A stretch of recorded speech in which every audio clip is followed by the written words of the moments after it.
If you are watching me on X, YouTube, Facebook, we should be live on Facebook as well. Is Tinubu or nothing? Is it now that we understand what they are trying to play, the game that they are trying to play? When they organize all kinds of things, they record it on video and come and post it and use it as a political tool against Tinubu. Did I not say it? Many of my people that have been following me or that we have been having this understand what I'm talking about. This is exactly what I said. What is going on right now in Nigeria is not ordinary. It's not just insecurity situation. It's a political insecurity where politicians and oppositions are now using it as a political tool to fight Tinubu. Every stories, every videos of politics of insecurity is orchestrated to fight President Tinubu. There is nothing else. So, in my opinion, if you like, buy yourself. If you like, buy everybody finish. It's either Tinubu or nothing. My prayers goes to those people that have become victim of these political games. That is my only prayer. I really feel sad for people that are going to fall victim for this, because this is just the beginning. There's going to be more. More people are going to fall victim for this political instability. I said it before now, and it's happening right now before our eyes. But one thing I notice is that some people are not paying attention. Some people don't understand what is going on. I see some people blame Tinubu for everything. Now, if I wanted to, let me show you something. Maybe I can be able to show you, but I may not be able to show you. But I will just read it out. I told you that the propaganda will start. So for us, it's not new. It's only if you're a fool that you'll be carried away by the noise that they are making. It's only if you're a fool, because it's only fools that will be stupid to fall under or to fall victim of the propaganda that the Ibotic Biafra people are sharing, and IPONG and all the opposition. They are the one causing the insecurity. It has nothing to do with Fulani. Okay, are you not aware of the latest development that happened right now in Ogun State? I told the Yorubas that the Ibotic Biafra people have taken over their land. It's not just about Lagos. They think that I was joking. You see, whenever Nsima tell you something, I know, because that is what they have been saying. The rhetorics of the IPONG, IPOP, Biafra people is the same thing, coupled with all of the oppositions and politicians that are working against Tinubu. The only thing that they want to use against Tinubu is insecurity. I said it immediately President Tinubu came to the UK, even before that time, but it was very, very obvious, because even that night, the eve to President Tinubu state banquet in the UK, we saw what the opposition did, and they expected Tinubu to cancel his trip to the UK. It is orchestrated. So you're a fool, either you're in national television or anywhere saying something against President Tinubu when this is orchestrated. So why are you blaming Tinubu for orchestrated insecurity that is going on? Why are you blaming Tinubu for it? Especially in the case of Oyo State, which we know the governor is actually involved. The governor of Oyo State is aware of every insecurity that is going on in the state. Is aware of every insecurity threat, coupled with the fact that monies were given to him last time when the Ibadan this thing that took place. I was in January, earlier January. Monies were given to him, and he hid the money until when Wike exposed him and other people, Fayoshe and other, they exposed him. So this is orchestrated thing that is going on in Oyo State, in Ibadan, in Ogun State, especially in Yoruba land. This is one of the rhetorics of Nnamdi Kanu that the Igbo Biafra want to execute, or the evil ones want to execute, in Nigeria, so that they will use it against Tinubu. We once said it long time ago, so it's not new. Just like I said, no insecurity issue can stop President Tinubu second term. And President Tinubu already told them that my enemies want to use insecurity to fight me. It's not new. So if you are a foolish person, joining other people to run propaganda against Tinubu, you are stupid. Now, I'm saying this because somebody came to my inbox and was complaining about this. He said to me, we the Nigerians must be careful. Not all the killers and kidnappers are Fulani bandits. It is not at all. It's not. The kidnappers from the southeast are all over the Yoruba land. And after doing their evil deeds, they will post it on social media. There are people who come on comment section saying, don't vote for this government again. See as they are buying you. But if you give you rice, now you will still vote for them. Can you imagine those heartless, tribalistic people? Somebody's coming to tell me this. He said, my brother, they have started their propaganda again. Oh. Just because they don't want President Tinubu on the seat, they don't want the Yorubas to vote for him. But I know that President Tinubu will win the 2022 elections, and God will put those obedient to shame. Yoruba people are not foolish people. Yoruba people are not foolish people. Anybody that sounds like Yoruba is not Yoruba. Anybody that sounds at this point, because the Yorubas know that their son, that they are fighting their son. That is the truth. That is what I know right now. Anybody that pretend that is Yoruba is not Yoruba, is fighting against President Tinubu. No, that person is not in the interest of Yoruba. Maybe it's in the interest of Yoruba nation. Because there are so many people claiming to be, oh, Yoruba, they are supporting Tinubu. No, they never voted for Tinubu in the first place. So remember, there were so many people, so many Yorubas in Yoruba land that did not vote for Tinubu. So those ones are not Yoruba. They are using Yoruba, rhetoric in order to, to fight Tinubu.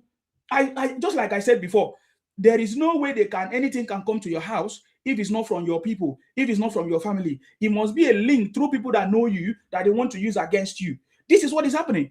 I have said it many, many times. So let me just finish what these guys are saying. User said Tinubu only going to win through rigging. It's okay. Oh yeah, you rig now. He's going to win. Winning is winning. Rigging is part of elections, if you are not aware. So I don't know if you think that if you say that nonsense to me, it's going to stop me. Rigging is part of election. So you rig.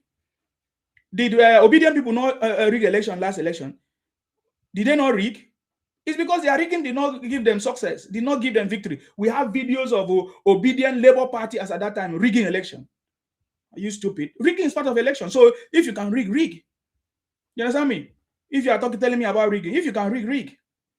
So don't talk rubbish where I am. Rigging is part of election. If you don't know, you didn't go to school. You didn't read political science. You're a fool. See how foolish you are. He said, my brother, they have started their propaganda again. Oh, just because they don't want President Tinubu on the seat, they don't want the Yorubas to vote for him. But I know that President Tinubu will win 2020 election and God will put those obedient to shame. Good afternoon, my brother. Well done. We all see all you're doing for President Tinubu. God bless you more. Next year will be great when our president wins the election. Will change for good. Nigeria will change for good. President Tinubu will make Nigeria proud and great. This is somebody coming to my inbox, and I believe that this person will know that I've been saying this a long time ago, that this is the game. There is nothing else. There is nothing else they can use against President Tinubu as it stands now.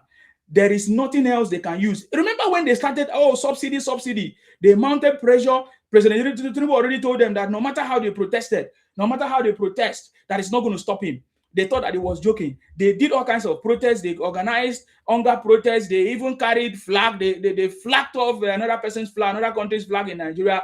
They say, they had partnership with other people. In fact, I remember that time when they were saying, Russia. How many of you remember? We know this game is not today's game. So if you're a Yoruba person, you cannot be stupid to join other people to run a propaganda against your own brother when you know that this is a game. Nigerian politics you cannot do away with what I call it. You cannot do away with ethnic bigotry. You cannot do away with propaganda. You cannot do away with insecurity. In fact, Nigeria was formed based on insecurity. I'm telling you, Nigeria itself was formed based on insecurity. It wasn't the agreement of everybody. That's why today Nigerians are still opposing the constitution of the country and all kinds of changes that should be made to reflect the interests of the people today. So I'm telling you, if they would defeat you, you are a stupid person if you join the propagandists and run a bunch of criminals to fight your own brother. But I know that the Yorubas are very intelligent people. You see, it will not happen to them twice. The first propaganda, would I say consume some Yorubas. I'm talking about when Obi was using Muslim ticket, and some Yoruba Christians and others were confused because they did not understand. But will you be a fool for the second time? If somebody fool you for first time, will you be fooled second time? So I strongly believe that the Yorubas will not fall for this propaganda that is going on. This is the game. They have to use this game to come close to you, to try you and check you, and know if you are really for your son, if you are really, really rooting for your son. Tinubu, look at you. You think that it's going to be easy to make a legacy? Look at the blood of people that have been sacrificed. That is why I tell you are still joking if you are joking with all these Igbo Biafra criminals in your places. Igbo are still joking. You don't know the plans that these people have. I said it many times. I come out to say it. Some people say, oh, Nsima, oh, take it easy. One man came out here. He was telling me that day, Nsima, take it easy. Don't ever come to my platform and tell me easy because you're a fool. You can take it easy on your place, man. Don't take it easy with me. I deliver my message the way I want to deliver. And people that want to listen to me, hear me very, very well. The Yorubas are very intelligent people, and they will not allow the propaganda that is going on to catch them the second time. This is what I want to say. The Yorubas are very intelligent people, and they will not allow it. So that is why I will tell you how this thing happened, so that you understand the game, what the political game that is going on. Of course, if you are watching me on YouTube, you will see my topic. I say my topic is political insecurity and instability is now a political tool. You understand me? Has now turned to be a political tool that they are using to fight President Tinubu. So what I'm trying to say is that insecurity has now been politicized. You understand me? Iroko say, Nsima, go convince your people to vote for Tinubu. Raw say, until they carry your family members. Look at you. Who are those carrying my family? Is it not Igbos? Igbo criminals. Who are those? He said, until they. Who are those? Come and tell us, who are those now? Who are those kidnapping people? Who are those kidnapping people? Igbo bunch of criminals, Igbo Biafra criminals, and their plans. You guys are the one doing it because Nnamdi Kanu said it. That is why you people are playing the video of Nnamdi Kanu and then you carry out the activities in Yoruba land. Because Nnamdi Kanu said that the Fulanis are coming to take over Yoruba land. Is that not? The same way he said that the Fulanis are coming to take over Igbo land. Did the Fulanis take over Igbo land? So you guys are running the rhetorics against the Yorubas now. Because you want to see if the Yorubas are stupid or foolish people. So let us watch if the Yorubas are foolish or stupid people to fall into the propaganda of the Igbos. Me are they hide mouth? Are the Yorubas stupid? If there were some stupid Yorubas before who fought for Obi, will they be stupid Yorubas this time around to fall for the propaganda that is going on? Now, let me tell you how this thing is orchestrated. Nnamdi Kanu run it very, very well. That was the game he wanted to use to destabilize the country in order to stop Tinubu. But Tinubu still defeated them in the first one, 2023. And he's going to defeat them again. So now, let me tell you how it's going to be. So they want to mount pressure because now they have seen mounting pressure in Plateau is not working. Because they started with Plateau State. So mounting pressure in Plateau State to destabilize some part of Plateau State or the north is not going to stop Tinubu. You understand me? So all of them now are trying to mount the pressure now in Yoruba land. I already said it. Anyways, the Yorubas are already prepared anyways. It's because some of them are skeptical. They don't understand what we are saying. The recent revelation that happened, some Igbos were caught in the bush with some Mexican people that were doing all these fake drugs. Did I not say it? They captured 6 people captured in the bush are Igbos doing fake drugs in the bush in Ogun State. The Yorubas are still joking. The other day, we some 3 weeks ago, we discovered how a senator representing Lagos was only, sponsoring the Igbos using the Lagos state money. Now, some Igbos were caught in the bush, setting up factories in the bush. So now, the propaganda that is going on right now in Oyo State, of course, Oyo State is a very battleground. It's a big battleground. We have already said it. Oyo State has been a very big battleground. And I'm looking at the state police in being possible because all these things should contribute to all of us, making sure that the state policing will come to force. I get me now. Now, Oyo State has always been a battleground because Igbos are almost taking over the state. Igbos are they are everywhere. They are everywhere. Oyo State, Ogun State, more especially. These are the areas, and now they have taken over almost every place in Yoruba land. And the Yorubas are still joking. They are still joking. Now, this is how you know that it's terrorist group that is doing it. And these terrorist group are political terrorist groups sent by opposition and people who are fighting President Tinubu. Now, they record the video. After they record the video, after they did what they recorded the video and they sent it. This is how you know. It's like when criminal that was sent to come to your house, what they do is that they leave some traces, some evidence to prove to you that somebody sent them. That is the same thing. That is what they did. When they catch that teacher and whatever, and what they did to that teacher, yeah? Are you getting me now? What they did to that teacher is to show you that it's a political a message.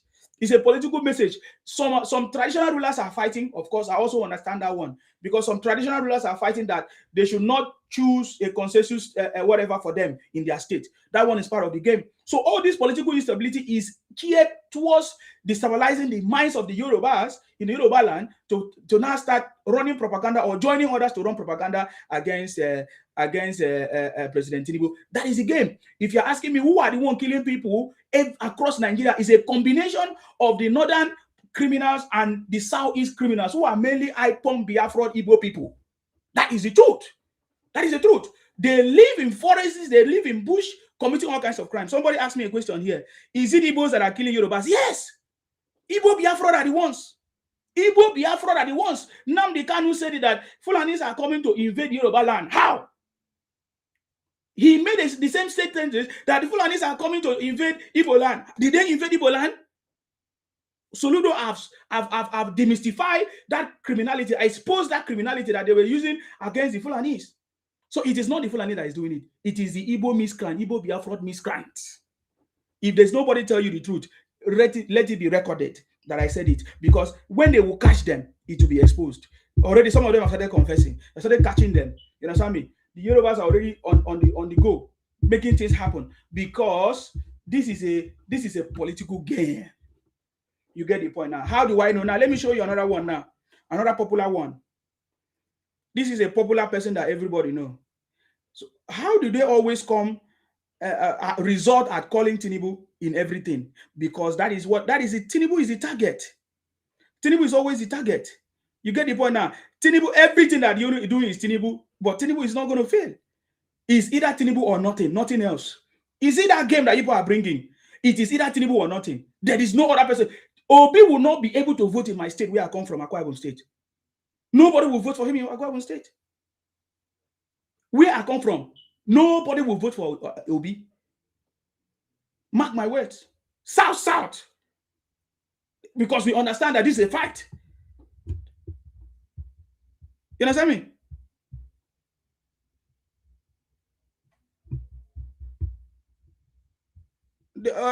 TikTok is already flagging all your comments, but I want to bring it back so that you see it. I'm not afraid of you guys, man. I'm not afraid of you. If people don't know what you guys are doing, I'm going to expose what you guys are doing. I've already said it a long time ago that that is our job. When the time comes, you see us. And now you are beginning to see us now. Every insecurity that is happening in the South is orchestrated by the Igbo Biafra criminals Ipong group. That is their job. That is their job. That is what they do. They are the Ibolani in the South. They are the Ibolani in the southern part of Nigeria. You get the point now? So the Yorubas must rise up right now and begin to destabilize them and begin to dislodge them, because that is what they are meant to do. This thing is going to continue more and more. But look at now, it's almost 6 months or how many months to elections. So that is what they want to do. The Yorubas are not fools that are going to be destabilized by some criminal activity that is going on. I only urge the Yorubas to write up. Now, this is a write-up from Adeyanju. I don't know, is that his name? Deji. This is from Deji. The fake cash TVs. You know, all these guys are fake cash TVs. I told you that they are all fake. He tweeted this. I don't know whether this is a tweet. This is a tweet. I just want to show you because I need to read it for you. He tweeted this. Now, this is how I know that all these things are orchestrated. It's very easy. It's when criminals, when they start, it's very easy to know them. That is why I love the UK people. They will pay attention, they will watch you, they will monitor you, they will investigate, they will understand. Nigerians always waste time. The Nigerian government, the armed forces, they always waste time until something go out of hand. When somebody blow the trumpet, they won't take action until when the life of people are now involved. That is when, long time ago, we already said it, that this is what these guys are doing. I have said it on my platform, that this is what these people want to do, and they're already doing it. Now, he said terrorists have beheaded a school teacher in Oyo. Oh, he said terrorists did the beheading in Oyo, school teacher in Oyo. So he knows that he's a terrorist, right? He now said with many other victims still in their custody. He said Oyo State, not Borno State. Or is it the reference? Is it? Listen, pay attention. The target is the Yorubas because they know that it's the only Yoruba. Because just like I said, only the Yorubas can give President Tinubu 50 to 100 million votes. Only the Yorubas alone. if they all come out to support their son, because this is a battle between their son and those opposition. And they should understand the history from Abiola to Awolowo and what is going on now with President Tinubu himself. You get the point now. So this is a battle. So look at it. They are trying to duplicate what is going on in Borno State in the Yoruba land, because that is the two region that they are targeting against Tinubu. You get the point now. Pay attention to me. So even Deji is saying that Oyo State, no Borno State, Oyo is just 1 hour from Lagos. He said, on what basis is Tinubu seeking re-election? So how does this thing concern Tinubu? I thought you say it's terrorists. So who is in charge of Oyo State? So I just want you to know that everything that they are doing is targeting towards Tinubu. He now said, this is Deji, saying, on what basis is Tinubu seeking re-election? So they are doing this thing so that people will not feel bad or will not be happy to vote Tinubu. Is that not? So Tinubu is the target. He asked, on what basis is Tinubu seeking re-election? Is it so that the insecurity can continue and spill over Nigeria? So what they are saying now is that as long as Tinubu is in office, they will continue to carry out insecurity issues. They will continue to buy people. They will continue to kidnap people because they want to use it to remove Tinubu. Simple. Let nobody deceive you. You understand me? Let nobody deceive you anywhere you are. So as long as Tinubu is in office, they will continue to use insecurity. They will continue to use kidnapping in order to make you feel like, okay, it's time for Tinubu to go, or you should not vote Tinubu. That is their game plan. There is nothing else. I salute you, TY. What do you want to say? Well done. I salute you. Yes. I salute you. Yes. I think you actually get the gist of the whole thing, and you understand the game. You really know what is happening. Many Yoruba people, I think, that brainwash, that the Igbos have brainwashed them. And, some of them, they have married to them. Some of them, they have children. Now they don't know where to push their wife and children and their husband to. So they just want to dance along. They want to protect their mixed blood. So it is very difficult for them to accept what is happening to them right now. It's very difficult for them to accept that the Igbos are behind what is happening to them. How can you be an Igbo man and you are in the Yoruba bush? You remember when Kano was saying Fulani have surrounded Yoruba bushes? How did they know that that the bush was surrounded if he was not there? Exactly. If he doesn't have his people there, that he has sent there. So, in fact, for him to say Fulani have occupied the Yoruba bushes, which means he's actually working with the Fulani terrorists. So he's getting information from them. He's working along with them with his boys. And that is how they know Fulani are in the bush, because they are not the security. They are not part of security of Nigeria. The southeast is very far from the Yoruba bushes. So how did you left Delta State, Edo State, and you are now going to Ondo State, and you are now going to penetrate all our bushes, and you go to find Fulani there? What are you doing there to know? So how do you get to that bush? So it will take, I said something that our Yoruba people with this spirit of relaxation, not counting things as important, thinking they are siblings of Igbos, they will get destroyed. And by the time the destruction will be so much, they will not have a place to hide. Because I am seeing it coming, but it's like they don't see it. You can see it. Every reasonable person who can think deep can see it. How did Igbo man get Lebanese people into the bush of Ogun State and be producing meth? How did he get there? Who aid him? Is it some of Yoruba people who they have used money to brainwash, to give them that access, that they will be in that bush operating? before they are catching them now? How long have they been there doing this business? Who are the locals aiding them to do it? These are the things. You see, this, in Yoruba land they say, Tikule oba pani, today ole pani. Which means that if the death of the house don't unalive you, outside one cannot unalive you. So Yorubas are the ones aiding these people. And these Yorubas, maybe they are already mixed bloods. They have no love of the land. Or they are partisan in a different party, and they think by doing all of those things, their party will win. And they will now come to power to come and destroy Nigeria again and continue their criminal government activities that they were doing in the past. So all of these things, when you are looking at it critically, we remember on this platform, if you can remember vividly yourself, yes, when the Igbos are saying Kwara is gone, Oyo is next. Yes. We all hear it with our ears. So now, a wish cry yesterday, the king died today. Who knows that a wish killed the child? So that is it. When they have already threatened, saying that Kwara is gone, Oyo is next. They are saying it before this thing happened. Yes. And we are all hearing it, and they are saying it boldly. That's how emboldened Yoruba people are emboldened Igbos in their land.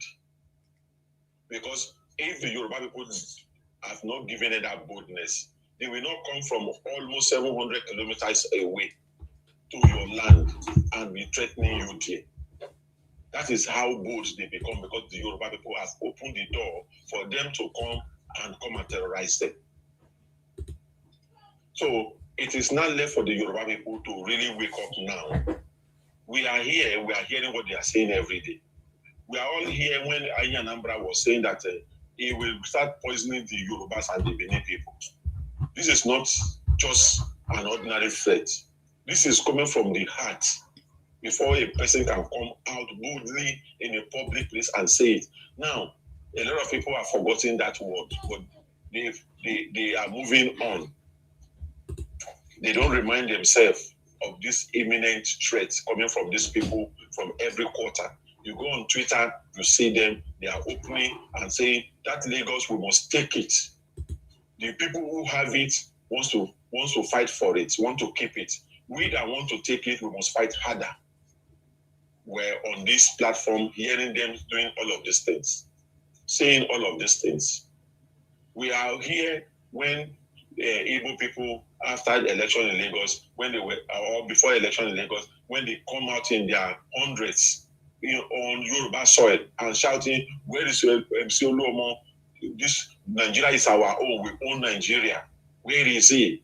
You see, but this is how Yoruba people have emboldened Igbos by their own self. Can Igbo people go to Kano State and go and be shouting, where is Ketima? Or where is Kwankwaso? Or where is this thing? Come out, we own Nigeria. Can they do that? Because they have taught them lessons. They have taught them lessons. So they are not good enough to go there to do that. But because of the smeh that the Yoruba people are doing, that is why Igbos are so emboldened in Yoruba land. Because of Yoruba man too like Nyash, too like Toto. Yes, it's a fact. And Igbo woman know, Igbo men, they know. And they are taking that big Nyash to them, to silence them. When we are telling them to stop these things, this womanizing thing that they are doing is the reason why the Igbos are coming to them, bringing those women to them, using it to silence them. We have seen in Port Harcourt where they make it that they must not marry those Igbos because they know what Igbo marriage is all about. Igbo marriage is not for love, it's for agenda. But Yoruba people are refusing to understand this. You see people like the Juggernaut that they will come out calling themselves Yoruba, but when you look at the face of the Juggernaut, you know it's not a Yoruba boy. It's a mixed blood. Look at the video. opening his mouth, say, I cannot speak Yoruba, say this thing. These are the things. When they go to marry these Igbo people, they will start dragging their people on the ground. They will start acting somehow. You will not be wondering why. Why are you doing that? To please people who don't love you. To please people who are ready to destroy you. You are pleasing people who are ready to destroy you. You are pleasing people who boldly come outside and talk down on you. You are pleasing people who boldly come and tell you your land is a no man's land. I do not understand. Maybe Yoruba are setting themselves up for destruction. I do not know. Maybe they think Igbo cannot do anything. Maybe they will underrate them or they look down on them. Maybe they don't understand what Igbo people do to the Easterners during the Biafran War because it didn't come to Lagos, or because the Igbo people were able to resist the Igbo and push them back. I don't understand what is making Yoruba people think Igbo cannot do anything. I do not understand that fact, and I'm still wanting them to come and explain to me what makes them think they have to be soft to the Igbo people at all time. I don't understand it. That's something still baffles me. And you still see some Igbo people, some Yoruba people on this black app, they will still be protecting the Igbos. I don't know whether Yoruba people see Igbo people as a protected species that need to be protected. I don't understand why. If they think Igbo are their brother or that this thing, why did they not allow Igbo to come during that Biafra war, to come to Yoruba land and take it once and for all that time? Why did they push them back to Igbo land? Why did they fight so hard in the south to push Igbo people out? Why did they do all of those things? And now they open their door down for Igbo to come and be destroying it. Igbo man will be telling Yoruba person, I have bought your land, you cannot do anything. And when our government and the Igbo people and Yoruba people still fold their hand, they actually didn't do anything. Can they go to any Hausa land and go and say that? The answer is no. That means that when you are soft to Igbo person will never respect you. He will never care about how you feel. He will put his hand in your eyes. This is what it is. It's like Igbo only believe that you must stop me, you must beat me, you must cane me, you must do something to me for me to leave you alone. If you don't do anything to me, I will continue to torment you. That is the message Igbo is passing to the Yoruba people. And it seems that the Yoruba people are not saying it. Igbo, can you imagine for Igbo people to take Lagos State government to court, to them to stop environmental sanitation of cleaning the city? Imagine. And they allow them to carry on. Or after 10 years, that is when they now decided to say, okay, let us put it back. And now you put it back. When you put it back now, what has Igbo done to it? They cannot do anything. So why did you stop it from beginning? Because an Igbo man cried? In your own land, you want to clean your land, somebody is taking you to court not to clean your land, and you accept that to go to happen. What is happening to the Yoruba people, I don't understand.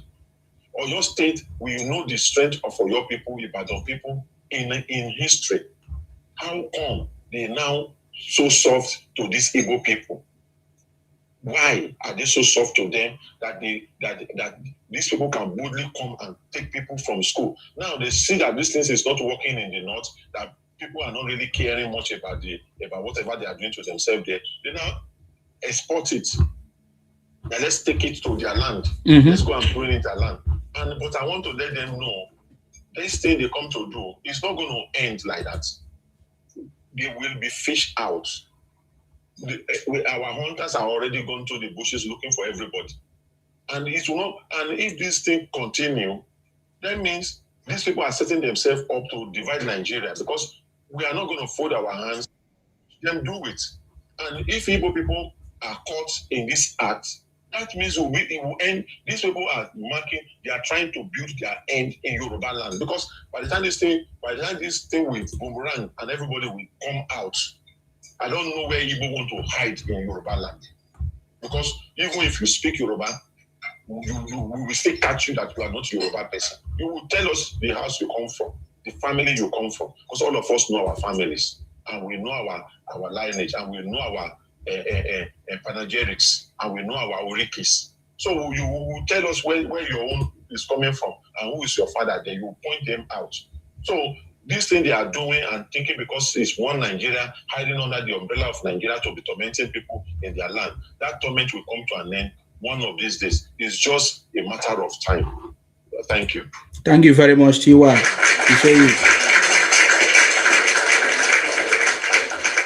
This is a plan. It's not changed. That plan has not changed. So you can imagine that if these Igbos are building met factories in Yoruba land, think about it, what they are doing in their own place. Nigerians, you know, that's why I say our NAFDAC, yes, I think they are the one that made this happen, but they still have a lot of work to do. They have a lot of work to do. You know, they have a lot of work to do. How can you go and kidnap people? After you kidnap people, you take somebody's head, you cut it off, you video it, and you show it. It's a very clear message for people to know what is going on. Okay, let's hear from Custom. What do you have to say? Good afternoon. Hi. Good evening, everyone. Anywhere you're hearing from, you know, we always you see, let's truth be told. It's more than 40% of the land in Victoria Island is on record. Yeah, and you can argue it, but it's on record. More than 70%, or let me just say 60% of the land in Victoria Island is owned by the Hausa Fulanis, not Igbos, not Yorubas. Go and find out. But we never attack the Hausas that you own the land. We should take the land back from them. Since the Hausa people, they own more than 60% of the land in Victoria Island. Not only Victoria Island, Aja inclusive. During the military era, from the 1960s, they took all those land. Go and check. The land belongs to the Fulanis in Victoria Island in Lagos. Why don't we go after them? Why are we interested in an Igbo man that just have a plot of land in Aja, has a plot of land in Ikorodu, have a plot of land in Ikeja? Those small land. But I've just told you what they have done. I've just told you, Oga, I've just told you what they have done. There's never been any report that any outside person that you mentioned now has been caught in the bush producing meth, producing fake drugs, beheading our people. Are the Hausas in Lagos? Why don't you go after them? You are saying something else. You are saying what? Hypocrites. Hypocrites. The people that took our land, we didn't go after them. The Igbo man that has just a plot of land in Ikorodu is the one we are after. Hypocrisy was important. Oh God, this is not Yoruba platform. This is not Yoruba platform. You speak English. You speak English. The Hausa man that have the land in Victoria Island, go after him. We are going after the Igbos, not the Hausa. So come and force us to do what we don't want to do then. We are going after the Igbos. That's our choice. That's our choice. That's our choice. All those big buildings in Ikorodu, in Victoria Island, they are owned by Hausa people. Go after them. You will be fighting man that has just one plot of land in Ikeja. Is one you are fighting. Oh, guys, speak English. This is not Yoruba platform. Don't try that nonsense. If you don't know if you don't know any important thing to say, then don't come here and say it. You speak English. I speak it. This is not Yoruba platform, please. When you go Yoruba platform, you do that. Me, I came here. I state the problem. I state the problem. I state, Oga, we are not talking about who takes land. We are not talking about who is taking land.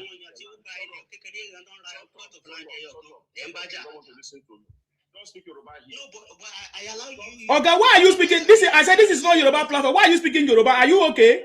If you repeat that, I will remove you since you don't want to follow the rules. You speak what I hear. Me, I'm not Yoruba. Me, I'm English. So if you go to Yoruba platform, you can go and speak that if you have problem with that. What I'm saying, we are addressing the insecurity problem that is going on. And from the report,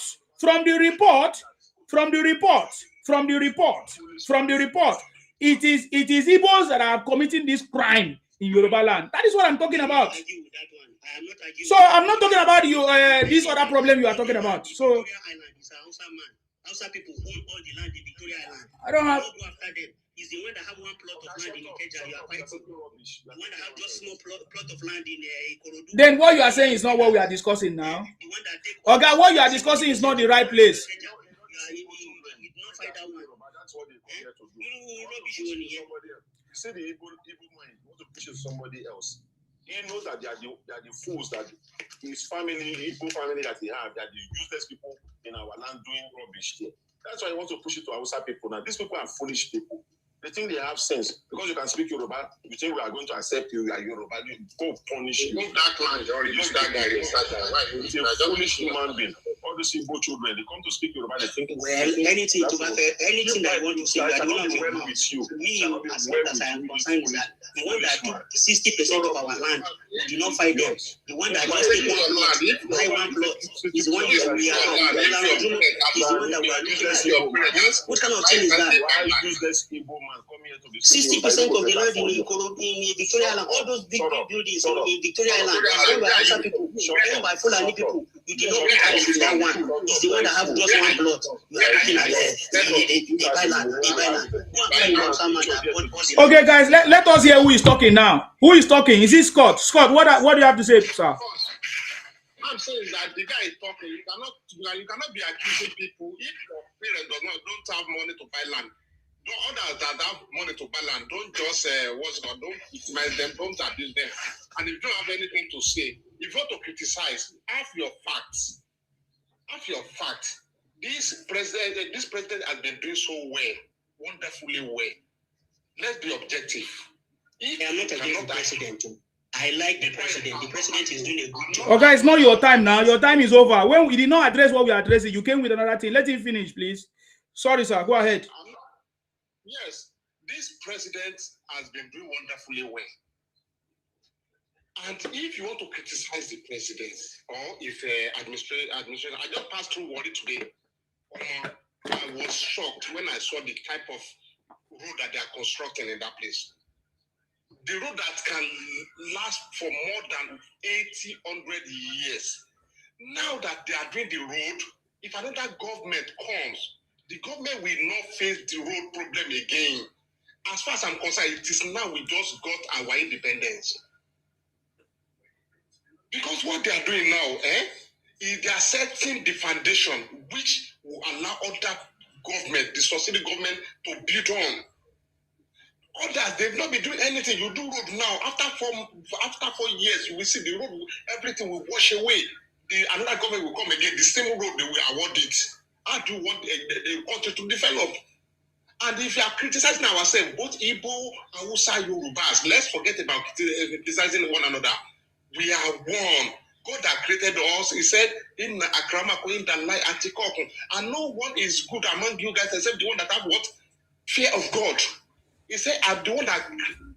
I'm just quoting a point. Yeah, but sir. What about okay, we are one, but what about the one of us that has now become kidnapper, that has now become a drug trafficker, that has now become a bad fake product? So we should not criticize them. We should not call them out. Is that what you're saying? No. See, if we fail to put them out, let me ask you one question. If we fail to put them out, it will affect all of us. You understand?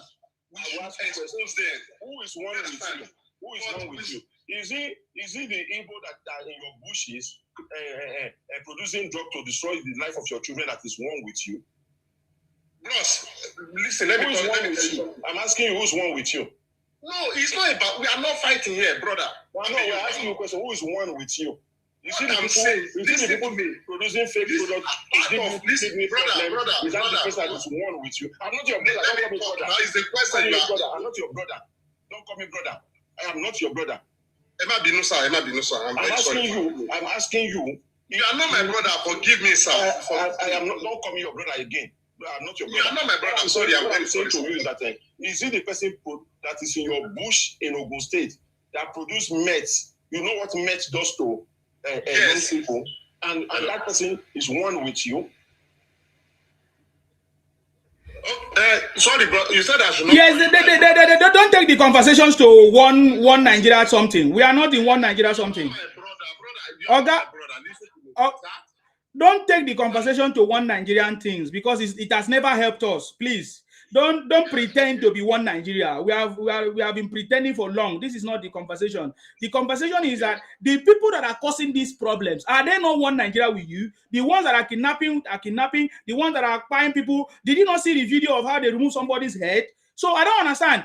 Is it foreigners that are coming to do this thing in this country? So the conversation is not about one Nigeria. The conversation is about calling out the people that are doing this thing. And from even the media report, the police report, all the names of the people are Igbos. And you say we should not call them out. No, call them out. You are not getting me. Okay. You are not getting me, sir. Okay, go ahead. Brother, without love in life, life is a mistake. Without love. Do you understand? I'm a military man. Let me just clear your doubts for that. I'm a senior military officer. Okay. Very senior one. Okay. Understand?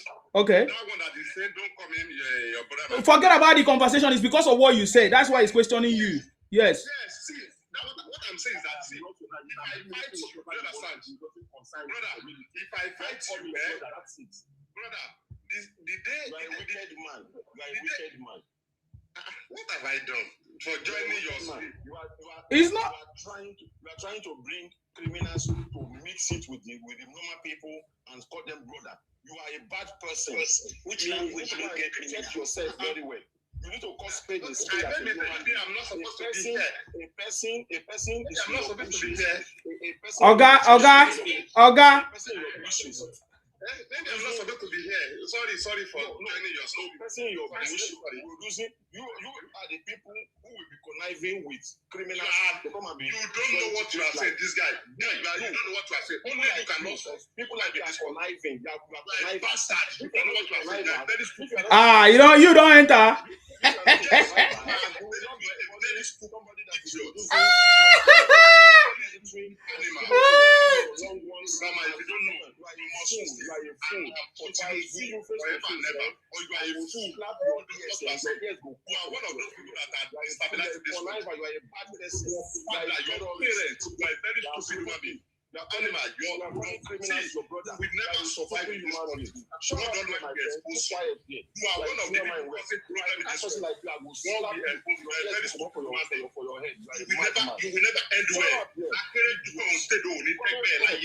Oga, they speak Yoruba here, abeg. This is not Yoruba platform, abeg.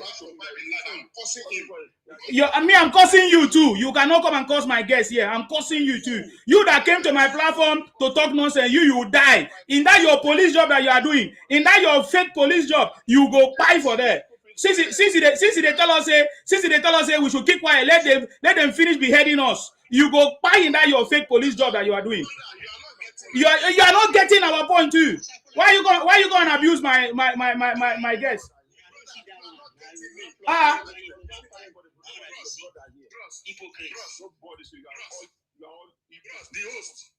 Listen, you're not getting my point. When did Igbos become brother to Nigeria? When did Igbos become brother? If you want to talk about one Nigeria, when did Igbos become one Nigeria to us? See, I hate them with passion. Listen to me. But see, when we explain ourselves, do you understand? We should get ourselves right. Are you with me? Okay. Explain. These people are very wicked. Do you understand? They are very heartless. Do you understand my point? But out of 100, spare those two that might be good. Even if it is two. We are not generalizing anything, sir. We are not generalizing anything. Thank you. That's what I'm saying. We're not that, you have changed this conversation. We have been so bitter about how they beheaded somebody. We saw the teacher that was beheaded. Bros, see, that is what I want you to talk about. As a policeman, what do you feel? How do you feel? No, I'm not a policeman. I'm a Navy officer, bros. I'm a Navy officer. I'm not a policeman. But what I'm saying, brother, love in life, man. Your father is a foolish idiot. You're very useless man. You people are just doing damage than good. Very useless. He said we are doing damage than good. Yes. Very stupid. You will die. If I shall you, you will cry. If I shall you, you are a foolish. You don't run. This is what we are talking about. You are saying that Igbos are one Nigeria with us when we all witness what Igbos did. You must be Ibotic. You must be Ibotic. Anyway, Ikwere, Social, I salute you. Good day, Good afternoon. Niger Cartoon, I see you. Yes. Good evening, Mr. Ansima. I salute you. On the issue of insecurity in Nigeria, sometimes I feel like we point at the wrong people. The Fulani is heavily involved in insecurity in Nigeria, yes. The Igbo is involved heavily in insecurity in Nigeria, yes, of course. As a matter of fact, I will say this, right? Tree comes falling from the sky. Meet yourself now. Meet yourself, custom PH. Meet yourself. Mute yourself now. Why are you like this? Don't worry, I'll the insecurity in Nigeria is heavily being financed by the Igbos. Yes. Mr. Ansima, I don't know if you saw the list that they brought out, the federal government brought out about people financing insecurity in Nigeria. That was, I think, 2 months ago or thereabouts. Yes. You saw the names, right? Yes. Almost 60% of the names are Igbo names. People financing terrorism in Nigeria. The list came out last 2 months or so. I will look for the list and display for you. But now, having said that, I also want to say this, right? The financing, they are not even hiding it anymore.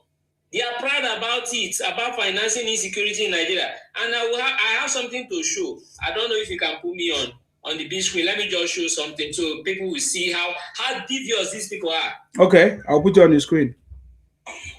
Yeah, so that people see how devious these people are. Because sometimes. Are you ready? Okay, thank you. So I'm ready now. You can see this, right? Mm-hmm. Okay. So let me quickly arrange it very well. So this is, this guy, his name is Ayin Special. This guy, his name is Ayin Special. He hosts live daily. And that is a fake name, oh, that is Igbo. Yes. Yes, an Igbo guy. No, that's besides the point. An Igbo guy came up on his platform and the guy typed this. Right, let me show you basically what the guy typed. The guy said, "We have imported 300,000 Fulanis from Mali and Senegal." An Igbo guy on this platform. You see the topic this guy had. Fulanis own Yoruba land 70%. You see the topic, right? So somebody and his brother came up here and said, "We have even imported 300,000 Fulanis from Mali and Senegal." And he was not laughing. It is no joke. It is no joke. The guy went further and typed. You are very delusional. That cap is a Concordia cap.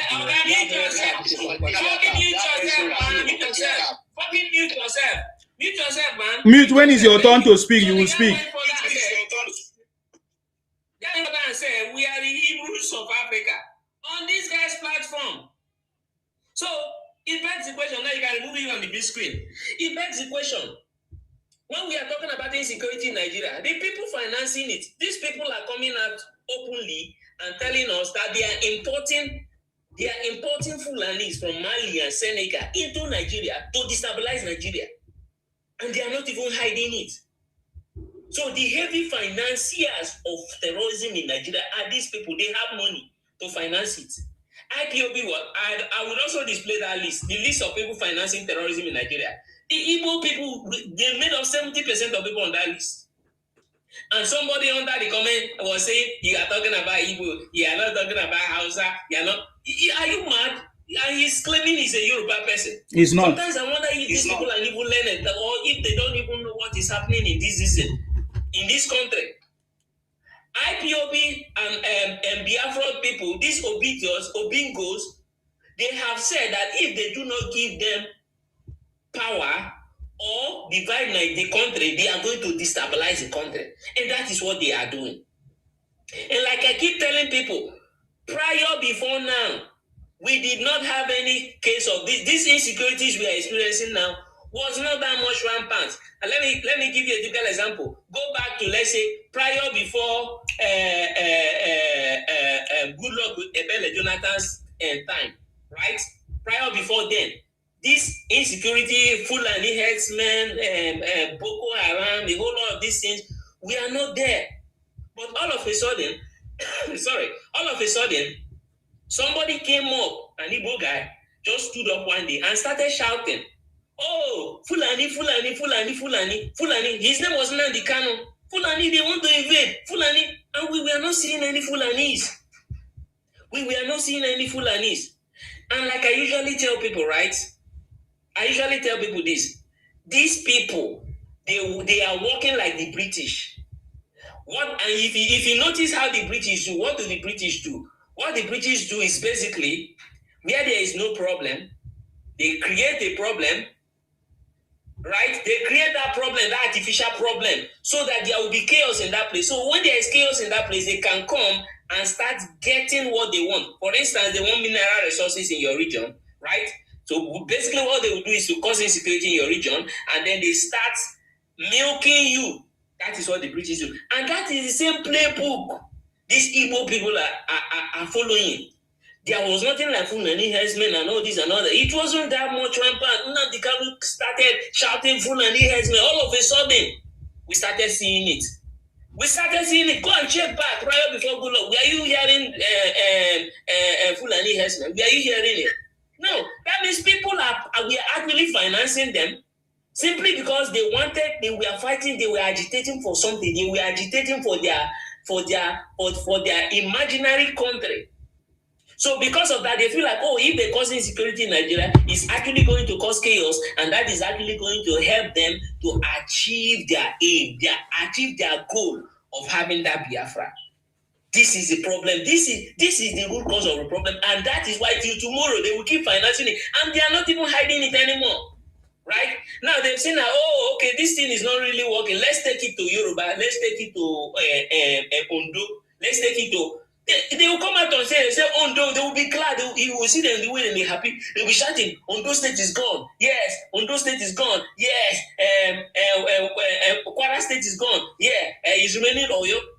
And as they are saying it, as they are saying Oyo State, remaining Oyo State, in the next 2 months, that state will start experiencing insecurity, which means either they are physically involved, or they are involved in a way. Either they are financing, like this guy that came up and he was claiming that they imported Fulani. Where are they importing the Fulanis to? The Igbo people that are importing these people from Mali and Senegal, where are they importing it to? They are importing it to their rivals' places, because of course they see that, okay, the ones they were doing in Southeast was not actually fair. Nobody even they answered them. So they wanted to use it. They want to use it now to destabilize other people. But the truth of the fact is that whatsoever they do, whatsoever you reap, you shall sow. Because as it is affecting everybody, so it will also affect them in return. Yes, it will also affect them in return. So it's so funny that a whole lot of Nigerians do not know what is actually happening. Go and check that list. I will look for it, Mr. Simon, and see displayed over 60% of people financing terrorism. I'm talking about terrorism in all ramifications, like terrorism, Boko Haram, be it herdsmen, be it IPOB. The entire terrorism, 60% of the names they released was Igbo names. How come? How come? So we should know what is really happening in this country. What is happening is not this. You see somebody, hey, you want to be a Libra. You're a Yoruba person. You want to be a Libra. You come up. You're not talking about Hausa like that, Mr. That guy under Mr. T.Y. That is above Mr. T.Y. Yes. He claims he's a Yoruba person. These are the people. These are the problems the Yoruba people are having. You can criticize let me finish. Okay, don't do now. Wait for your turn. Wait for your turn, sir. No verse. Let me finish. Wait for your turn. You can respond to him when he's. These people that call themselves liberals, they are the problem of even the Yorubas themselves. These people that are calling themselves, they are the problem. Because things will be happening in their eyes. They will not look at books. They will not. You fucking leave yourself, man. Okay, if you know Fish you can leave. Sorry, I have to give him time to make his point. Yes. So they will not look. They will not look past this thing. They will be looking everything at surface level. You think everything is surface level? These things have deeper connections. You saw the list they released 2 months ago, and you are still thinking that people, they are not people who are financing this. Now, let me also ask you. So a few months ago, about 3 months ago, so if I'm not mistaken, who are the people that went to the US to tell the US that there is insecurity in Nigeria, that the US should come and invade Nigeria? Who are the people that did it? These same people. So you see that they actually orchestrated this whole, they are actually orchestrating this whole insecurity in hopes that maybe they will go and meet the US or Israel. Some of them, Israel would come and take over Nigeria. And for their mind, in their own deluded mind, as they are financing that terrorism now, maybe the US now, they were thinking US, or maybe Israel, because they say they are allied with Israel. Israel will now come and now remove Tinubu and now put P2B, like it happened in which countries are Venezuela, that they removed the president and they installed another president. That is what we are thinking. That is their plan. You think Nigerians are foolish, and it's some Nigerians who wants to still be foolish will remain foolish forever. If you don't know, if you can't see what is happening, what these people are planning, they have a devious plan, they have a devious agenda. So thank you, Mr. Nzima. Let me just stop here and allow all those people who have itchy mouth to speak. Maybe later on I'll contribute. Thank you. It's my turn now. It's not your turn. Is it Niger cartoon? Niger cartoon. Go ahead. That's your turn. Nsima, I salute you. Good evening to FYP, very important. Good evening to everybody in the box. You're welcome. I'm not one of your fans, but that does not mean I should not speak up about what's important for our country as a whole. Currently in South Africa, we know that other Africans facing xenophobia. They've been told to go back home regardless of their status. Whether you're legal, not legal, people are being threatened to go back home because you cannot show legality on your forehead. So far, you don't speak their language, you're told to go home. So I believe the crowd of Nigerians going home from South Africa does not have a label. Regardless, whether it's Igbo, Calabar, it doesn't. Every Nigerian back home. When those Nigerians come back home, they now have to face a new, what we call tribalism. Because they call it xenophobia, we call it tribalism now. Now everybody has to go home. I'm taking it that way. So Igbos, if you land in Lagos, they drop you straight to your village. Calabar, straight to Eket, Hausa, straight. Everybody straight to where they belong to. Is this the Nigeria we want? Yes, that's the Nigeria we want, sir. That's Nigeria. That's how it's supposed to be. Why will you go to Lagos? Is that your place? And when you talk about the issue of South Africa, you refuse to mention the people who caused the problem. Is that how you analyze your own? Is that how you analyze things in your life? I did not. Is it how your life? It's no wonder your life has been so spoiled like this. Because you are not sincere to yourself. Other people have been going to South Africa. Yorubas have been going to South Africa. Other people have been going to live in South Africa. Until when Igbos came, they started causing problems. They started raising, let me remove this idiot here. Let me remove, I think you cannot, since you cannot respect the platform, let me remove you. Others were living peacefully when they all travel, just like we travel to the UK now, we are peace. We're in peace. Yorubas have been in Canada for so many years. Until when Igbos go any place, they started causing problems. That is how they went to Ghana. They said, if not that we tame the issue of Ghana down, you could have resorted to what happened in South Africa too. The South Africans have been complaining that Igbos have been selling drugs to them. Is that not true? Recently, they wanted to go and inaugurate a chief. That South African, they protested. And you're here telling us that if they deport them, they will go to, why should they go to Lagos? Is Lagos their hometown? We want a Nigeria where everybody will go to their place. So everybody go to your village, including you. What are you talking about? Why should I go to Lagos? I don't have a home. Are you in your village? Look at this idiot. Look at this idiot asking me stupid questions. You are becoming an idiot on my platform. You are talking nonsense. So instead of you to attack the root cause of the problem, instead of you to attack the root, go to your village. You don't have a village. I have a village. Then go to your village. What is wrong with your village? What is wrong with your village? The same village as you. No, what is wrong with your village? What is wrong with your village? What is wrong with your village? You have a right for whatever reason to be in different. They don't have a right. They don't have a right to go and buy people, to behave people. They don't have a right. They don't have a right. They don't have a right. They don't have a right to go and behave people.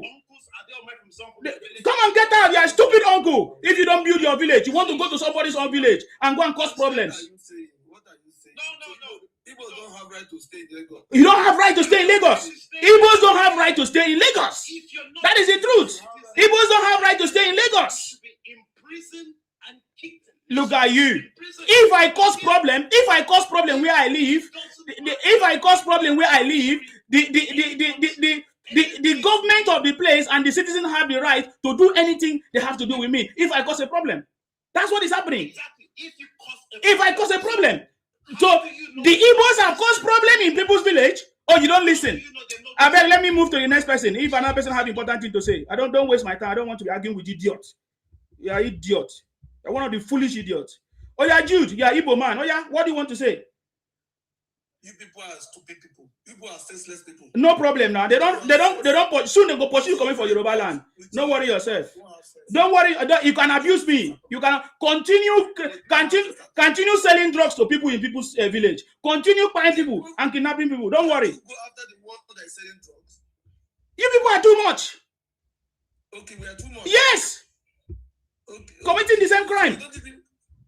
So you don't even know the people that are selling drugs. I've just mentioned it to you. You are making noise. Okay, what about the one in South Africa? Who are those? Okay, it's only people that is South Africa. It's only people that is Nigeria. Oh, guy, if you don't have any important thing, you get off. Me, I'm not afraid of you guys. Who are those? Because this is the cause of our problems.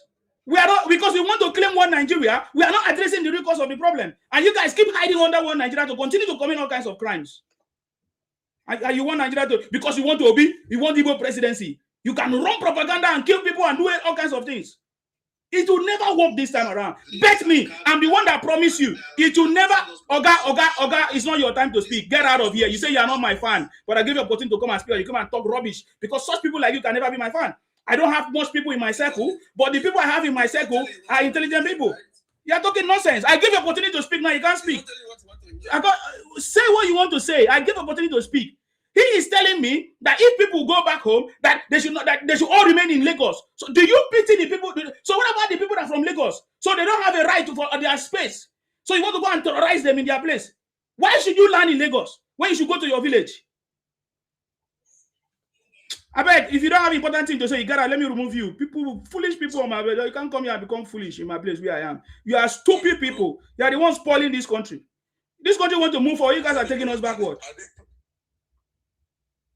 Sorry, bro. Are they planning to bring them back to Lagos or what? I don't know yet. He came to this Niger of a guy, this stupid Niger cartoon here. That's the one here. He said that if those people are moving because they say every other look at what Igbos have done that has now affected other Africans. They say if everybody is now asked to leave South Africa, that all of them will come to Lagos. That they're supposed to be treated well in Lagos. That they should leave them in Lagos. Can you imagine this stupid man? No, we are going to change. We are going to change. Talking nonsense. Already, they have pushed us to the already. I'm gonna leave them now. They do one Nigeria. To the wall. We have been pushed to the wall, and we have been pushed to the wall. I'm telling you, this thing we have been pushed. These people have pushed us to the wall. In Lagos again, for what? That we have been pushed to the wall. Lagos is not Igbo land. We have been pushed to the wall. Until people start reacting or what? Enough now. And you guys are not reacting now. It's only Nsima that is reacting. What?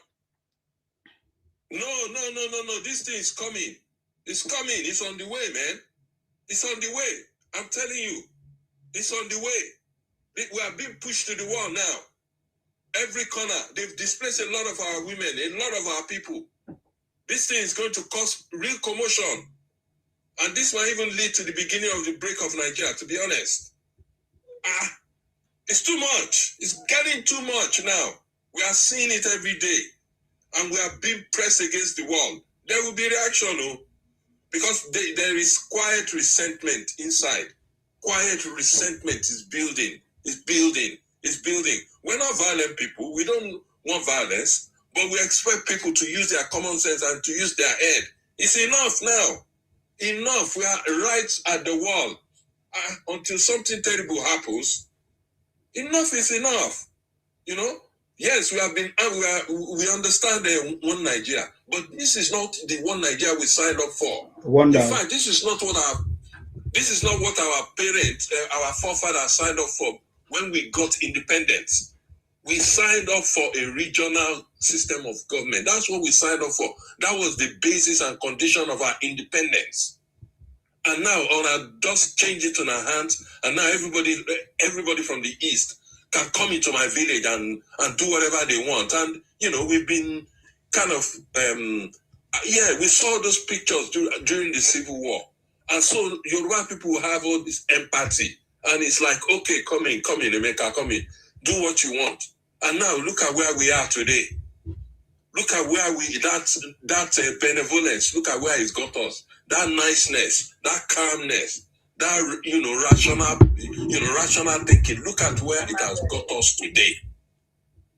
Look at where I can say this openly. I can say this openly anywhere. And the reason I can say this openly anywhere with my name, with my full chest, because I know how we began and where we are now. And we are even taking more insult than anybody in Nigeria. These people will insult us. We have sold them land. We have given them everything possible that other people can give to another people. We've given them House of Rep. We've given them. Even to a point where they are talking of becoming our governor. Have we reacted irrationally to that? No. But these people continue to push and push. And now we are really at that wall. We are really at that wall. I can tell you that for sure. But they keep coming. They keep pushing until something will happen. Because they keep saying nothing will happen and something will happen. But imagine what something will happen in a state of 22 million people where all these people are just, displaced people. They displace themselves from their own land. And I say this with a full chest. I have in-laws. Yes, I have in-laws from that side. I have neighbors. I have tenants. I have everything. But this thing is gone way beyond. It's crossed the line. And I hope these people are here and hearing this. And I want them to hear it.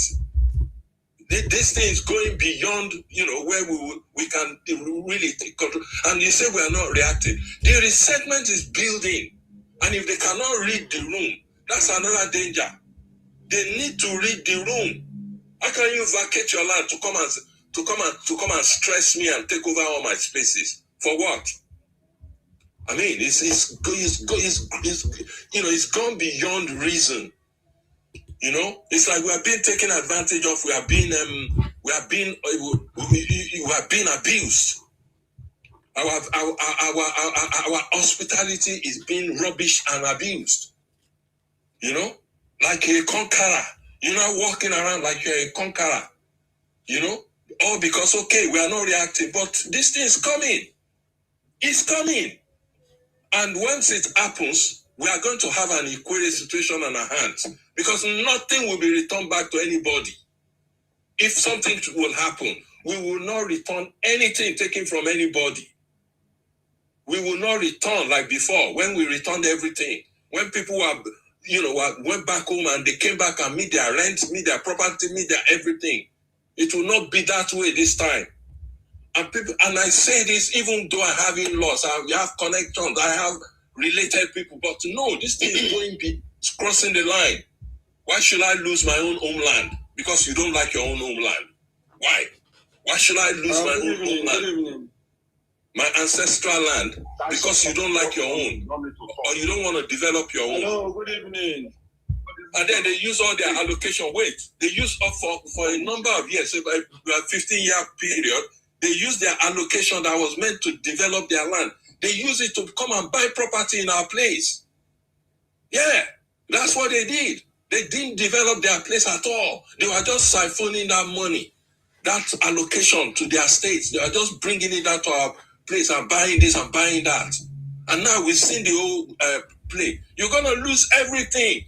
Yes. Money that should have developed your state and kept your people busy. Brought it down to be buying houses in Lekki, buying houses everywhere. So they can walk around and say, oh, now them get this one, and them get this one.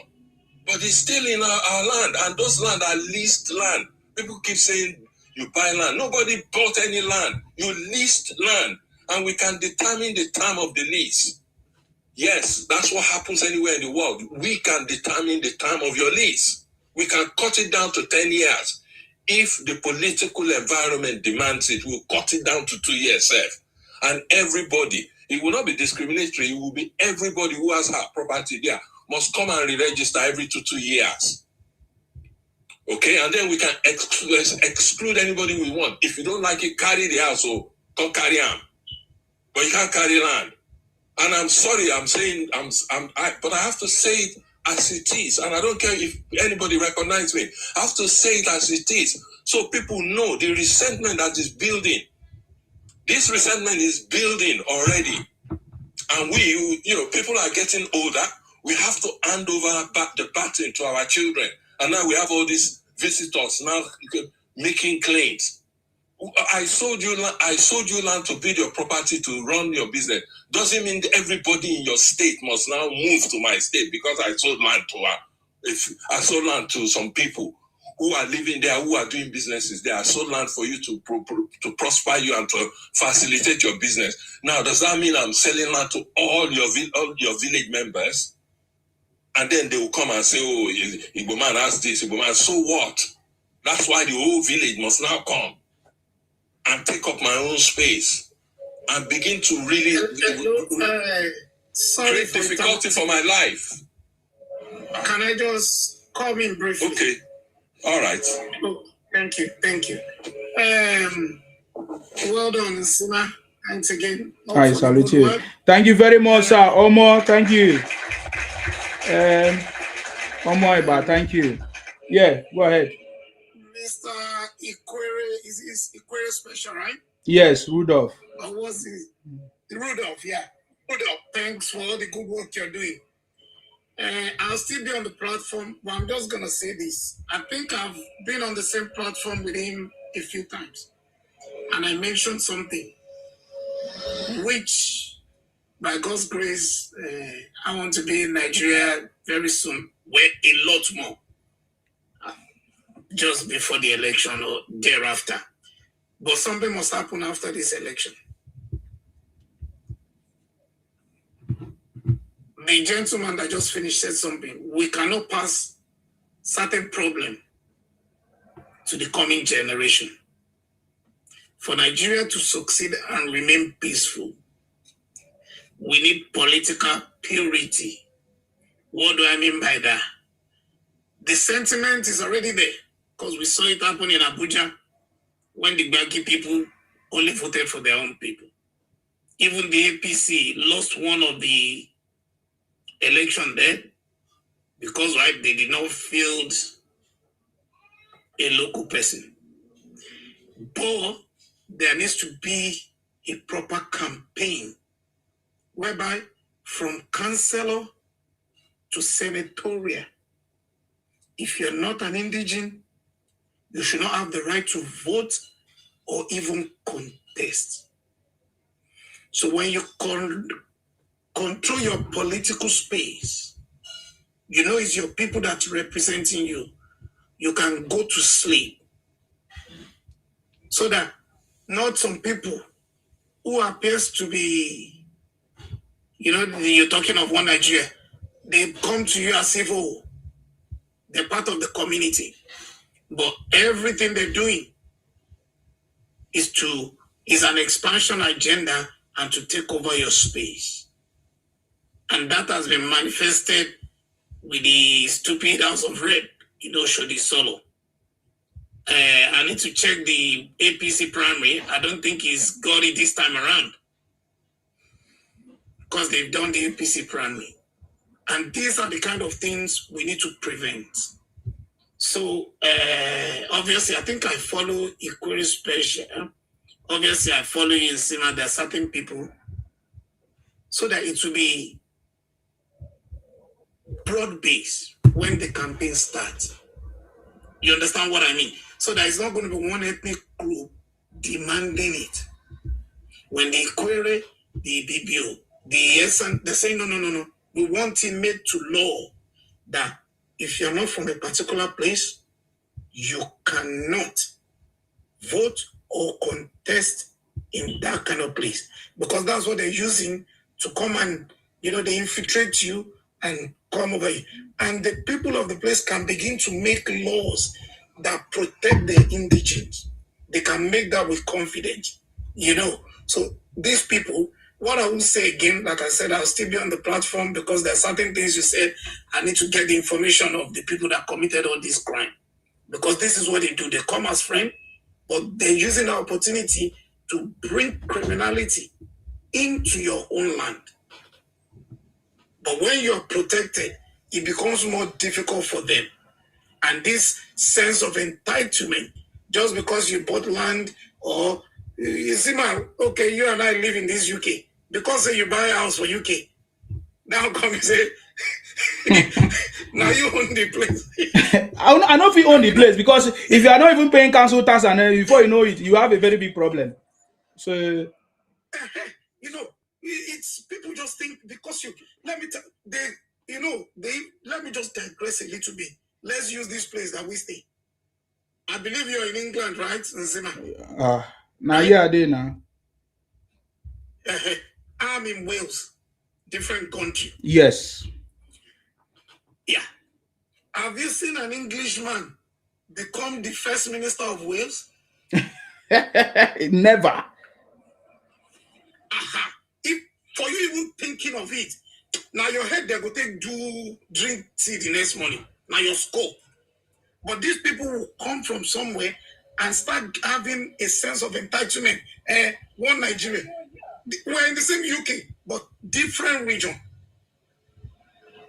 Even me, okay, I've lived in this way. The man that's just the current first minister, I can't even pronounce his name because he's purely Welsh. If you go deeper into Wales, they don't even speak, they can speak English. Yeah, but they have their own language. Yes. Yeah, they have their own language. So these people, when they come, want to want Nigeria. So we need to tear that constitution, tear it away, and say, people, Nigeria is ancestral places. So people should know you can come, trade, live anywhere. But you live there, you must respect the culture, the values of the people, and make sure your living there must be conducive for the people of the land. They start quoting section 41 of the Constitution. Who gives a damn about that? The right to live anywhere is not the right to cause insecurity.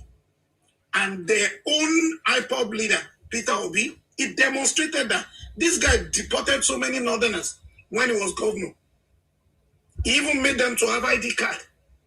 So the right to live anywhere is not the right to go and cause discomfort to the people. The governors can send you out. This guy he loaded so many beggars in the past. Was the former governor of Lagos State. After Tinubu, was the man? Fashola. When the beggars were too much on the street, he took them, loaded them, and sent them back to their state. So the right to live anywhere is not the right to cause discomfort. The law is only valid. I'm so sorry, Free Spirit. Are you able to, please, I beg of you, are you able to give me 1 second? Please, to interject you, I beg you. Okay, I'll round up now. So, I'll round up now. Like I said, I'll be on the platform, but I'll just be in the background. So, the right to live anywhere is not the right to cause discomfort to the people of the community, anywhere you live. Thank you. Thank you very much. Okay, sorry, I'm so sorry, Sima. Thank you. Just to quick. Yeah, go ahead. I'm so sorry to interject this way. Okay, look, the right to live anywhere, first of all, it is not a right to migrate in such large numbers, especially when you decide to vacate your land or abandon your land or whatever, to now move en masse into somebody else's ancestral land. No, that's number one. Then, number two. We're saying the same thing. Yeah, I know. Cause discomfort to people. Yeah, it could be mass migration. But you also causing insecurity. Yes, you're making also cultural insensitivity by installing Eze of Lagos, Eze of Benin, all those things. These are provocations. They are provocations. That's what happened in South Africa. But my late father was working in outside Zaria. My late father was working in Zaria. So. I don't know if you cannot obey the rules of the platform. Please, you can go down. Go ahead, Omo.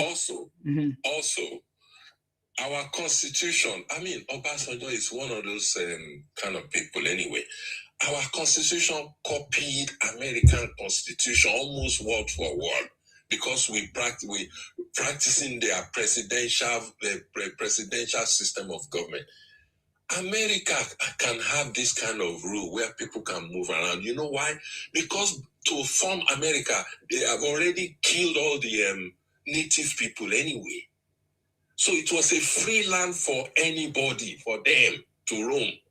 So they can roam anywhere because there are no ancestral people. They have already wiped out the indigenous people first.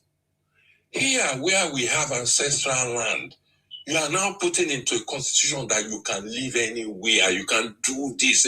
I know I can go to Zaria now, but I have to respect the rules. I have to do what the Zarian people will tolerate or accept me to do. I will never go there and say, oh, I'm in Nigeria and under the federal, I can do that, I can do what I like here. You know, this is the impression these people have, that they can just go anywhere. And now they are taking it outside Nigeria even. You know, but what they are doing in Yoruba land is beginning to cause real rumbling of the stomach. And, you know, people say, and I will say this, even if my neighbor knows who I am, come and meet me. Because I'm on the right path, you know, I'm speaking the truth here. You know? You vacate your land in such large numbers to come and take over Yoruba land, and you don't expect a reaction? No, that reaction is coming. That reaction is coming, and it's going to be massive because we have to reverse this terrible trend. Mark my word, these people, they will beg to stay in Nigeria. They will beg for peace. They will beg for peace because it's coming from all angles. Number one, they have done so much that even their own immediate neighbors, at least you can see on this platform, Nzima is from Makwa, Ikwere, Rivers, and so much. You go to Edo, those ones are already saying, don't come here. So I don't know where they're going to run to. People that would help them. If they my brother, I'm not gonna consign my people with their. That's an issue for them. My own is that, you know, that's why they will beg for peace. They will beg. You know one thing again, that after this political campaign of making sure we have political purity, the next thing it will be, because there's an injustice going on in Nigeria. You look at it, this region, they're so small. They have so many numbers of senators, House of Rep, for just a region that is just one state. They're just the size of your state.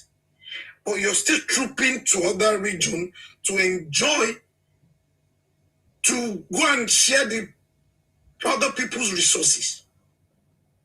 So the next thing that will be in the campaign is non-indigent tax. If you're a non-indigent, you go to a public school, you pay. You go to the hospital, you pay. Non-indigent tax for every social facilities. That is what we need. We need. They have overrun everything in Lagos. When I go to another person's land, can I tell you know what happens when UK was within EU?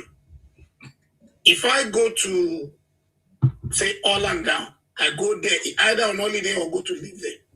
If I use the health facility, at the end of the year, they'll send a bill to the UK to cover my expenses. Even though while you're there, you enjoy the same right as the local people. But when you use that else whatever, they'll send the bill to the UK that we've cheated your citizen. So that is what, obviously we're no longer in the EU, but that's the way things are. So that you're not just coming here, enjoying our own facility. We all the governors get allocation. But your own people are going to other states to go and just monopolize and enjoy other people's resources. So they have to, you know what, share with you. Okay. Other people are not coming to you to come and share your own resources in large number. It's an injustice. So anybody, it should be across board. You're not an indigent. You go there to enjoy the facility. You pay a non-indigent tax. Thank you. Thank you very much, sir. Let's move the mic. This guy, custom phone case. If you keep spamming my life, I will block you. I will never see my life again. Stop typing all this your nonsense, please. Stop. You have sent something just once. That's okay. Stop spamming my life, please. That's fine. Yes, man. That guy was the one claiming to be Yoruba here. Yeah. I know. What he was typing. Yes. Say what about the raw case of the president? He was talking. We know them. I know him. I know that. That's how they do. There is no Yoruba person that will act like that. The same one that will come and talk rubbish when you talk, they will not start speaking Yoruba. It's not Yoruba. I know it. Me, they know me and I know you. You don't do that. The Yoruba people don't do that. This is not Yoruba platform where you come and speak Yoruba here. You don't do that nonsense here. You deal with the conversation. If you don't know how to say something, if you don't know what to say, if I challenge you and you cannot respond, then you leave. Don't use Yoruba to try to cajole people into nonsense. You understand me? I'm not asking you. It's not your turn, man. Why are you doing like an illiterate? You see the lineup. Everybody's talking one by one. You wait for your time. I gave you time to speak and you were saying nonsense that is not related to our conversation. And I brought you back again. You are still doing the same thing. You are still disrespecting me. Yet you say you are a good citizen. You want to stay. You want to, I don't know. You are the one causing problem everywhere. This Niger cartoon here said that if somebody got, they must go and stay in Lagos. Why must you go and stay in Lagos? So I'm bringing the mic back to you. What is the justification for anybody to leave their village to go and stay in Lagos? So you don't want to build your own village. You want to go and finish up what the people have in Lagos and leave your own place. You don't want to develop your place. You don't want to hold your own government accountable. Okay, now that you brought the mic back to me, thank you very much, Nsima. Now, I grew up in Lagos as a child. I had no idea my parents took me to Lagos. We showed up in Lagos about 50-something years ago. Don't shake your head. Listen, so that you. Okay, you are talking nonsense, man. So because they brought you in Lagos, so you must stay in Lagos. So that no. What are you talking? Why are you talking? What nonsense? Your parents did not have your parents went to Lagos to feed you or to have to and Lagos people made it possible for you to survive there. Are you aware? Will somebody else come to your village and survive? I'm asking you. I'm asking you. I showed up in Lagos 50-something years ago. And so what happened? So is anybody driving you out of Lagos? Telling me it's time for me to go back to my village now. What? Because you are now causing problem to the people in Lagos. When you start causing problem, the owners of the land have the right to say go home. I haven't caused any problems on the land. So if you have not caused, keep quiet. We are talking to people that are causing the problems. I never blame you. It's everybody now because we don't know which you're telling us. You are a very stupid person. You are a very stupid person. You are a very stupid person. You are a very stupid person. I came here and okay, keep quiet, please. Keep quiet. If you don't enter conversation that you don't know. Don't enter conversation that you don't know. Don't enter conversation that you don't know. If you're a criminal, you're a criminal. That's why you are concerned. If you are part of the problem. Everybody. Thank you. You are going home. I don't care keep quiet. Whether you came there. You don't keep okay, wait. You keep quiet. You keep quiet. It's everybody, yes. Everybody that is causing problem there. Everybody that is they will identify you and they will send you back. In my broadcast, in this broadcast here, I am not talking about people that are living in Lagos or not. That's not what I talked about. It is you that brought that rubbish conversation here. I was talking about people that are committing crime in Lagos and in Yoruba land. It is you that say you want to bring people that are from South Africa to come to live in Lagos. You brought the conversation. You don't do nonsense on my platform here. That is not what I was talking about. I was very, very clear in my conversations, and I back it up with evidence of what these people are doing in Lagos, and the police have reported the reason what that just happened 2 days now in Ogun State, where Igbos are living in the bushes, producing meth, take drugs, and all over the place of Yoruba land. And you don't think the people of the land will have the right to say you are causing problems. And now, just like the Igbos are causing problems in South Africa that have not affected other Africans, it will not affect other ethnic group in Lagos that have refused to speak up, that have refused to see what the Igbos are doing, that are bringing danger to other tribes in Lagos. That is what I'm saying. So if you don't understand that, then you get out of my platform and go and talk your nonsense that you were born in Lagos. You're not ashamed of yourself. You were born in Lagos 50 years, so you can't go back to your place. Now that you are of age, you cannot go back to your place. You cannot say, where did I come from? Those children don't ask their parents where they come from. I mean, let me move to the next person. Yamu, please, that's your time. Thank you, Simar. So I just checked what you said now, that they caught some people in the Ogun State forest in Ijebu. Yes. Yeah, they caught Mexicans with Nigerians. Only 3 Mexicans with 6 Nigerians, which most of them are Igbos. Wow, they are cooking in Nigeria like Nigeria is now a base where they cook. Hey, God. Anyway, my message is for Igbos. I'm not Igbo, but I have Igbo family. I'm sure a lot of us have Igbo one way or the other. Of course. They've infiltrated us. They don't enter us well. They are everywhere. All right? So Igbos is not like people hate you, but small. It's too much. You should take it easy. Anywhere you go, anywhere you find yourself, don't disrespect them. Don't tell people their place is smelly. Don't go there and commit crime. Respect yourself, respect people. That is how people will respect you. Be humble. Don't go there and make small money and then you go to club and tell people I'm rich. You start throwing money up in the air. For a very long time, when growing up as a Yoruba person, when we go to parties, they spend money, but they don't spend money lavishly. They don't throw money up in the air, match money on the floor. Until, I'll say the Igbo started it, throwing money up in the air, like matching money. That is abuse. When you do all this, how do you expect people to see you? There's a time in Yoruba language, like when you make money, you quietly eat your money in your own house. Nobody will know. And you live your quiet life. You don't go out and show people that, yes, I have arrived. Don't do that. It's like you are rubbing it on people's faces. You are telling them, I've made it. You have not made it. You are not in any, we are not competing. Run your race. I run my race. Let us respect each other. Respect me. I'll respect you. I respect myself too. All right? You don't do money now water. Money is not water. Money is finite.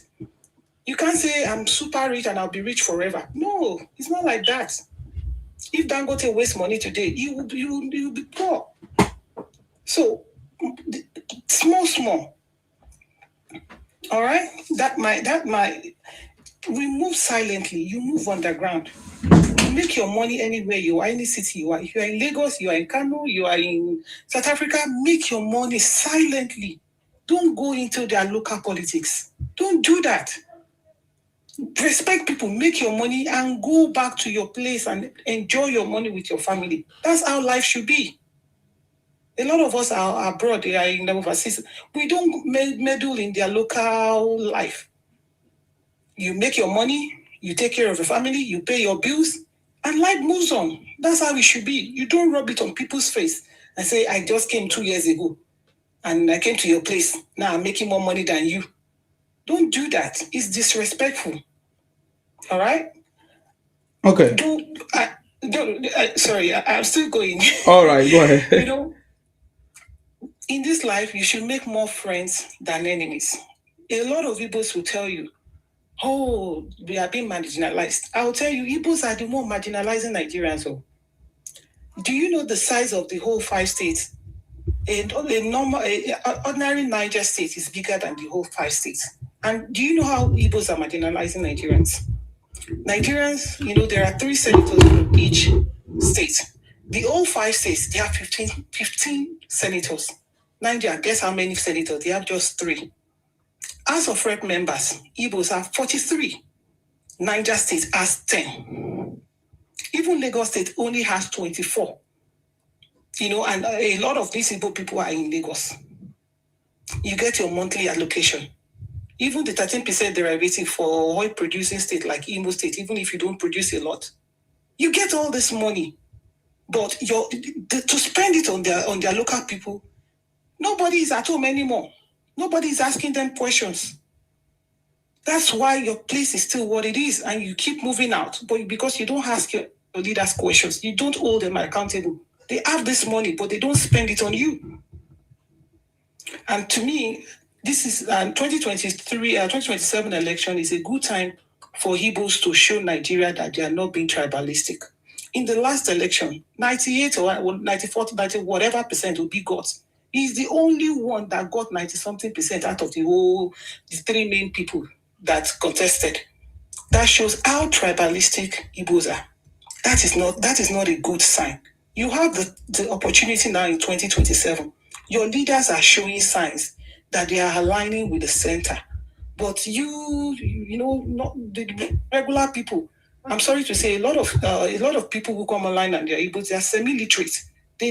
Once they know one small English like this, they think they know a lot. And once they have small money like this, they think they've arrived. They don't listen to their leaders. Your leaders are showing you this is the way now. Follow your leaders. You have opportunity to show Nigerians now that you are not tribalistic. 2027, if Obi gets another 98% vote, you are totally done for it.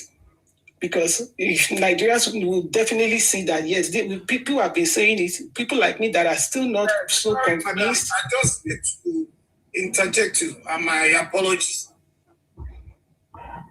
I'll just say this. You said they don't listen to their leaders. Yeah, as far as I know, the leaders are worse than their followers. Oh no. Even a old king will come out and start telling you that they own Ile-Ife. No, I'm not talking about traditional, those ones. I'm talking about their political leaders, like their governors. Their governors are telling them, we are aligned with Majority of them have the Tinubu. same agenda. When they send their people out, it's a deliberate act. They know what they're doing. Anyway, they are the ones sponsoring them to go and do what they're doing. Look at the one that was in Oshodi Solo. Where did he get money to finance the election? It's the people that financed it. This is an opportunity for Igbos to prove us wrong. Let them prove us wrong that whatever we are saying is wrong. This is an opportunity to prove us wrong in the next election. We don't want that. Everybody go back to your region. Somebody said, preaching if you have. Yes, madam. I tell you, this for family. She says she has what do you call it? In-laws. That is the problem. She's trying.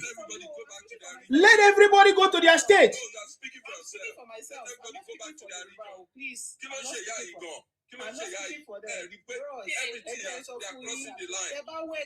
Let everybody go to their space.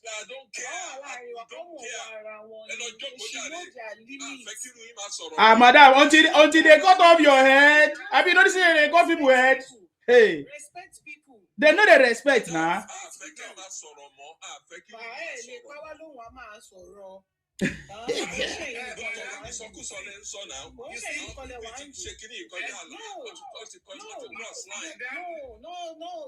Hello. You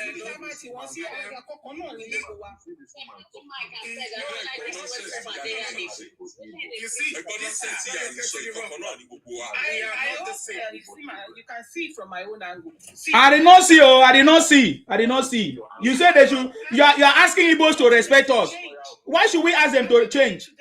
Why should they change? That is not this platform is not for that, man. This platform is not for that, man. We are not asking them to change. Telling us that we are right. We are not asking them to change. I'm asking them to please change. They will not. Yeah. Okay, then that's their luck. That's their luck. You see, that's their luck. They shouldn't even be asking them. That's We should not be asking them to change. You are Yoruba, but We should not be asking them. If they don't know, they have to respect. Whatever.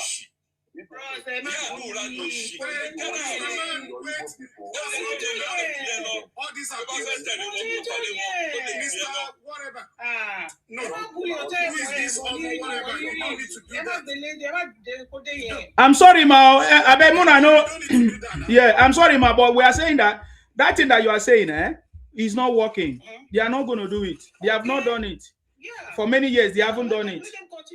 Yeah, so look at what has happened to South Africa now.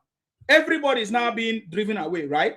And this is because of some Igbos from Nigeria with other people, of course, but they are the most biggest atrocities that they have committed in South Africa that made South African people to be so mad that they are now causing problems and having problems.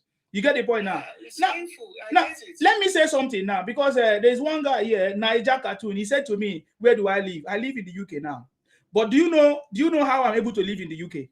Because I have the documentation. I have the right. I've been able to follow their law. They say for you to live in the UK, you need to have so things, and I've been able to have that. And there are some laws that guide me. There are some things I cannot do. You get the point now? I cannot come here and go and be dragging things that do not belong to me. I cannot come here and begin to disrespect the English people. Of course, you already see what is happening. If you say you are an educated person, Niger Cartoon, are you not watching the news and seeing what the British people are doing right now? Every minute, every second, the immigration laws are changing. Why do you think the immigration laws are changing? It's because they are trying to make sure that they do laws that will help their people, the indigenous people, to continue to prosper, and then give a limit to the immigrants. Even they also give them like a chance. In fact, the immigrants are just like people that are coming to help them here. So I must obey even if I'm a British person, by law or naturalization. If I do a law, if I break any law, they can take back the British citizenship from me. Are you not aware? So I don't understand.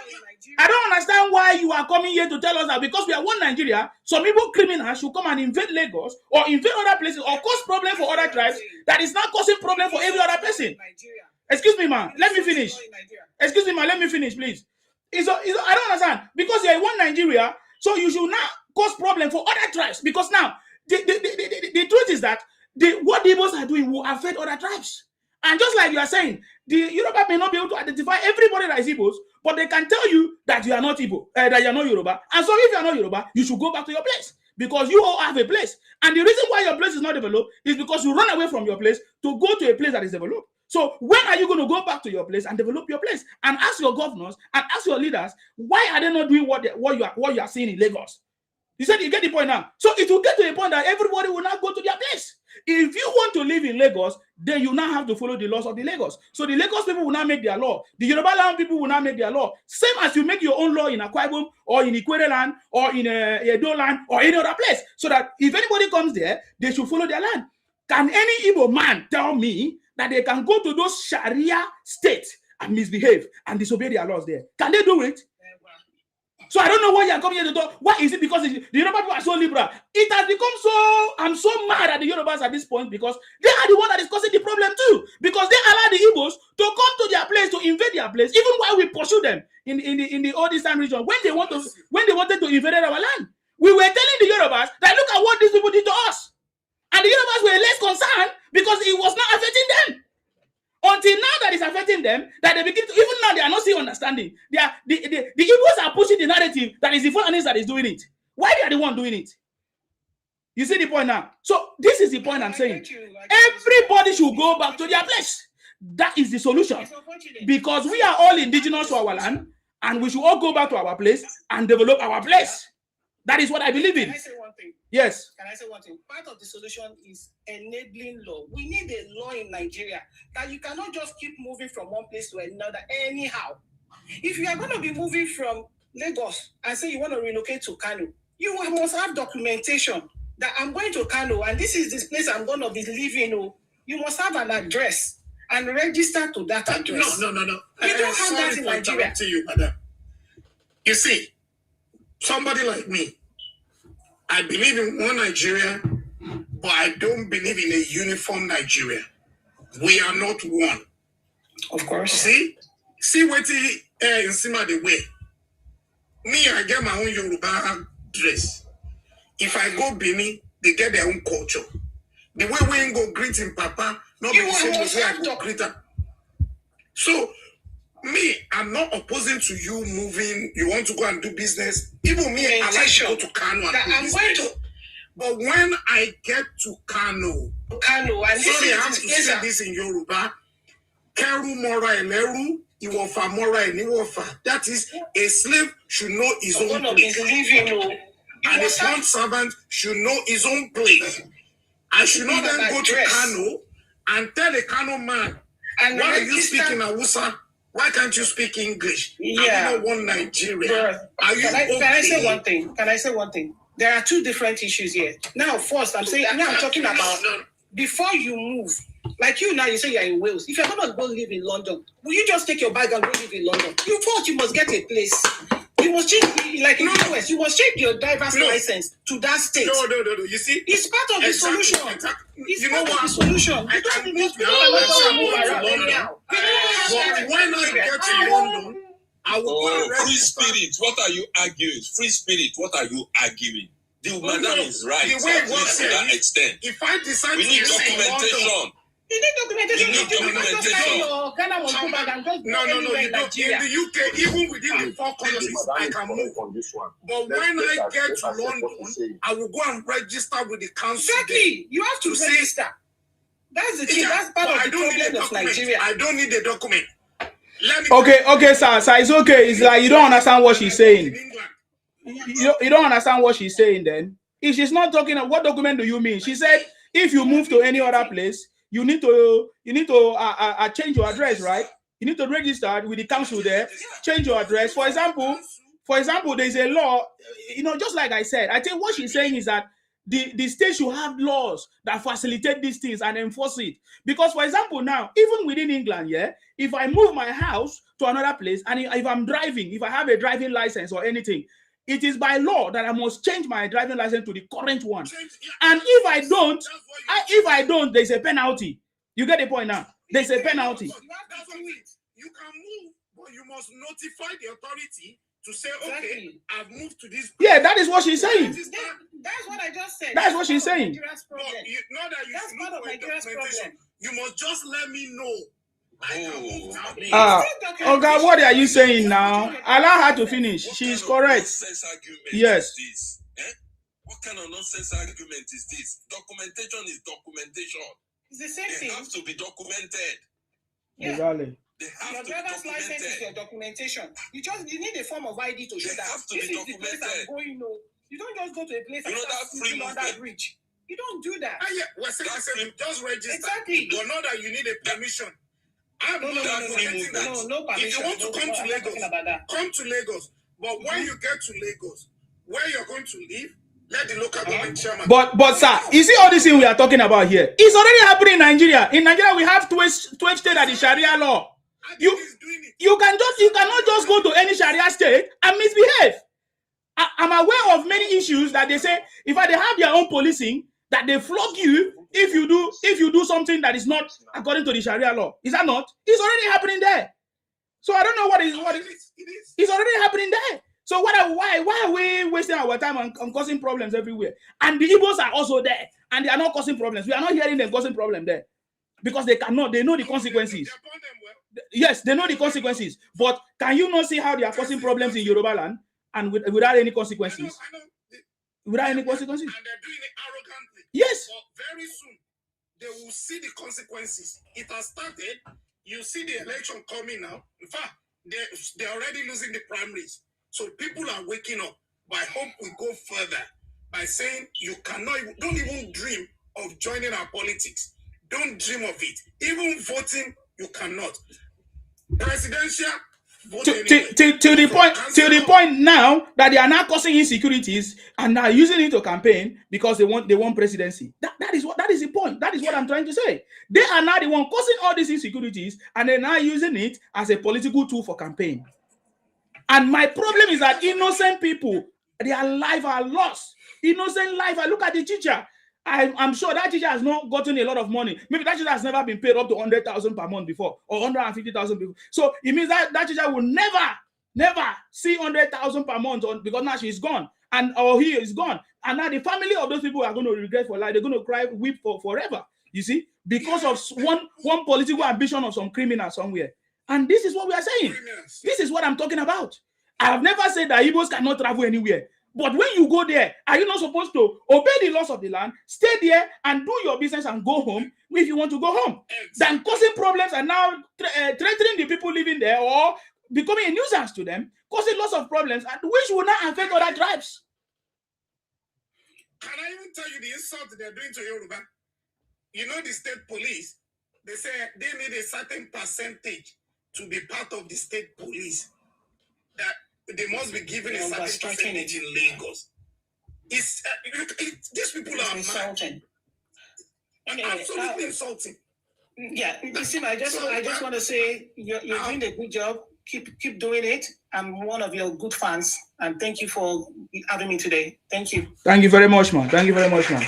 So, because when some people listen to me, it's like they listen to me wrongly.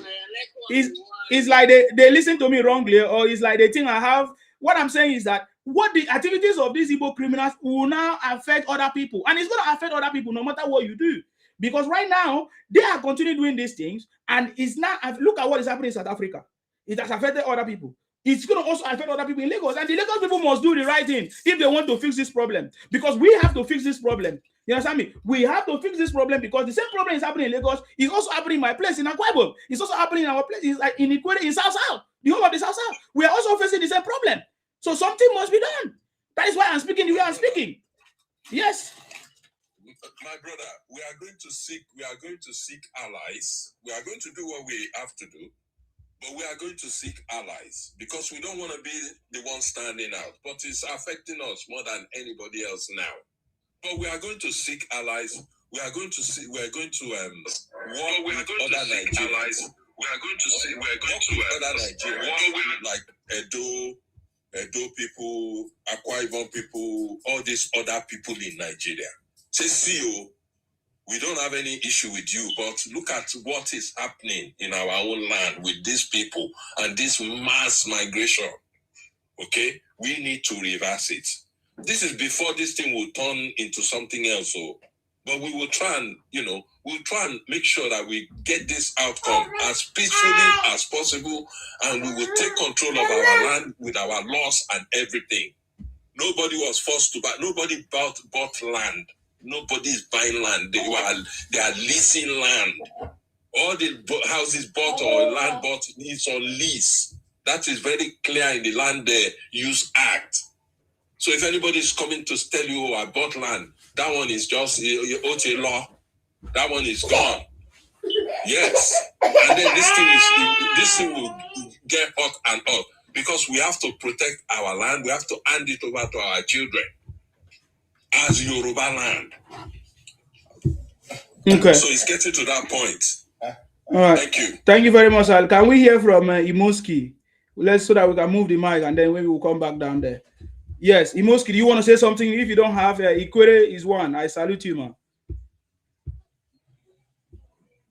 Good evening, the greatest. I salute you. Thank you very much. First of all, my condolences to the family of the deceased. They are so rested. Amen. May God give them from those the losses they have lost.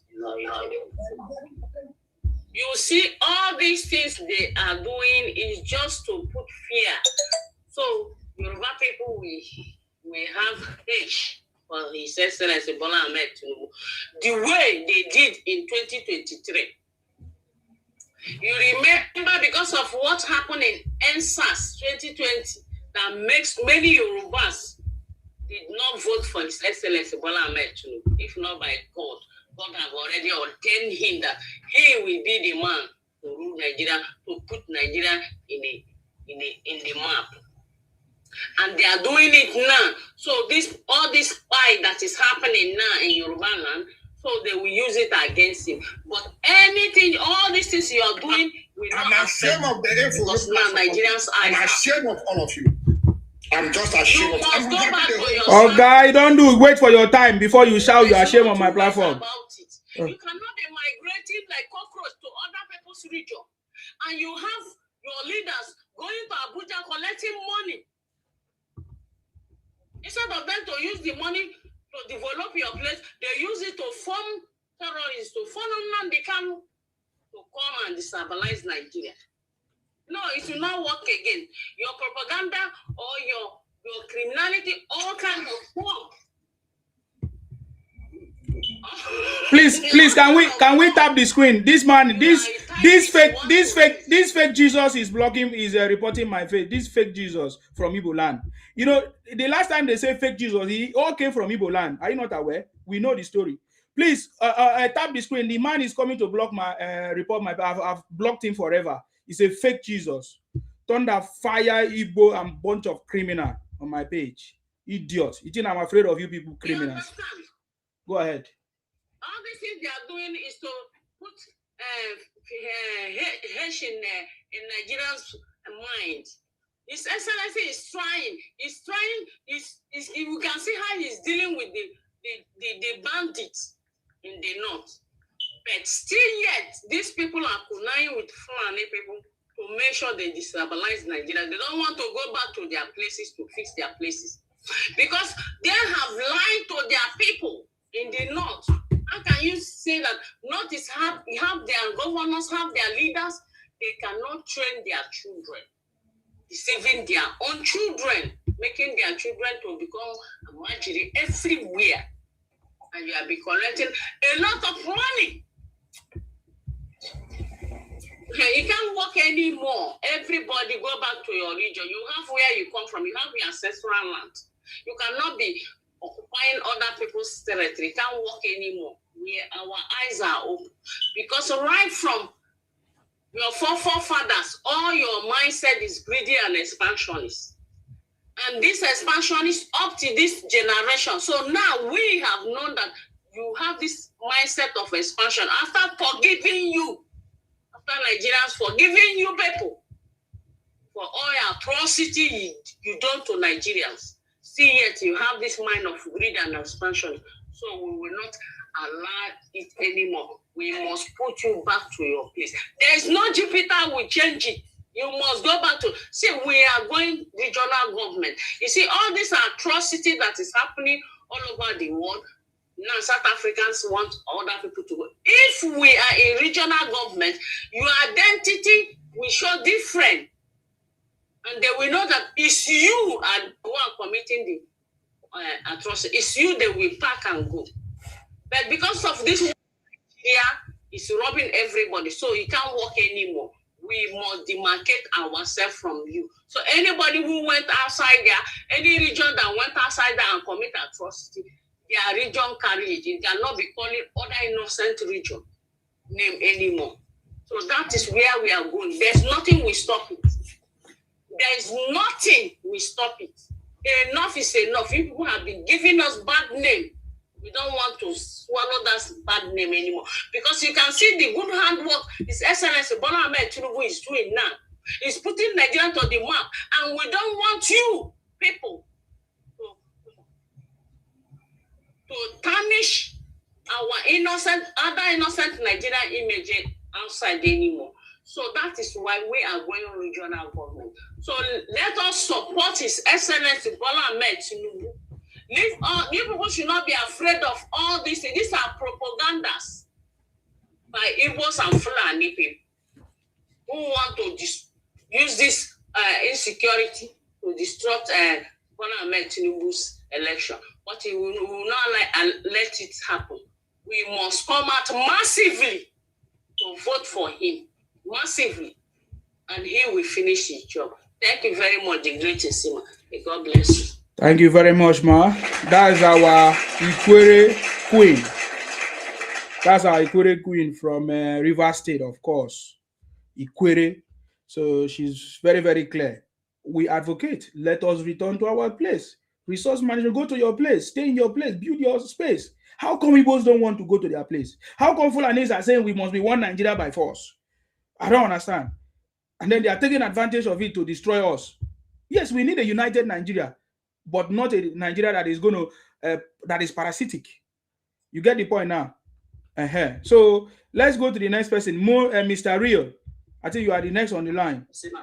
Yes, go ahead. You know what they pay me pass, we say, if I remember when my sister on do operation, this don't do no space for hospital. Even doctor may go attend to her, kill too much to do that thing. She get my point. For our general hospital, we need to take her to Ilorin or another Yoruba territory. And who the people that let our hospital they congested in Lagos are all these Igbos.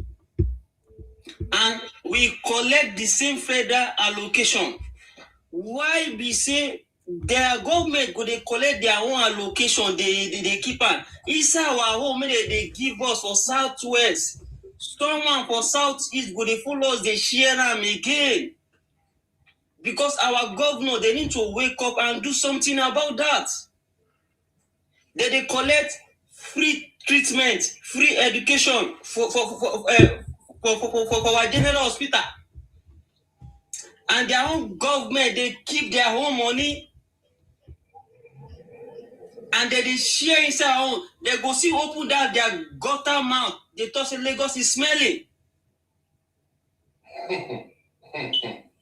We need to talk to our governor. They need to wake up.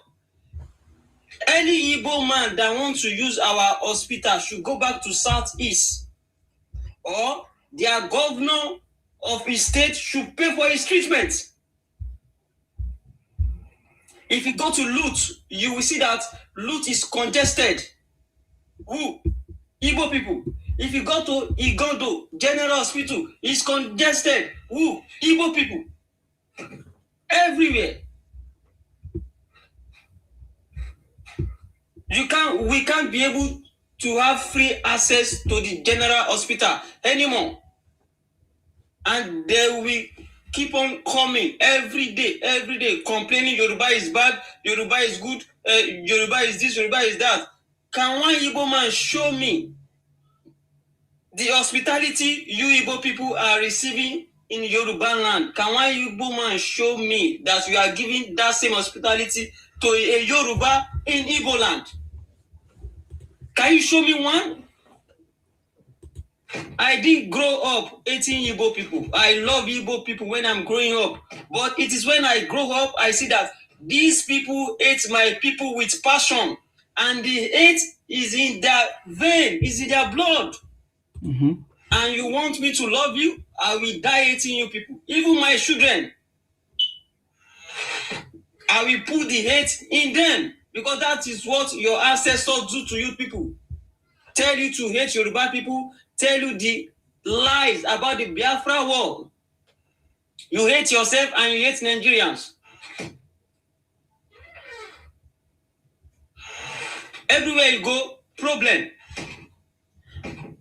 My own submission is Tinubu should stop giving the governor the subsidy money.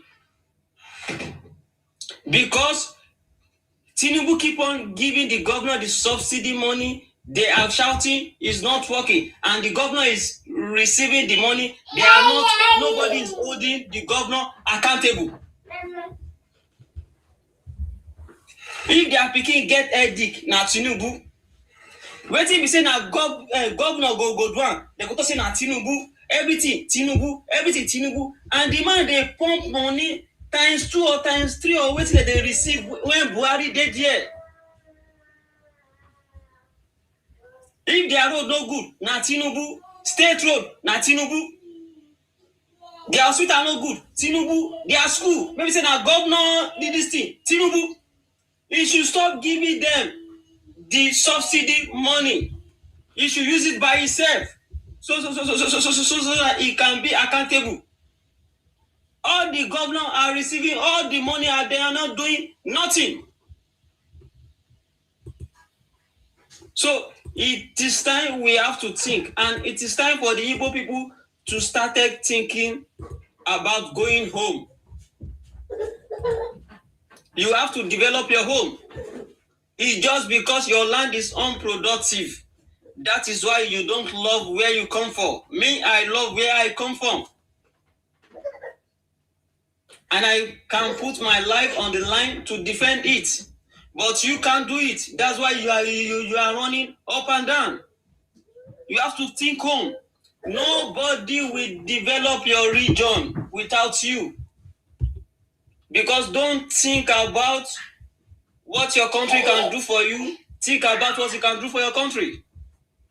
It is time you people started waking up. Develop your home and turn it to Dubai. And stop running to other people's region. Because we keep on shouting, you keep on shouting, and you Igbo people keep on mocking us. One day it will get out of hand. Just take it as an advice. It will get out of hand. You see you see the South Africa is Dudula. Our own will be Dudua in Yoruba land. You will see the part 2 of Dudua one day. But just keep on pushing Yoruba people. Keep on pushing it. Please, I beg you people, keep on pushing it. One day you will see the results.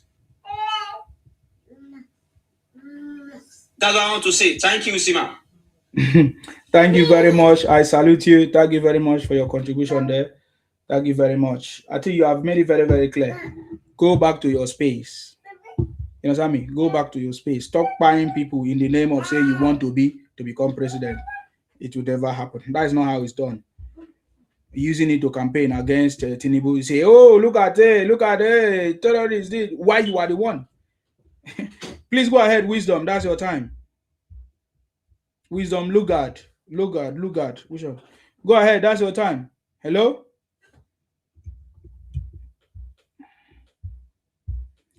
Okay. Orisha, that's your time, please. Go ahead. Hello, everyone. Hello, Isima. I salute you. Good evening. Thank you so much, Isima. You're welcome. Soldier. You're welcome. You're soldier. Yes. Thank you so much. God bless you for all you do. Thank you. I'm your fan from a long time. Yes, sir. 2 years now. Thank you so much. Thank you. Good evening, everyone, and thank you for having me. I don't have much to say. Yeah. Because if you look at the problem we've been having in Nigeria, Igbos are our problem. They are our major problem. And the British, brought them into Nigeria. They are not indigenous to Nigerian space. We are doing documentary on Igbos, right now. When you see them, they are light skin, blue eyes, green eyes.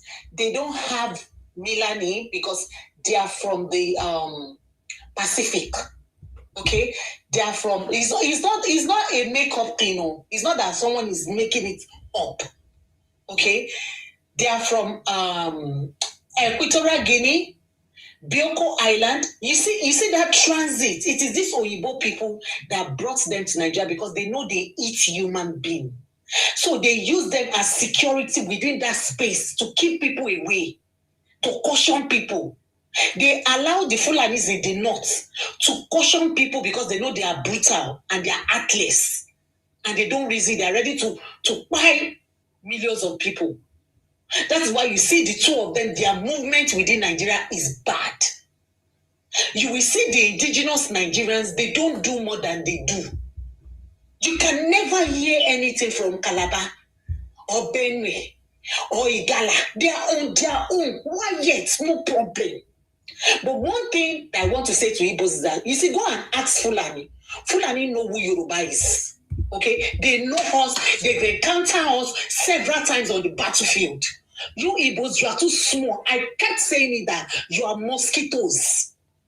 You see, the reason why you see us like that our nature is, we have the free mindset. We are very free and easy. It's because of what we have. You see, when you have mysterious things, you will come out and show yourself as if it's nothing. You see that woman that came up, I've been pressing for you to bring me up. I want to meet that woman there. She's very stupid. Okay? You said you are related. That is your business. We don't give a hoot. We We Yorubas don't get, I don't care anybody in my family that is Igbo at this moment. They want to ruin the future of our children. I live in the United Kingdom for 22 years. In this United Kingdom, the Scottish don't go beyond their lane. I've been to Scotland. I spent 6 months. And I've already stayed more than 10 years in England. You don't cross your lane. So when you people, stupid, rubbish people are talking, you should talk with sense. Because this country, United Kingdom, has organized their own life. You cannot trespass. Even in primary school, children in primary school, you respect people's bubble. Bubble means space, boundaries. You don't go beyond it. So when you're talking, you talk to people that they don't tolerate. They have zero. Only somehow you live here now. You live in this country. You know what I'm saying?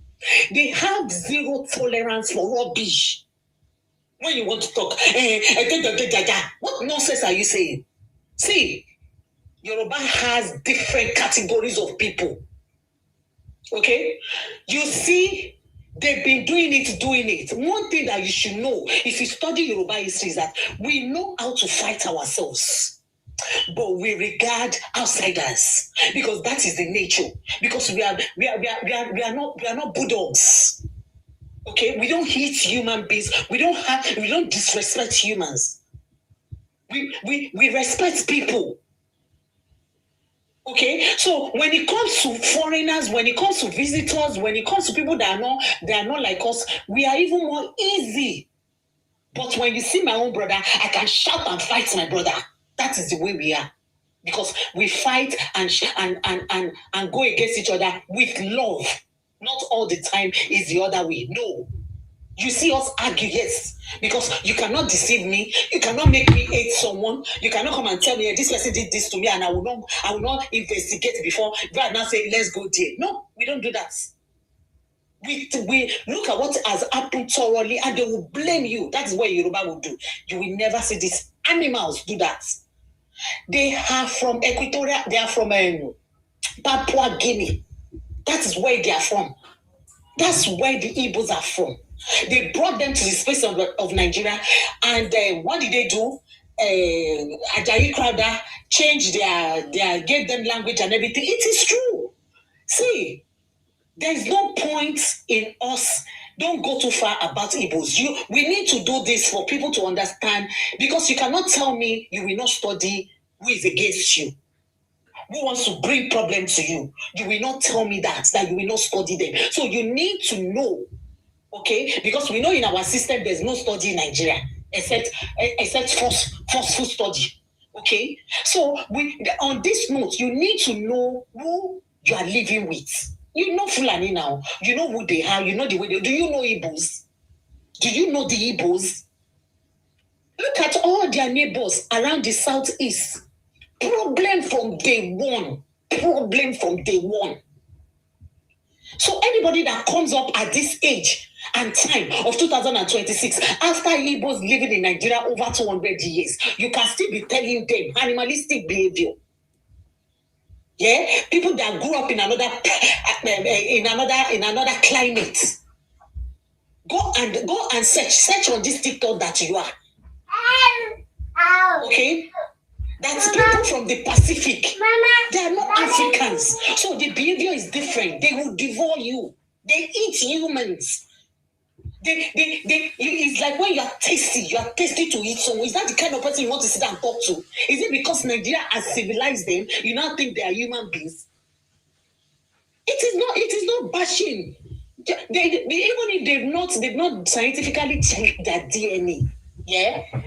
At least we've seen people from that side, and that's what they do, especially the remote ones in the bush. So nobody can tell me it doesn't happen in that area. So what do you want to tell me? They've been civilized now and they look like human. Do they look like human beings before?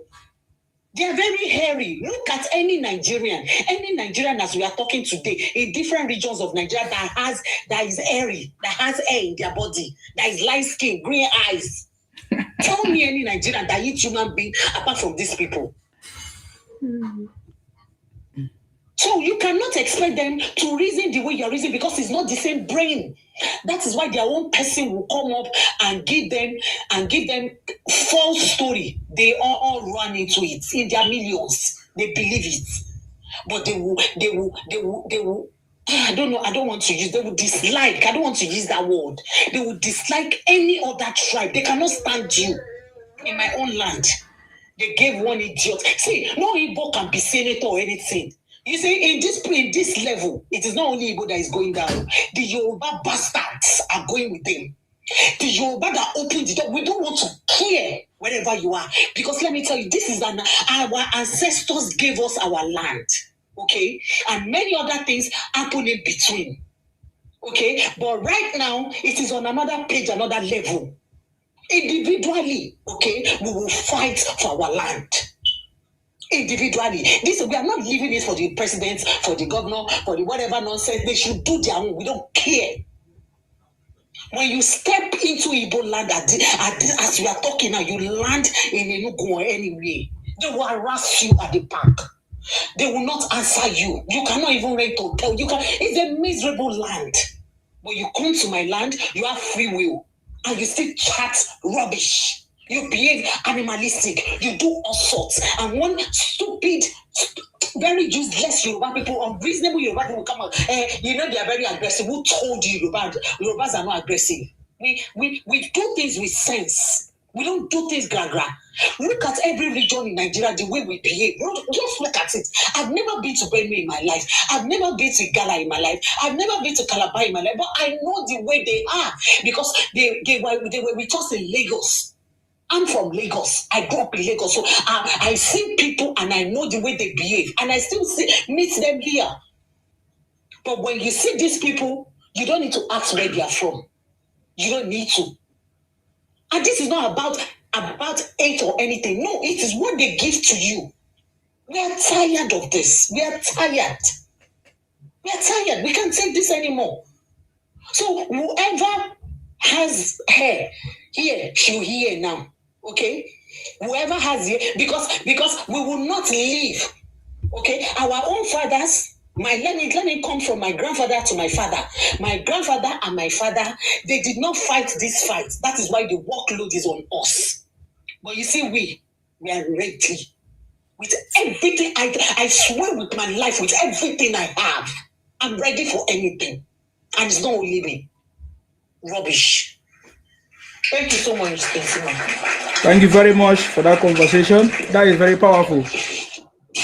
It's the same thing. I think we all have to rise up, because what we are talking about in Lagos, in Yoruba land now, is also what is happening in the South. Is what has been happening for a very long time. But thanks to President Tinubu that come to recognize us. That's the truth. If there's nobody that likes to say the truth, we will say the truth. So, Jonathan, can I hear from you? Before I go back to Tiwa, I know that maybe Tiwa have something to say because it's been there long. Jonathan, what's your contribution? How are you, bros? We are good. Yourself? I'm good. Perfect. Do you have any contribution? Yeah, I just want to put something there. Like, I've just heard about the sister saying something about Igbos. If Igbos, you don't want Igbos to stay in Nigeria, let them go their way now. I hope it's going to be fine. What are you talking about? Are we holding you? What is holding you? Did any Yoruba person invite you to come to Lagos? Did anybody invite you to come to Akwa Ibom? Okay. Listen, can you just listen? I'm asking you now. You listen to what? You just said nonsense. I'm asking you. I'm asking you. Can you tell me? Did any? You are a very Igbo criminal.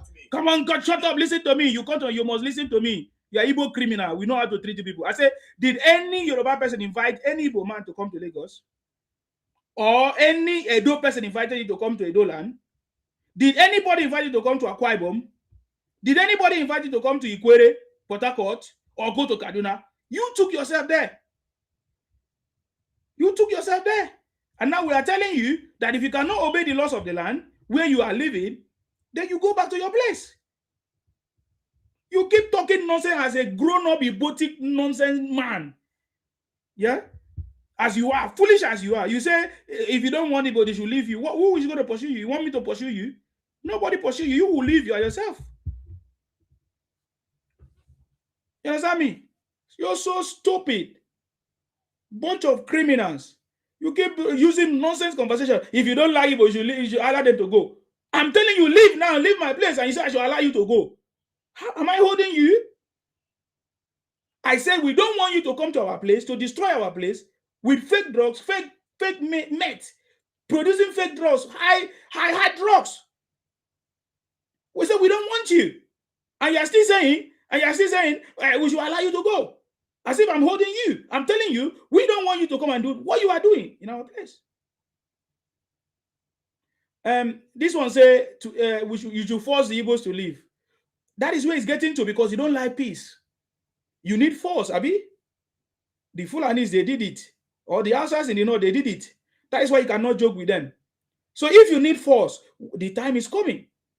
Because there will be a time that people will make reference to now that we were talking and complaining and you refuse to listen. Now you are telling us that we should use force. Abi, the time will come. The force will drive you away. Don't worry. That one is too small. Okay? Chill out. Chill out. That one is not even a problem. Because when I remember the last time the North said Igbo should leave, you started begging. The time is coming. You will always beg. Wisdom, Lugard. That's your time. Did you not hear Kubana chief priest? He was crying. He said, "Oh, that Tinubu do not trust him as an Igbo man. That Tinubu do not fully trust him." That is a victim mindset. All of you play the victim mindset. I listened to Pella platform, and when Pella was having interaction with Obi Kubana, he said that that he is now, that President Tinubu do not fully trust him. Is that why he failed in his local government? Did Tinubu go and is Tinubu an Igbo man in his local government that is also local government where he come from? One thick bush village that I've seen in a video where he come from. He will stay in Lagos and be saying money and water, but his village is all bush. So is that where Tinubu come from?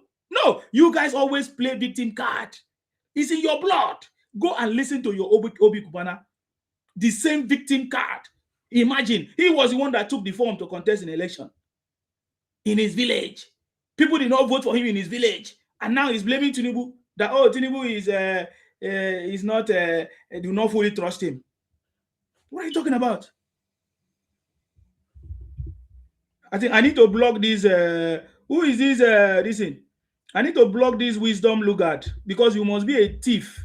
I keep bringing you and you don't say anything. So I need to block you. Maybe every time you come to report my page, because that's what you guys do. That's what I mean. Okay. Nasser, that's your time. Is that Nasser Erufai?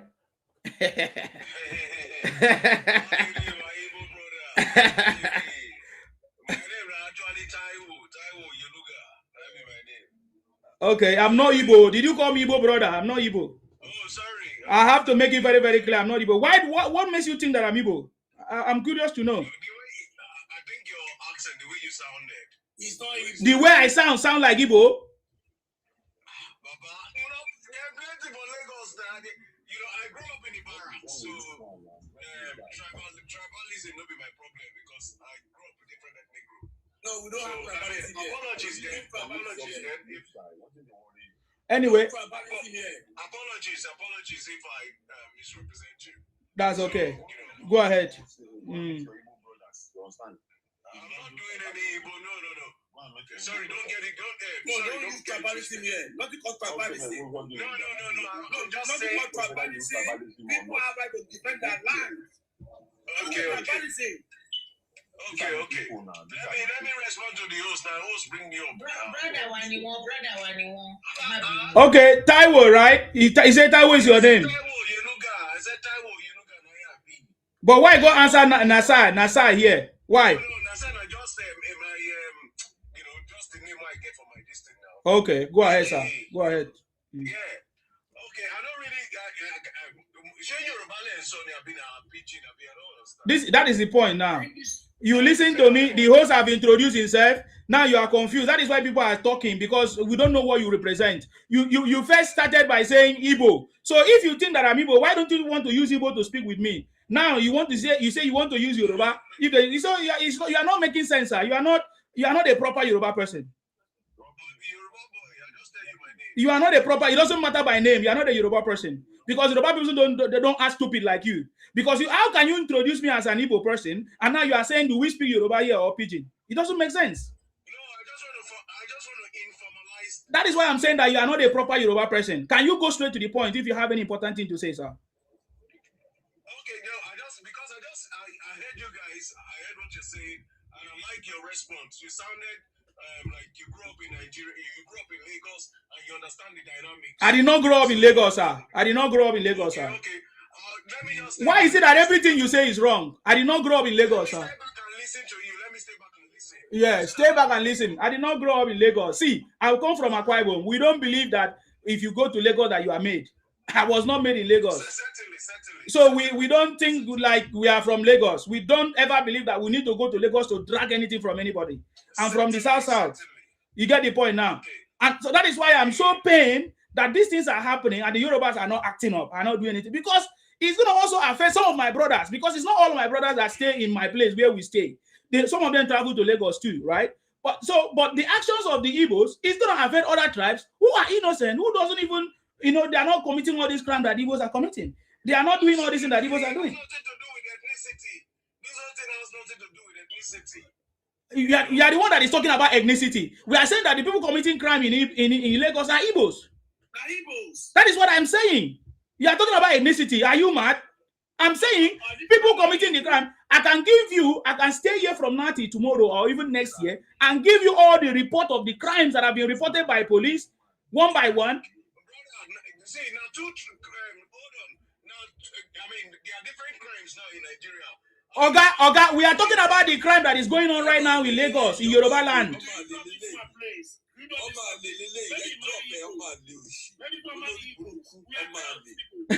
So, are you aware of the report? Are you aware of the report from EFCC about the crime that just happened now in Ogun State? Are you aware? No, I'm aware of that man that they killed in Ogbomoso. That's the only thing. Don't worry about him reporting my page. It's not going to work this time. So I'm asking you. So you're aware of the one they buy in Ogbomoso. You're not aware of the Igbos that are selling meth in the bush. You're not aware. No. I live in the UK, so I'm not aware of all this thing. That's not why I joined this group. You live in the UK.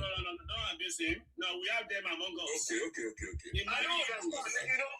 See, I'm trying to be civil here. I told you. No, we are not here. We are not here for that. Okay. Only the four. We are not here for that. Okay. So what did you come to say? You've been listening, right? Why did you come up? Yeah. Why did you come up? Why did you come up? I came up because I heard you chastising a guy, which is bigotry, which is when you're talking about Igbo and all that. And I liked what you're saying because, like I said, I grew up in the barracks, Air Force Base Ikeja, and I'm ex-British Army. As I speak to you, I work in the Ministry of Defense in the UK. I've only joined this group hold on. You don't need to speak to the rules. I'm only okay. That's why you need to. That's why you need to educate. Why should I educate you? You that have been a British, you say you're a British Army, Oga is a lie. You are a very big liar. You are a very big liar.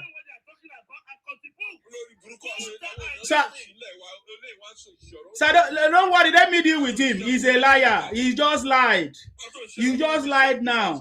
How can you be in this noble position, noble role in the UK, and you don't have proper information, and you say you are a British Armed Forces, this and that, and you work in defense? For how long will you continue to lie? I don't work in defense. In the UK, what is the UK? In the UK, we don't care that nonsense. Then you are a failure. You are a failed man. You are a failed man then. If you work in the UK or whatever you say you work, and you don't know all these things, you are a failed man. You are proud to come and tell me position that you work in the UK. That's a lie. That's nonsense. I've passed through that positions. I've done many things more than that, but I don't make noise. I'm not novice. I'm not stupid. You understand me? I'm here because if you don't know something, don't come up to come and speak. You could have just stayed to listen if you are genuine, if you are sincere. telling me that you are a defense nonsense. God punish you. Are you using that to come and threaten me or to create fear in me? You are a very stupid person. You don't do that to me. You understand me? You don't do that to me that you are the working defense. Are you mad? Do you know where I work? Do you know where I work? So go and listen. You don't come to somebody's platform when you don't know what they are talking to. Is it how you go to British platform and go and disrupt them? Why should I drop you? Drop yourself.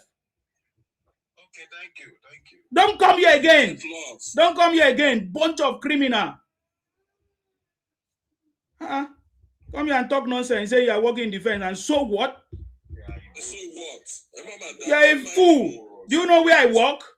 Please. You know, some people are innocently ignorant. They don't know what. A lot of them here that I talk to, they don't know what is going on in Nigeria. Please, you can educate him. But they are in danger. Ma, we are not educating these people. We are in a very serious something. We are not in a very serious something. How can you come and be telling me? Hey, thank you, ma. Now that one you like. Thank you, ma. No, ma, we are not educating people. You could have just listened now. You are Nasser. No.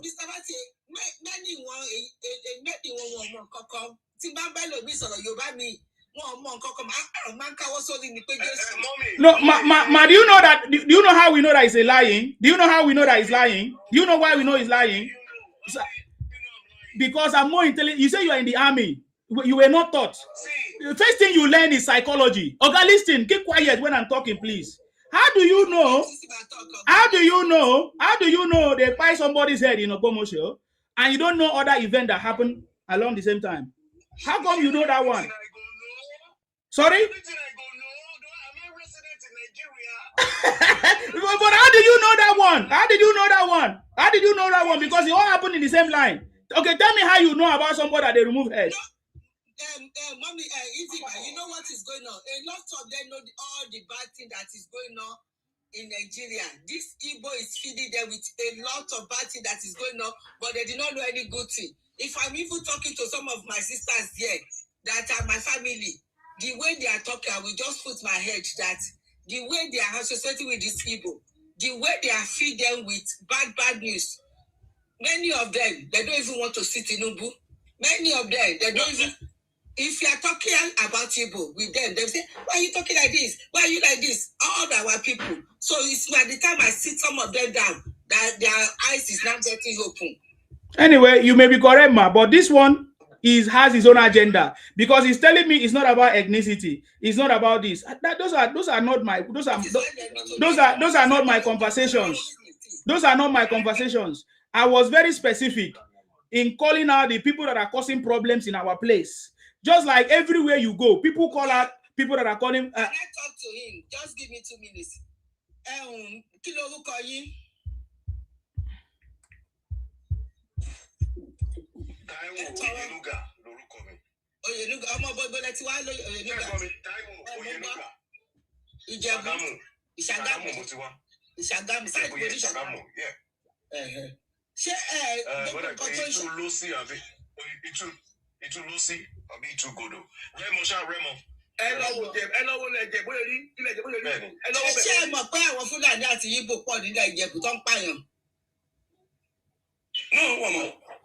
Okay,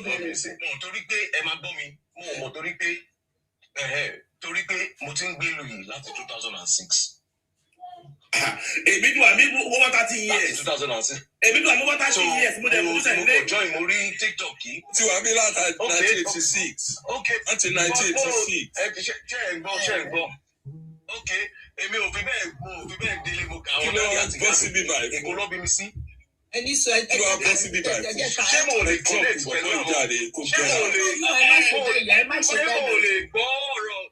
See.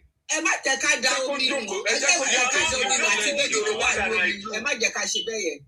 Ó yá kó jókòó sínú kọ́mẹ́ǹtì. No more Yorùbá than I. No, don't bring Igbo to me. Don't be a big Igbo to me. Don't be a big Igbo to me. Don't be a big Igbo to me. Mr. Martins, don't hear me people are flying to be at all. Ṣé Yorùbá níyàwó ẹ̀? Ṣé Yorùbá níyàwó ẹ̀? Don't hear Ṣé me Yorùbá people are níyàwó flying to ẹ̀? be at all. Yorùbá níyàwó mi. Can we speak English now? Can we speak English now? Because are you married to Igbo? Are you married to Igbo? I'm married to an Ibadan girl. So why are you acting like Igbo? I think act like Igbo. I told you I live in the Air Force Base. If person go for inside barrack, no be pidgin, they mostly speak. And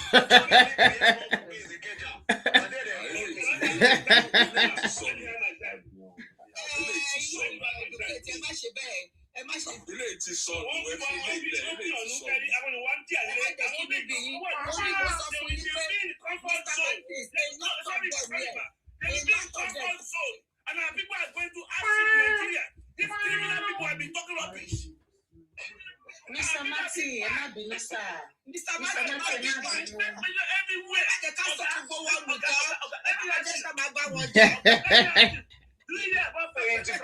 Nigerian people in the diaspora,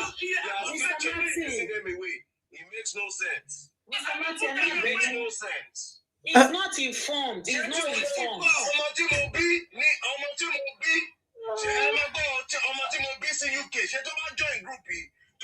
Understand Yoruba. Okay,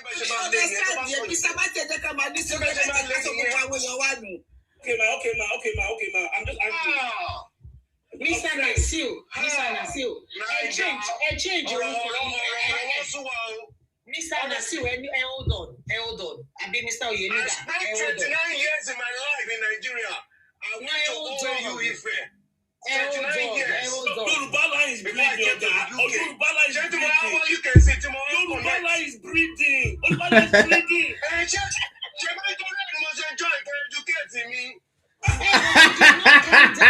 We did not come down. So we should educate you, and you don't know what is going on in Nigeria. That is the part I don't believe. That's the part I don't believe. Another name. Then you told us another name, and because I met you last week, that was why I was telling them that I know you. Do you understand? But you further went on to contradict issue by saying some other things like tribal. People don't want to hear that. By saying ethnic, they don't want to hear that. Do you understand? Everybody. So, and you contradict ara yín. Ẹ forúkọ ọ̀tọ̀, sorúkọ page yín, ẹ̀yin dorúkọ mi.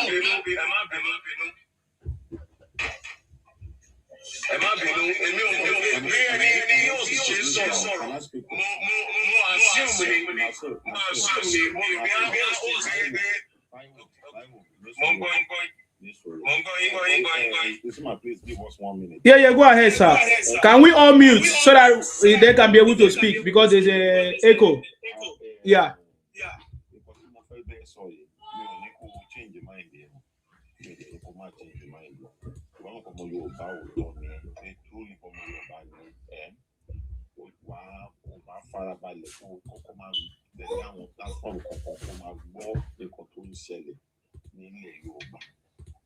Táwọn Igbo ń ṣe mo wá decide pé okay o ṣé o fẹ́ kojú àwọn people yẹn ṣe o dé military ni o ṣiṣẹ́ ní intelligence àti gbogbo ẹ̀ okay ní dáwọ́ tí but nǹkan tá a kàn fẹ́ sọ fún ẹ pé àwọn Igbo wọ́n ń ta oògùn olóró fún àwọn ọmọ wa wọ́n ń ba ayé àwọn ọmọ wa jẹ́ wọ́n ń sọ àwọn ọmọ wa di aṣẹ́wó wọ́n ń wà ní ogbó wa wọ́n ń ṣẹ́ẹ̀tì wa lójoojúmọ́ wọ́n náà wọ́n máa gba ilẹ̀ wa.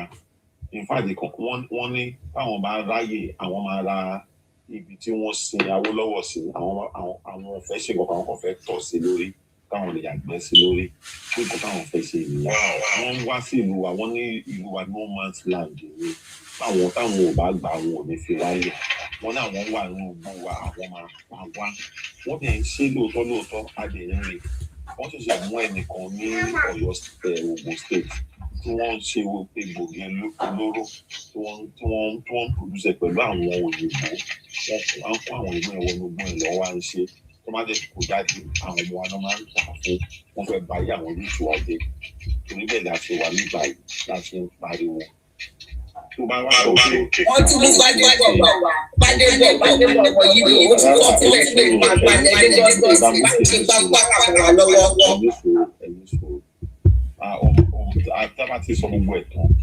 Our choose the side here. So no, I don't know about it. I will very neutral. I choose the phone. One more Igbo one children do Morocco. One for me, Badebo, one of rent in the back of my question work more. Others, by the way, there's a people back in personal power,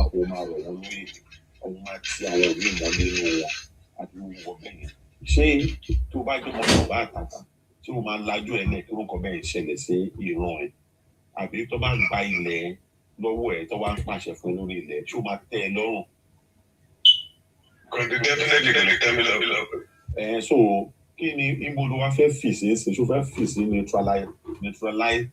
neutral ground tó ní o fẹ́ dúró sí yẹn ni àbí o fẹ́ wà pẹ̀lú àwọn èèyàn láti gbógun ti àwọn ọ̀tá tí wọ́n fẹ́ gbógun ti ẹ. I mean, right Yorùbá láti jà fúnlẹ̀ wọn àti kékeré lèmi ni mo ti máa ń gbọ́ pé bàbá wa lẹ́kọ̀ọ́ tí Igbo máa ń sọ pé Lagos is not Yorùbá land táwa náà máa tẹ̀mí náà máa ń sọ pé àbí ní Christ a máa ń bá wọn jà so nọ́mbà yẹ̀mí mọ̀ pé ilẹ̀ Yorùbá ni ọmọ Igbo ni kò láṣẹ láti wá sọ pé Lagos is a no man's land kò lọ́rọ̀ nìyẹn.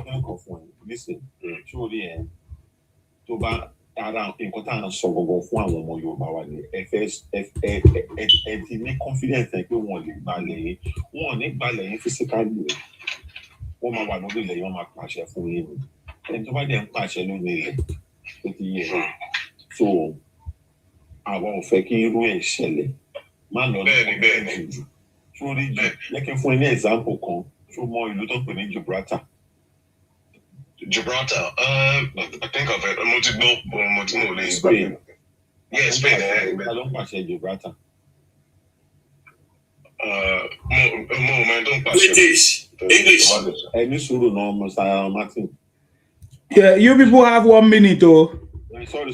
Yes. Àwọn British ló ń pàṣẹ bẹ̀yẹn, but bí àwọn British ṣe gba bẹ̀yẹn díẹ̀ ni. Ìgbà tó lè gba bẹ̀yẹn tó ń sìn tó máa ní àwọn fẹ́ ṣe referendum bẹ̀yẹn. British ló máa ń win for more reason torí wọ́n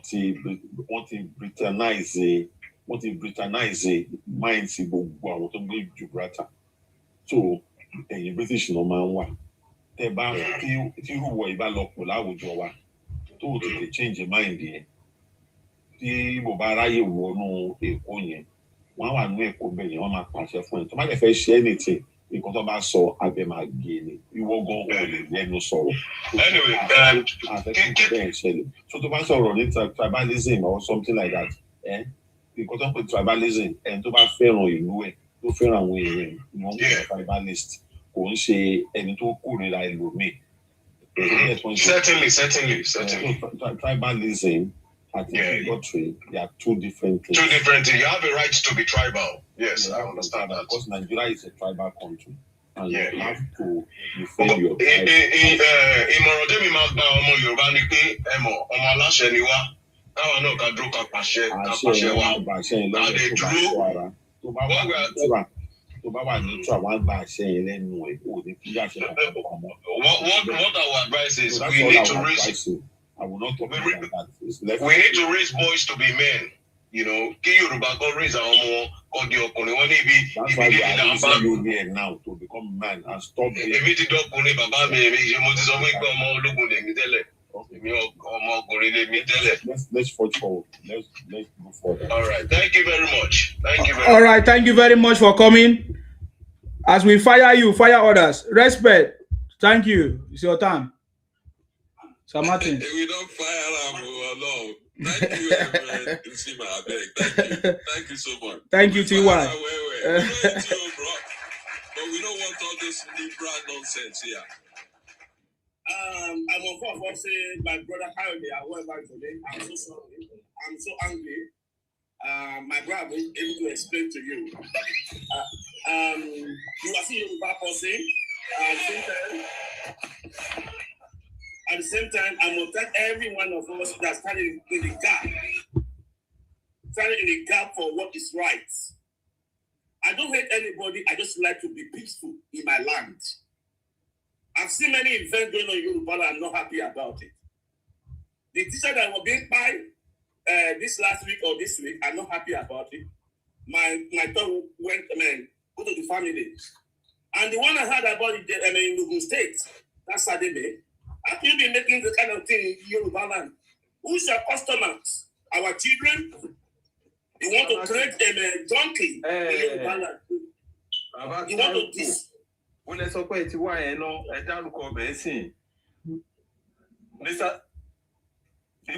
Hold on, Saudi, is your network no good?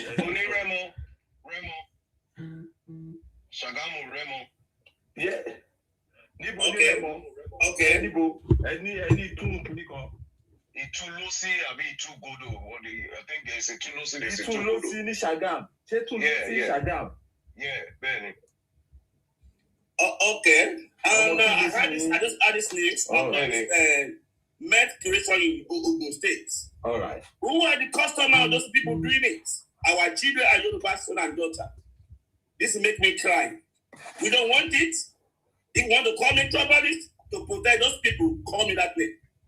I don't want those future generations of Yoruba to be destroyed because some people want to make money. To come and create junkie in our land. Why can't you make your men in your Igbo land? Why can't you do it there? Why must it be to Yoruba land? Yoruba land is a peaceful society. We want to take care of our children. We saw what is going on in South Africa. How you destroy their children in South Africa? My children is not there, but the Yoruba children, they are all my children. I can't withstand this thing happening in Yoruba land. So, in essence, we want everybody to maintain his own boundary. We don't say she don't come to our land, but respect the law and order and be peaceful. And again, it makes me cry when someone wants to buy fork in Yoruba land. Why must you come to Yoruba and come and contest? What's wrong with your Igbo land?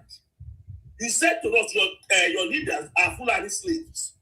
Why can't you go and replace them and give them a good leadership in Igbo land? Why must you come to Yoruba land? If you want to talk about leadership, it's we Yoruba that come to Igbo land and govern you. Not Igbo come to Yoruba land. We are the same leadership. We are men and women. They are incapable to do Yoruba land. Everybody must go back to his own territory. We cannot come to Yoruba and come and form one Nigeria. Never. Anybody want to live in Yoruba, you can live.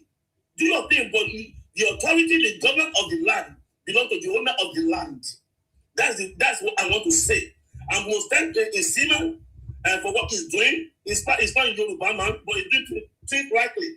Everybody must maintain their own territory. There's one man that said something earlier that said we must be doing tax on anybody using utility. Yes. If they are using our hospital, our school, it must be tax. Because you are being given allocations. We are trying to add demarcation. It's not about hatred.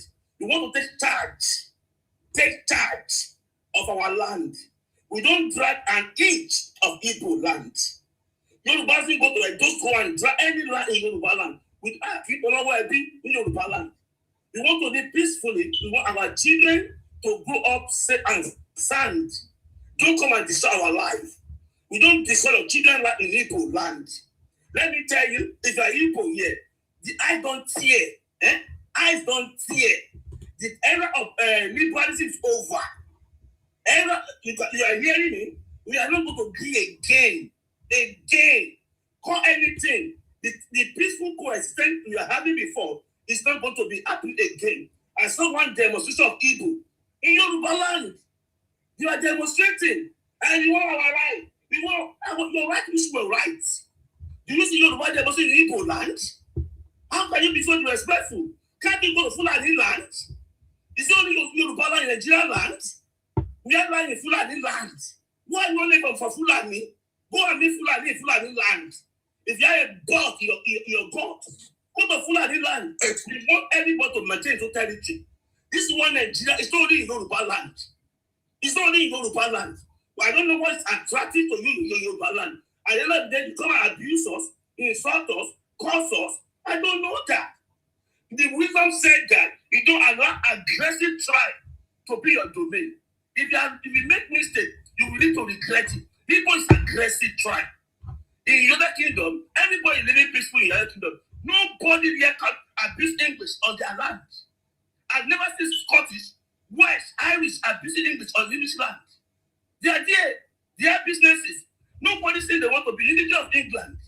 Anybody living peacefully, why must you come and insult your boy in Yoruba land? Why must you want to be indigenous in Yoruba land? Who want to be? Why can't you have one indigene and be happy? I have one indigene. I'm Yoruba, I'm okay. Why must you have two indigene? Why must you be so greedy? So greedy. You want to keep your own, and you want to have someone else own with your own. It's not going to happen in Yoruba land. So Igbos and Fulani, because two of you are the criminals that you are facing in Yoruba land. Fulani and Igbos. You want to do one exam in Yoruba land. The era of peaceful has finished. We Yoruba will not go to allow it again. Day your day, I day my day. God on the verse. God on the verse. Day your day, day your Igbo land. If you see me in Igbo land, come and drag your Igbo land. Pursue me. I will never come and drag you to your Igbo land. Because I respect Igbos. The only place I've been in my time that close to you is Ikere land. Port Harcourt. I never abused and insulted because I know it's not my land. Why must you come to Yoruba land and disrespect Yoruba people? Do we come to your land, practice your land? It was I look anti one Nigeria, why you here? Who asked for one Nigeria? Do you consult us? Do you consult us? You wasn't in position of one Nigeria on us. We don't want it. We want demarcation. Do your land. Do your land. Contribute your tax to Igbo land. We don't pay for your tax. Do your transport and business in Igbo land. Let everybody do his own land. The era of Gentleman is over. I know that many people here, we are not going to be clear. We are not going to clear again. We are not going to be clear again. We want peace in our land. We want peace in our land and dig your land. If you see me in Igbo land, take a glass, cut in my leg. Igbo man, if you see me in Igbo land, take a glass, cut in my leg. I don't want to want to drive Igbo land. Igbo land is Igbo land. Fulani land is Fulani land. Yoruba land is Yoruba land. We must respect ourselves. This era of I want to buy from. Go and buy from your land. Go and buy from your land. You cannot rule Yoruba. I don't want to have who is your leader? Chide okay. But where? Who is your leader? Chiere, Ndu Busi. What for waiting? Does it relate? I want someone that be leading me to be Yoruba like myself. If you want to lead your people, go and lead people. And if you want to go and lead leadership, I advise you, go to Fulani land. Fulani and Igbo, you are husband and wife. You are two of you are the one looking for one Nigeria, but who can cook? You want to have other people belonging. So in essence, let us respect ourselves. The era of playing is over. I have many Igbo friends. That we grew up together. When I was young, I played with many Igbo friends. But what I'm seeing now in Yoruba land, it doesn't let me to say my friend. That's my friend. But I will never trade my ancestral land for anything else. When I buy, that's where I'm going to be buried. I'm not going to be buried in Igbo land. I'll be buried in Yoruba land. I'll never be buried in Fulani land. So I'll never trade that area for anybody. Thank you, everybody. The battle will be drawn. Igbo, go to Igbo land. Thank you. Thank you very much, sir.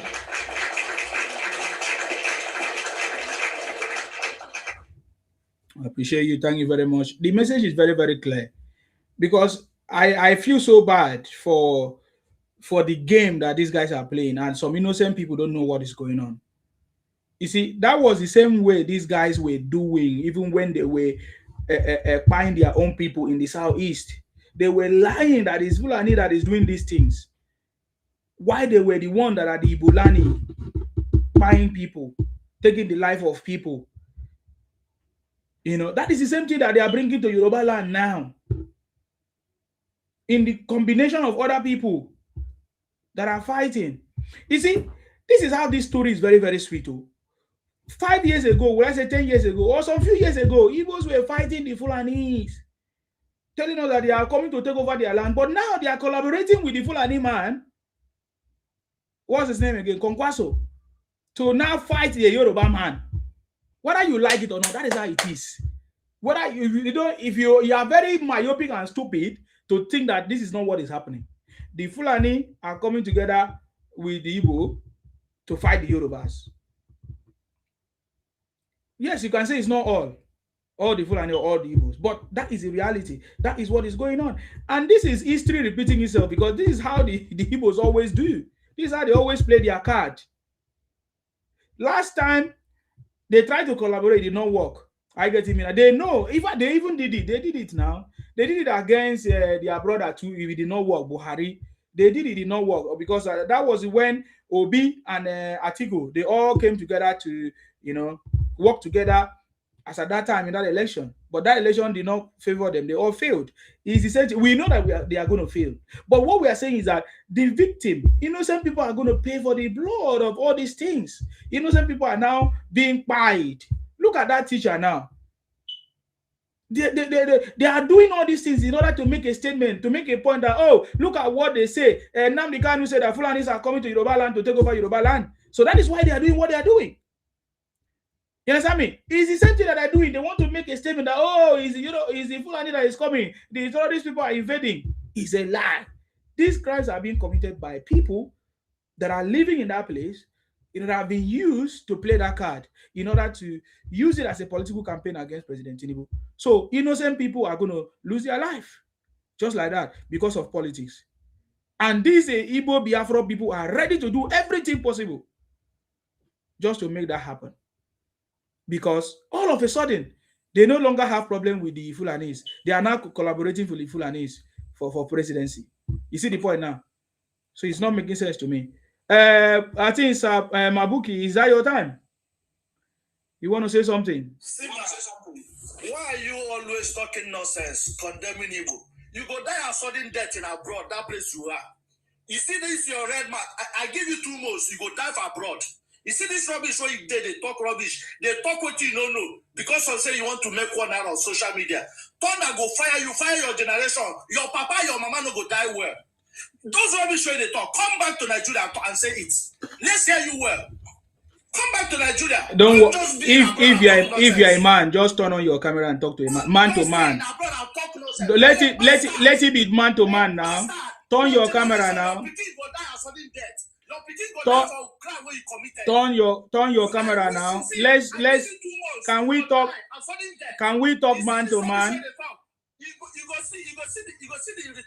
Can we talk man to man?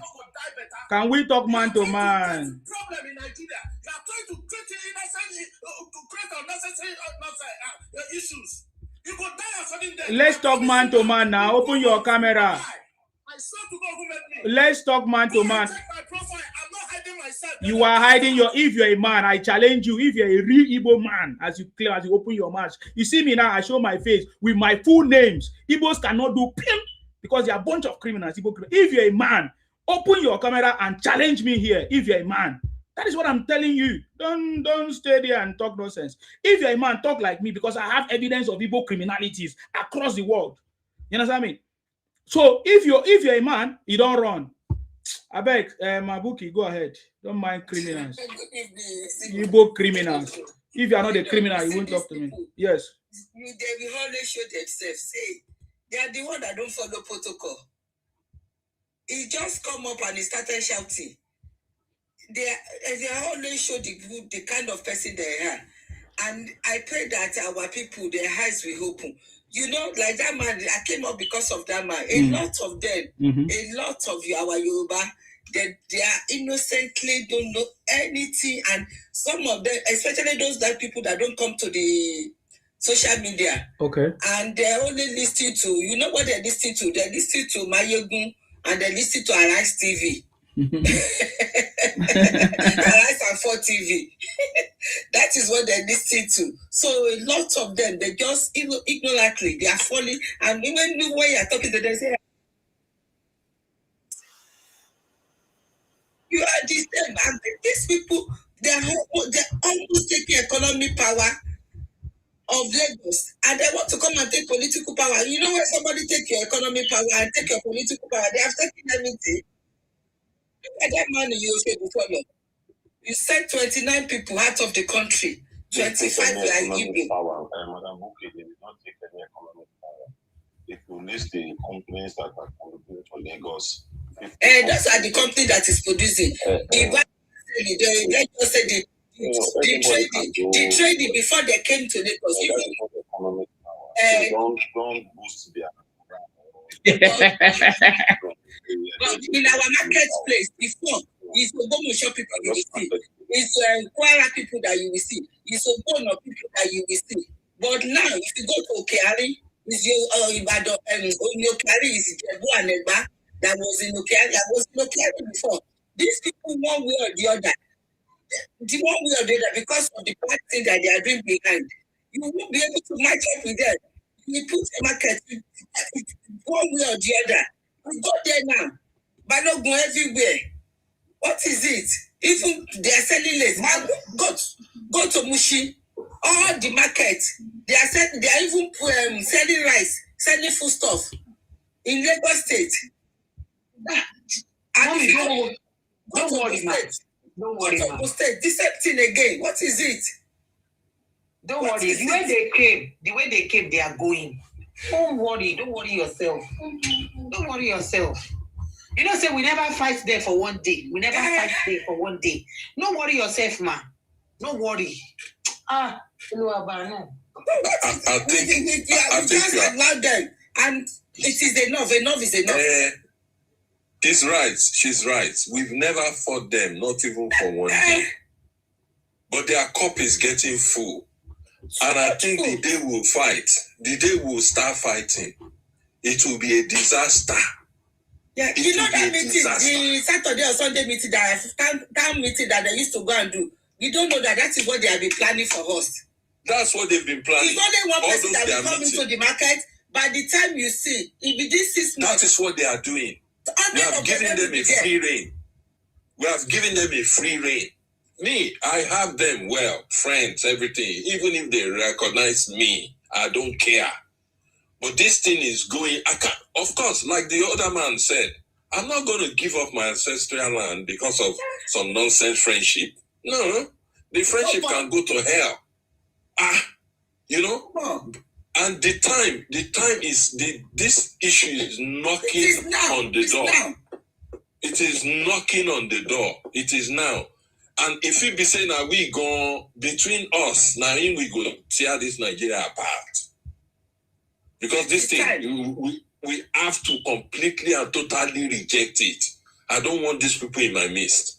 I don't want it. They say they will burn down Lagos. Okay, burn and we go. How can you come to somebody's house and you hold the person? You come to somebody's house. Nobody allow you to come to his house. Because we never fight them before. You tie the person and you tie the person out. Because we never tied them before now. My people. Before we never tied them before. My people. Please, ma'am. Please, sir. Did you notice that Fulani that they caught about last 2 weeks in one of the Yoruba town? Is it the one in Ondo? I don't know the town. Caught 2 Fulani in Ondo. Not two. Just one. They're about 15. No. The land. They done rituals on the land. They've done special rituals for them, invaders, that come with bad mind. So the moment they came in, they did not see anybody. I want to speak English because of his, the audience and his You see the ground there, they've done rituals, okay? No, Allah. So, speak any language that is needed. Yes, go ahead. So when they came in, the ground hold them. Do you understand? Yes. It's a spiritual thing. Yes. So when he held them, he controlled them. They removed all their guns, all what they brought in. They put it on the floor, and all of them they laid round that place. About 15 of them. They were there sleeping. You know when they showed it. I don't know why you people didn't see it. It's on the internet. I must have seen it, but maybe I missed it. Because it's in the night. It's in the night. So when they lay there, they were sleeping like they are sleeping on their bed. Okay. So the people now came in like, what a big our fish. We don't catch the fish. They don't went to check the fish. Igbo, honestly, you will not escape. You will not escape. You see, especially that my Lagos. You see that water where you now they see, that ocean, that sea. Nothing say that just see. We they talk to them, we they talk to the sea. When I get see, now they talk to sea. Are you people spiritual? Now juju now they do now. Spiritual is different from juju. You go know what Yoruba be. You know, say the Yoruba way una don't they meet. Now civilized Yoruba. You understand? Una never see the other side. Say, professor, now serious guy man. Now go say, I say, oh, he be professor. But I don't know the other side because it is heritage. That is what he has in his heritage. So forget Christianity, Islam, where una don't they jam sis. Do you understand? Many of us don't go back us. Okay? So wait till now one see. You know, say I like to the dear person, and I like to the put hand for person face. Now go see. And that Ijebu where they go do something. It be like say they never, as we they do this thing, and they never do Yoruba one, like Yoruba one. When we say each state go get where they talk. Because let me tell you, Yoruba people are very laid back. We are very laid back people. Ijebu we get Agemo, now they go do something inside bush. You see, even Yoruba, they fear Yoruba. To release some things that they fear Yoruba, they fear Yoruba. Say no, we don't go do that one too much. We did talk yesterday for another platform. So somebody was saying, Ailala, their uncle is a big, spiritual man. He said, no, Ailala is too big. Do you know how it's fight? You see what we did? You see what we did talk? You understand? So there are things there, but our senior will say, no, don't let us go that far. Don't let us do this. Don't let us do that. The Oba of Lagos, like 5 years ago, was so angry. Oh, sorry, mommy. I took the stage from you. Let me say this out. Okay. The Oba of Lagos said that he will use the water in Lagos to swear for the Igbos. And all of us were like, why? What did they do? I'm a Lagosian, I'm an indigenous. So we're like, what did they do? What happened? What went wrong? Because our elders, they don't even want you to know the antecedent of what happened. Our parents, when they have issue with their brother, sister, friend, business associates, when we ask them, what is the problem? They will say, hey, don't worry, we have settled it. It's just, they don't want us to know that there's a problem. That is why we don't carry that kind of hatred in our hearts. Because there's no how you will tell me, this is what person did to me, and I will be friends with you. Never happened. So when the Oba was saying he's going to do this and he's going to do that, so we were like, everybody was worried, but they did not tell us what they did. If they had been communicating all these things with us, everybody would know their stand. We would know our stand. But because they know, sometimes, yes, they will say, Yoruba, we are not quick to anger. But when they get angry, they get mad. They get super mad. Even the Igbos on Lagos Island, no matter how mad they are, they give it to the Lagos boys there. And you which madness are you? You someone that is looking for money, you are not mad now. Is that madness? So that is why we don't. Our fathers, they are trying to limit all these things. They don't want you to get out of hand. They don't want people to face people. They don't want it to be like, oh, they are on our land, they attack people. When they talk, we listen. So all this, they've taken it for granted for years. It's not going to go on anymore. We live in other people's country. We give them the respect. There's this Nigerian guy a few years ago in this UK. His name is Olayinka grandson. Yes. Yes. It was against these people telling Yorubas are the ones that brought this guy down. Yorubas are the ones they fought him face to face. What is it? So is it not time to bring him out? Where is he? He's there. Wow. No, you don't know what grandson don't try grandson, no. He don't fear any bagger. He face the people of this place, gong, that is going to show them the. So the reason why those one locking inside is even more on their own side. And on our own side too, you know, Fulani do the work too. Fulani, they do the work too inside. So when this guy was outside telling us this is it, analyzing everything, everybody was like, it was Yoruba that were insulting this man most. They will not do any research. They will not find out what is. They don't care. Their one is to get up, go to work when it's weekend, go party, enjoy, relax. They finished you. Our youth they are the ones selling this thing on Lagos, in Lagos, to the youth. They are the ones, and they will come. You will come around and tell me you're dirty money. You are. Wait, in fact, I don't want to talk. I don't want to because that Lagos, my mom started from. My mom's mom generation is from that Lagos. Like they are selling things. So I can tell you from Akmongo where they sell wine. So I understand what Auntie was saying the other time. From Akpogmo, where they sell wine, all the way to where they sell rice in bags, all the way to Balogun, where they sell... Even when they are selling provision, liver product, PZ products. Yeah. My mom used to be distributor at Swan. It's all Igbo. It's all Igbo. What is it? Well, can I say something? If you allow me, please. Go on, Sam. Okay, please, good evening, everybody. I'm not here to banter word with anybody, and I'm not going to use any insulting words. Okay? I've been listening to your conversation and your grievances. And I'm an Igbo man, by the way. And you have every right to protect your land, however you want to do it. But I'll just ask you some questions, and I will go. Like I said, I'm not here to banter word. Igbo people came to Lagos, however they came, and they settled living among the Lagosians or Yoruba land. The house they rented them, the people that rented it to them are Yoruba, they paid for it. They started looking for shop.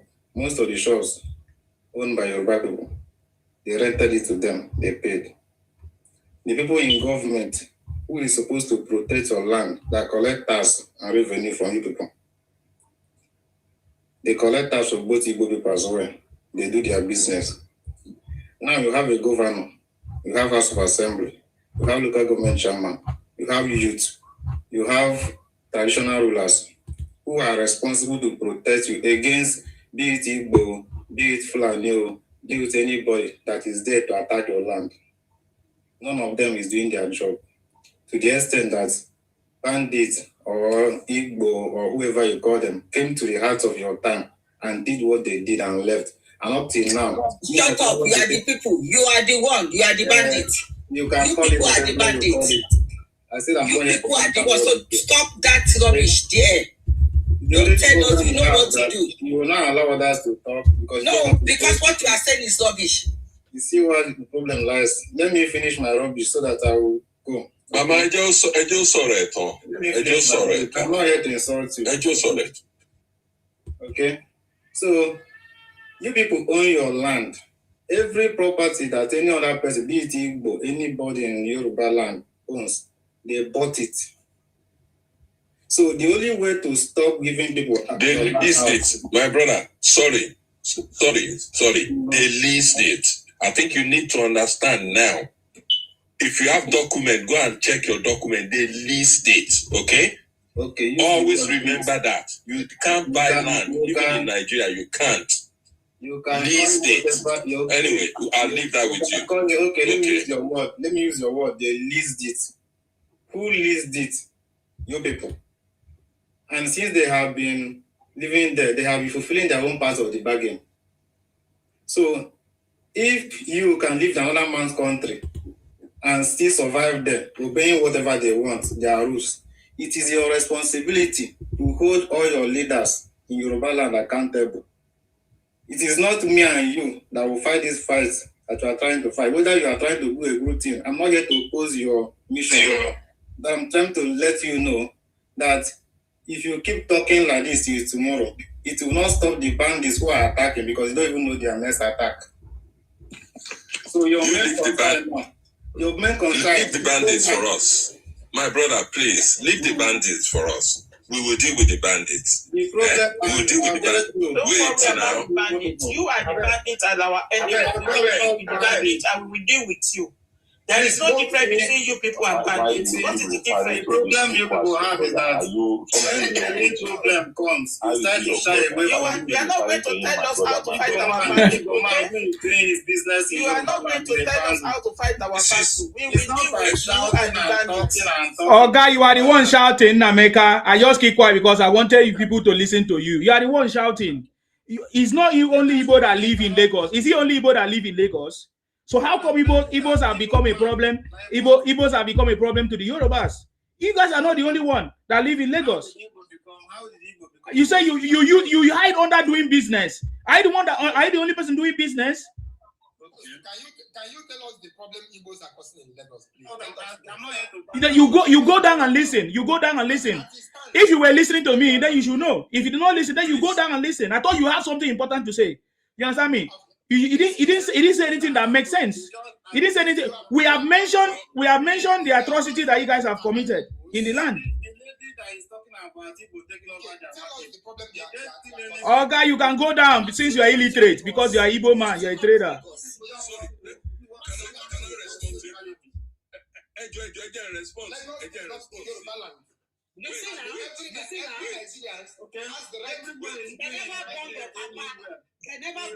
Lagos is not a Yoruba land, and whatever property we have in Lagos, we have to originally, authentically. Don't worry. We will see now. It's Lagos Igbo land. You understand? No. Your forefathers. Change the white people. It's not a matter of making noise. No, now your forefathers change the white people. When the white people came, now your forefathers they meet for the land that road. Now your forefathers they meet for the land. Now your forefathers they meet for the land that road. Authentically. Did we call Igbos to Lagos? Did we invite you? It is not the only thing I know you people can do. You must not invite me. If you don't have that right to invite me to come to Lagos. You see, they don't see Yoruba people finish. They don't see una finish. Apart from talking, if you really want to invite me to Lagos. I go to Lagos when I want. Nobody can tell me not to come to Lagos. Okay. You know one thing I like about you guys is the audacity. Audacity. I ask you a simple question. All the property go to have in Lagos. If you give them for free, listen. Let me tell you. Let us wait. Please, let us wait. 2027. It is 6 months or 7 months away from now. Maybe now when I get. I said we said that is what we have to calm down now. Let us talk one after the other now. Here is not the IPOB enclave. When I come down, understand? Here no the IPOB enclave. You see that barrister do something on look or something. That is all of federal constituency guy. 2027, he is going either by through voting. I know someone will come online, come and shout, come and cry again that they are demolishing on their properties. Now on their trademark. How many properties want to Listen, we are not here to argue with Ona. You guys are only making noise online. No, I don't make noise. How many people are you? Okay, stop interjecting now. If you can't wait for your time to speak. You see, all this noise when you guys make. Sorry, host. You were there when Nemeka was. You are a very stupid person. God punish you. Wait for your time to speak. Don't come and turn here to nonsense. If you can't stay, you leave. They don't get home training. That is the same way they behave in the southeast. You see, one thing about people we say that 2027 after the election, when I will come on social media, come and cry, because you are Igbo. Now, not trademark. Okay, that's why I know they follow now. I know they follow now. 2027. Listen, 2027, either na Igbo get Lagos or na Yoruba get Lagos, we will know. No be noise, bro. Me that I'm speaking, I'm not from Lagos. I am from Kwara. 2027, we are coming. Like Mona come. Make we know they argue again online. You understand? Make we know they argue again. Let us wait till 10. Whether na Igbo get Lagos, I been na Yoruba get Lagos. So 2027, that is solo, Mushin is solo. That guy must leave. I'm telling you this fact. Arrangement has been concluded. Wanna calm down. So wait. All this noise you guys are making, let us wait till then. When I will come here, and the same this social media, when I will come cry. Oh, because we are Igbo. Oh, because they don't want Igbo to Lagos. Wanna calm down. Okay. Thank you. Now, let me own down now. I love you. We have seen the worst. There is nothing you will do. Igbo man is not afraid of building from scratch. Okay? We have been hearing this from day one. Igbo man is not your problem. Hypocrisy is your problem. You sold the land. It's only Yoruba people that will sell the land and turn around and say, leave our land. And you have used the money you collected from it. See, listen. Yoruba have more land. If you want to buy land, come. See, Oyo State alone. Listen. Oyo State alone is bigger than the whole of South. They bought house, bro. They are living there. Nobody calm down. But you see the man will sell land to another man and turn around and say, go. Okay, how many land you guys don't buy for Lagos when they make money? They play. Now shop when they sleep. Now shop when people they sleep. How many land? See, just that we trying not to respond to your cry on social media. We are not social media people. You know, we ever see Obama come on social media. It's not social media. So understand? Who they cry for social media part since 1970 after the Civil War till today when they cry. Now some that make mouth. Ojuku was bragging against Gowon until Gowon show him who he is. He run away, go Ivory Coast. I know some of you guys are noise makers. In American was shouting, they arrested him like a chicken. Today, he's still in Sokoto. So we know now, when the kitchen was too hot, listen. And everything is today you are shouting at people when the kitchen became too hot for the coward, Ojuku, he ran away. He's the first man to dress in Luguma Raba. To run away from Nigeria, we know. So I know they take people serious. Let us wait 7 months away from now. When I cry 2023, I don't forget. Oh, they don't want me to vote for Lagos. They don't agree me to vote for Lagos. No, I won't worry. 2027 is here. My brother, let us leave it at that. No problem. Thank you very much. Now hypocrisy won't buy you. I don't tell you, Oga. Go and fix your land.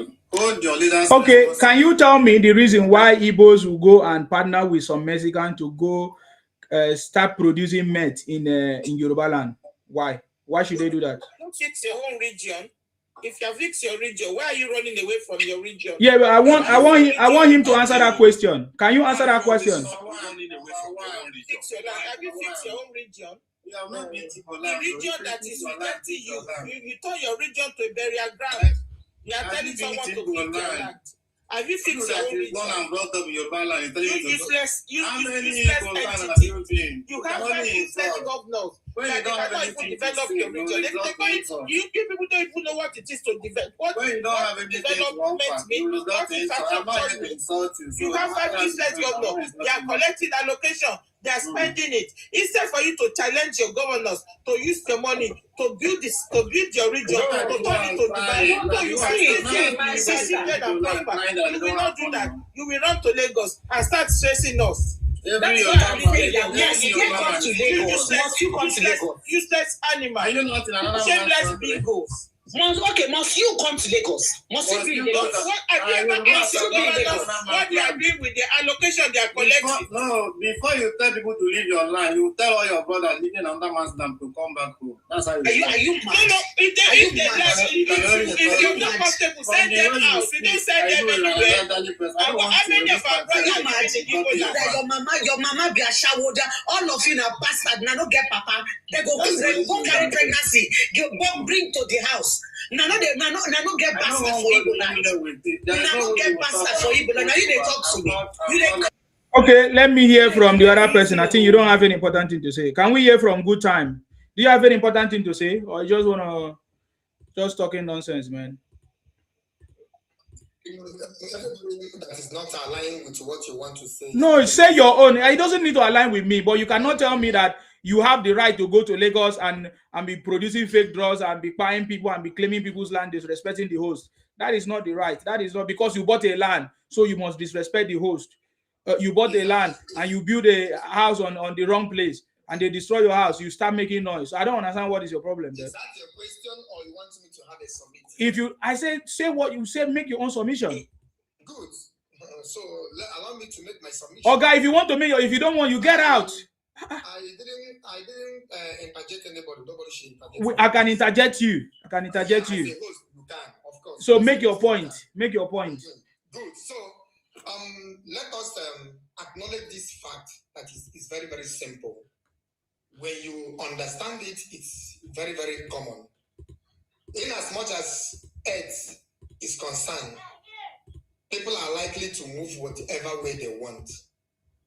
In as much as Nigeria still exists as one country that occupied many ethnicities and the tribe, everybody, as the constitution of Nigeria, has the right to go wherever they want to go. For example, if you come to the eastern part of Nigeria, where I am from, you will find every tribe of Nigeria in that place, neither working or making their own private businesses. Now, when you go to other part of the northern part of Nigeria, southern and western part of Nigeria, every Nigerians have the right to go with wherever they want to go and do their things normal. For example, where you have criminalities, it is in every tribe. No tribe is exclusion about that. When you get, that's why we have government. When government found people doing things that are not legal, of course, they should get arrested and there must be consequences. For example, if you found people, not only Igbo people, there are Yorubas buildings that have been demolished. I was when I brought up in Lagos. I have property in Lagos. My uncles have many.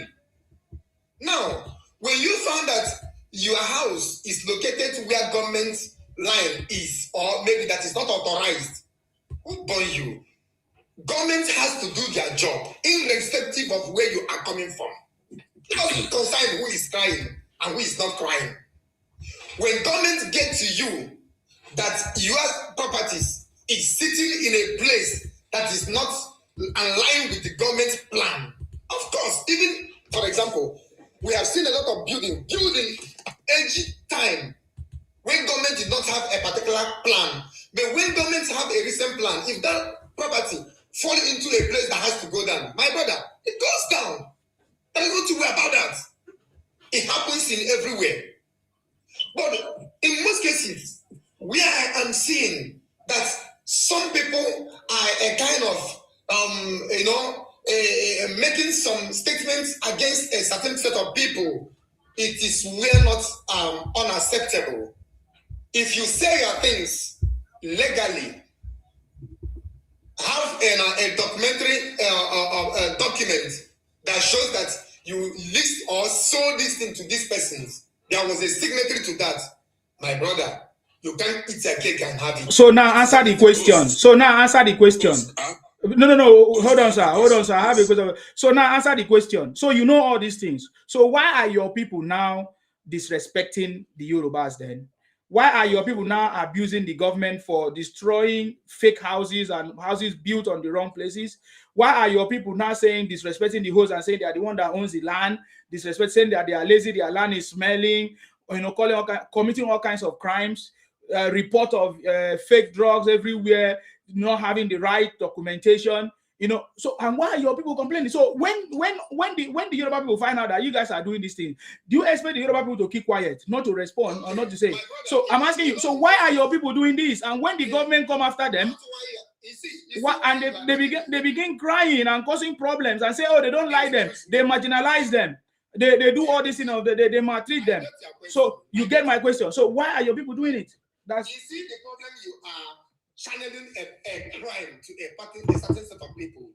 When you want to talk about fake drugs, Yorubas are into fake things. They also produce fakes. I will give you examples. I'm coming. we didn't know what is Oluwale until Yorubas begin to produce fake passports in Nigeria. I'm coming. I'm coming. Of course, you know that. We will laugh at it. Omo, it's your time. It is Go ahead. You ask me a question. Why don't you listen? Let me You don't understand that people commit crime doesn't mean they don't commit crime. Oh, you're asking me, you're calling me host. I say take over. That is not what I asked you. You started saying something else. You don't get me. You asked me a question. You didn't answer the question. You started talking something else. I'm answering your questions. I'm coming. How are you answering my question? I'm answering your question.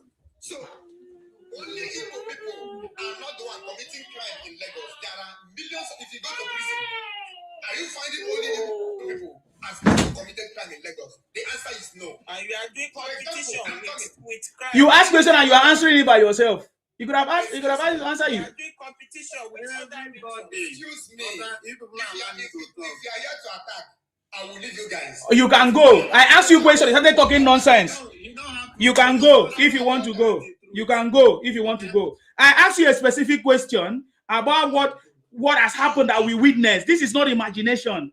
I asked you. Have you seen any Igbo people go to forcefully take a land from Yoruba people and build a land and build a house? Answer me. That is not the question. The question is, why are Igbos, when they destroyed those structures that was built by Igbos on the wrong places, why did they cry a victim that they are being victimized? Good. And there was people who were going to court with a certain document that this place was occupied, and they got what they call land of occupancy from the state government. Go and develop your own land. Go and develop your land. We are not being Igbo land. I'm sorry. Wait. Nameka, I will remove you. I gave you opportunity to speak. You couldn't speak. So stop interjecting. Good. I said there was people who were giving certificates. So those people should have been compensated before breaking their house. That is not true. That is not true. Before the government destroy any property, there's always announcement, and they give a lot of notice for a very long time. And there was a notice for anybody that have.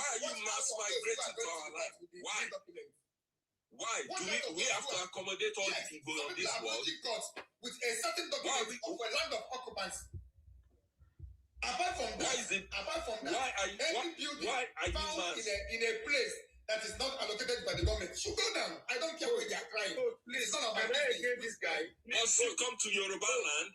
Must you come to Yoruba land? If you go to Imo State, why are you coming to Yoruba land in such light? Yoruba land is Nigeria. Every Nigeria can go. No, it's Nigeria. Does that mean that you cannot take your family? That is what I'm telling you. You have to go to Igbo house. Go to Igbo state. Have property. We are going to reject it. You can't reject it. We are not even ashamed.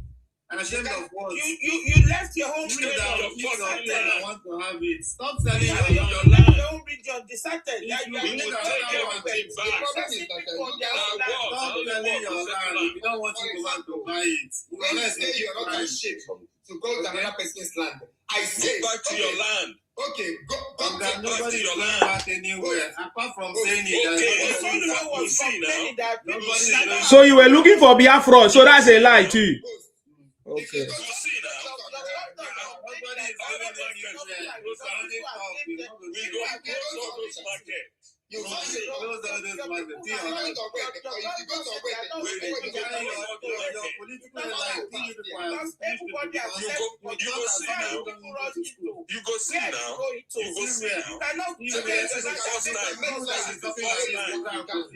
nothing you can do about it. Any land legally owned by that person. That is the law of Nigeria. Simple. We don't have to scatter down your life for Yoruba land. You go scatter your life for Yoruba land. Governments have the We right go to demolish scatter it. your life for Yoruba land. You You don't dey live for our you land. cannot do anything. Let's say it's not. We don't dey too peacefully. You don't dey live for our land too peacefully. Now they worry you. You don't dey live there too peacefully. You see, some of you guys, maybe because of being part of the IPOB group, either education is something that they ask you people not to like get. I don't understand. You with education, where did it end? Calm down. Now you're talking rubbish on social media. After selling your land, you tell somebody to leave your land, and you don't want to If leave. you need land, come down. You sound like you buy.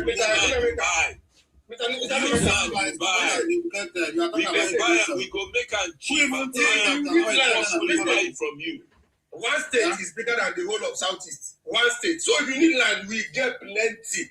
Even Oyo National Park, that forest within Ibeti and they migrate like rats to our land. It's still bigger than the whole of Southeast. So listen, calm down. Why are you selling your land? You can't keep your cake and have. We don't have. Listen. Okay. We have enough land.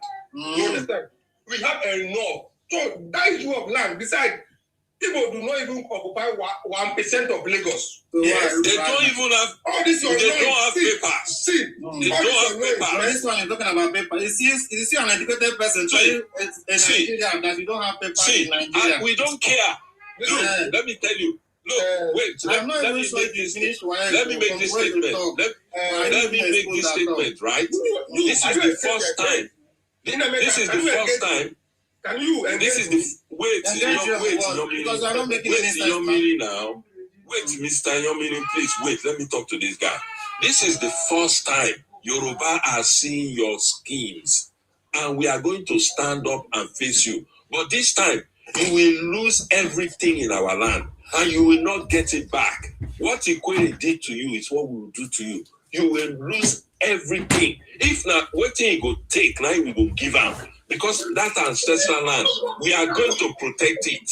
Let me tell you, whatever it will take, we are going to whatever it will take. Look at you. How many? What is the percentage of? And tell your people to stop selling your land first. 1%. To protest. Less than. Okay. Nobody do the land. Forget about selling. Forget about selling. Why am I forgetting if I don't Forget about selling. Let me tell you. You see that house you have in Lagos? It's friction. It's not real. That house is friction. It's not real. I said it. That house is friction. It's not real. You see those houses. You guys, it will come from the ground. You don't know. You don't know what Let me tell you. you don't know what you guys are dealing with. You see, if you like, have 100 houses. It's friction. In the UK, if you have 1,000 houses, it's friction. It belongs to the people of the land. Let me tell you what you don't understand. You shut up, okay? Shut up and go and tell your people, okay? All the gimmicks you guys are using. I will not insult you. I don't care. I don't care. Your girls. People don't have house in Yoruba land. Your Igbo girls. Taking our Yoruba boys with juju. We will unleash everything. You guys will give you violence. Okay. You go die everything. Apart from this coming die for that land. You know, end there. You will die on that land. You will perish on that land. All of you will perish. Now, once we take the market, you don't fight anybody before. Once we take the market, our market, once we take it, no, don't worry. No, don't worry, you will know. No, don't worry, you will know. When you talk about people deliver in Nigeria, don't forget. Nnamdi Kanu dey Sokoto. Na so you talk, oh. Na so you talk, oh. No, if you get sense. Na so you talk, oh. If you get sense. Nnamdi Kanu dey Sokoto. Na so you talk, oh. Uncle, let me tell you. Uncle, if he gets it, he will compare Nnamdi Kanu to Sunday. 300 people going for Sunday. Nobody could catch him. Nobody could catch him. Nobody could catch him. Nobody could catch him. Nobody could catch him. Sunday is an example of what we stand for. Nobody could catch Sunday. Shut up your mouth. Shut up your mouth. Nobody can catch Sunday. Nobody can catch Sunday. Nobody can catch him. Nobody could lock him up. Nobody could catch him. Take that into your head. Put that into your head. Put that into your head. Let me tell you, if you like, the 20 million in Lagos, you will not remain one. You will not remain. You will not remain. Refugees now. We hearing them. You know the thing. Now refugee you be for Yoruba land. This thing refugee na so you be. Don't turn to that's your status. I've been saying this from Obasanjo to Yaradua to Goodluck to Buhari. Now Tinubu, your brother, is the president. Yes, you cannot do anything. You are here coming here to shout up and down. Okay, face reality. Okay, we will see now. We have lost, apart from Lagos State now go land now. Someone from Kwara will come and claim Lagos. Someone from we go see now. Shipping now. As long as Nigeria is still one country, nobody I don't care. But Nigeria will be dissolved. Everybody will go regional. As long as Nigeria go regional, everybody will go their region. You know, say you never. You came around and told me that Nnamdi Kanu is in prison. No, let me tell you how Nigeria will be dissolved. Let me tell you what happened. Very soon. We go back to regional. Once you go back to regional, everybody will face their region. Is that not so? Let's see. It is one Nigeria that is giving you people this nonsense of that is allowing you to be running back everywhere. From day one, everybody never wanted one. No, is that not so? Even because people are Cameroon. From day one, Igbo man never wanted one Nigeria. That's why we keep the power. Agwenirosi is the one that changed the constitution to one Nigeria. Go and read the history. It's Igbo man that changed. We were on regional government before. 3 regions. It's Agwenirosi that changed the constitution to one Nigeria. That is the problem. That is the beginning of Nigeria problem. Go and read the history. What do you mean Igbo man did not want one Nigeria? Agwenirosi no Yoruba man. Agwenirosi no create unitary constitution.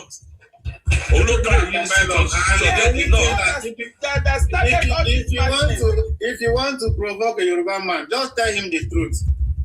That's the only way to do it. You cannot eat cake and have Yoruba need their land now. I know they go to Lagos. Now Yoruba land.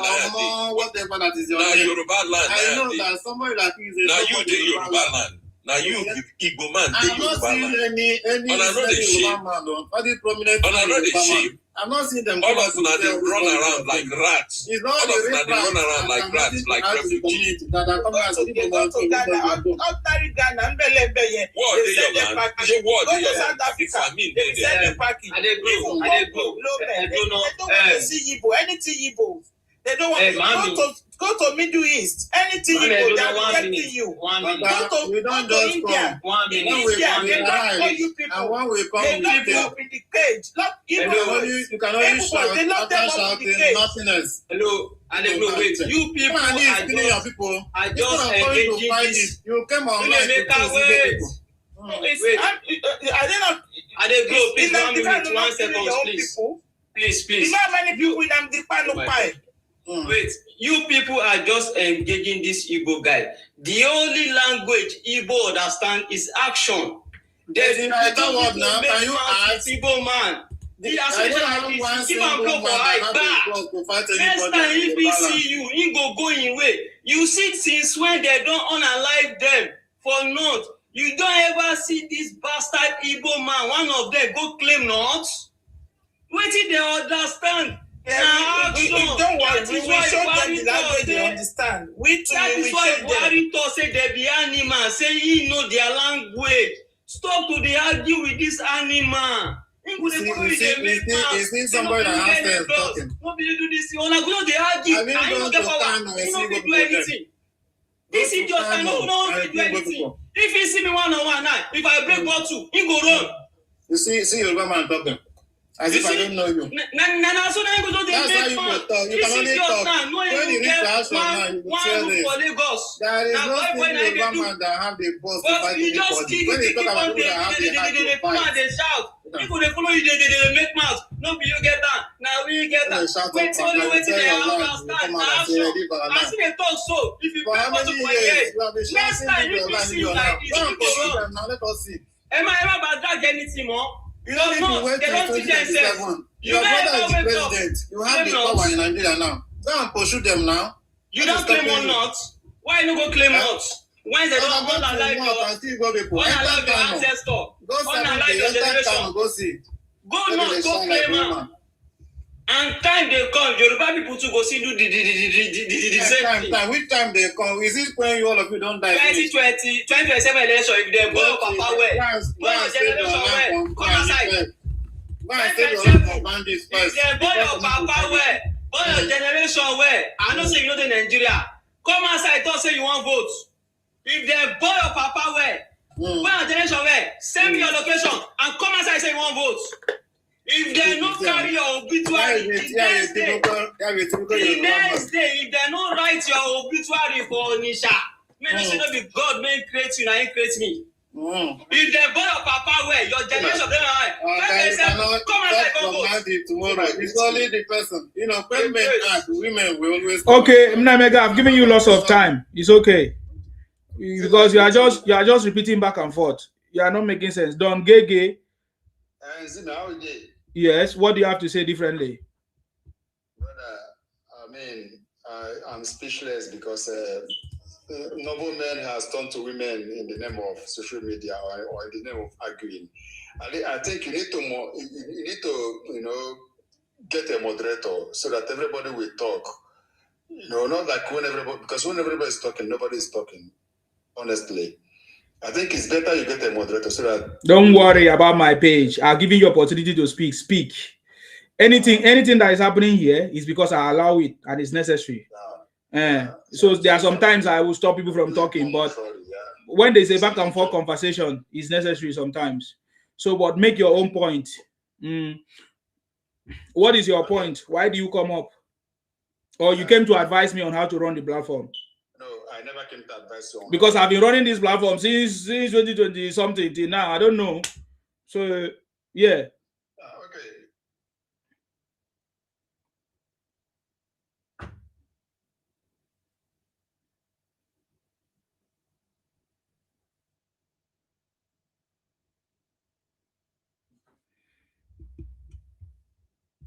Funny people with their cup of tea. You want to come and advise me how to run my platform? Now, wow. And it's a boutique. So, if I can't be your moderator now, he wants to come and he want me to give a moderator. Me can't scatter my page. That today I do this broadcast. That's my brother. You know, say I too know when they eat human beings, called finish. Suck the bone marrow where they inside the bone. They go suck out. So that is what gives them too much confidence. When they go they yarn rubbish for months. Now nonsense they talk, but they go get confidence inside rubbish. They know they learn. They know they take. They don't go take another person. I think, okay, add this thing for bill. Okay, I go bill. Lie. Before you go see them, Igbo will get sense. You go work out reach Mozambique. I have worked with them many times. I've not seen anyone that makes sense. Even the one that live in America. Even Chimamanda, she no get sense too. Okay. Because how can a grown-up woman like that who have written books that Igbos are buying she go there and say, oh, Igbo own a land in South. I'm like, is he mad? Is she mad? Is that what she wrote in the books that people are buying? If I had bought her book, I could have returned it and then she demand for refund because she's talking bullshit. You see the point now? So this Igbo man just came here and said, want to go and advise me how to run my. Can you imagine these criminals? People that have, I don't want to go deeper. So please, and it shows that he didn't have any important thing to say. He came here to talk nonsense because I allow Igbo man to be talking rubbish here. You understand me? They don't have any important thing. You listen to them. So sometimes I allow so that they will not say I stop them. Both of them came here. They never had any important thing to say. They keep saying, "Oh, okay, don't sell land now." Did they not pay for the rent of the land, or did they not buy the land? You see all those kind of conversations. Those are the conversations they always talk about. So what they are trying to say is that because they bought the land, because they rented the land, so they have the power, they have equal right like you, Yoruba person who sell the land for them. That's what they are saying. That's what they are saying. There's no two ways about it. That's what they are trying to say. So it means they can, according to say, oh, is it not one Nigeria that we can come and do anything we want? We can go anywhere we want. That is not. Oh, sorry. Another thing. If you look at the number of houses in Lagos, and the number of houses they have even bought, okay, it's less than 1% of the population of Igbo in Lagos right now. It's less than 99% of that big population you see in Lagos don't have any landed property. So because I sell land to people who are doing business, who have been in my land for does that mean everybody in your region must now move to Lagos because a few Igbo people buy land? Does that mean everybody from Lagos, everybody from Igbo land must now move into Lagos? Because that is what we are seeing now. That is, they've destroyed all our infrastructure already. And now they are even for 15-year period, all their allocations was being channeled to Lagos to buy houses in Lekki, all these businesses that they are talking about. Now they are federal allocation, we they don't do anything for their land for like 15-year period. They bring that money, including the money Obi himself brought to Lagos as Anambra governor. He came and put that money in Lagos. They were giving it to each other to buy land, buy property here. That's their plan. Allocation. That's their plan. Federal allocation where they're supposed to use to develop their place. Now all their children now, as soon as they finish university or finish secondary, now to Lagos straight. And now the thing will even annoy me, because you were saying earlier that now they are talking of people if they eject them from South Africa, they are coming to Lagos as if Lagos is their land. You meet Igbo people in America, they say, oh, are they go home? But they are going to Lagos. And what are they build for house? Are they build for my country? Oh, because we don't know what will happen here. Where are you they build? Lagos. Now they are running to Akwa Ibom. Now they are hiding. They don't get traditional. Yes. They don't get traditional ruler there. You are not even constitutionally protected apart from going everywhere. Now this part of the constitution, we have to go and address it. If I want to move from state to state, region to region, you must register. And you must have specific documentation so that you can be tracked. Look at last election. They just suddenly moved 500,000 voters card from Igboland into Lagos. 500,000 voters card. They moved because you can transfer voters card. They transferred 500,000 voters card for 2023 election. So you want to use democracy to take somebody else's ancestral land over? Because we are supposed to be democracy. The reason they did it like that way in America, which is what we copied, is because they have already killed exterminated the indigenous people. So all the white people who came from Europe, they can roam free and go anywhere and establish anywhere. This thing doesn't happen in countries where they are ancestral land. That's why in US and in Russia, because they have different regions, you have to get some kind of, it's not a passport, but it's almost similar to a passport. If you are moving from one region to another region, you have to get that document first. Uncle. Yeah, I understand what you are saying, but let me just chip in one instance for you. You used America as an example. You used Australia. Uncle, don't forget that the white people did not say they did not want to collect Nigeria.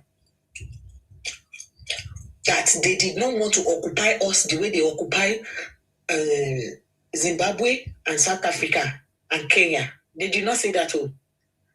It is my own ancestors and some other ones that did not make them stay.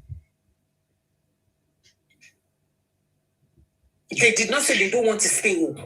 So what we are saying is because we've been lost in so many things, and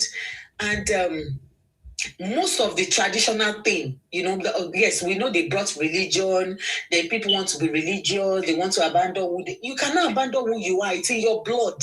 It's in your bloodline. That is why it is difficult for you to change who Igbo is. You cannot change who Igbo is. No, they are Igbo people, man. Yeah, and Igbo people should stay in Igbo land. Igbo people should stay in Igbo land. They are not African. Igbo people should stay in Igbo land. They are forest people. They are Pacific people. But you know, for today, as we are speaking now, what we know them as is Igbo people, and we know the reality of where they are from within that Nigerian space. I know. I think we should. Yeah, I think our argument should be about the current event. They are coming into our land, and we don't want it, and we want them to go back to their land inside the Nigerian Federation. We know their land is but they need to go back. Go back, Uncle. They will not go back. Can I come here and give a different part? No, I think that would be defeatist on our side if we say they will not go back. We make it intolerable for them to stay. No. That's what I'm trying to say. That they don't. Only they will come and see because it belongs to Nigeria.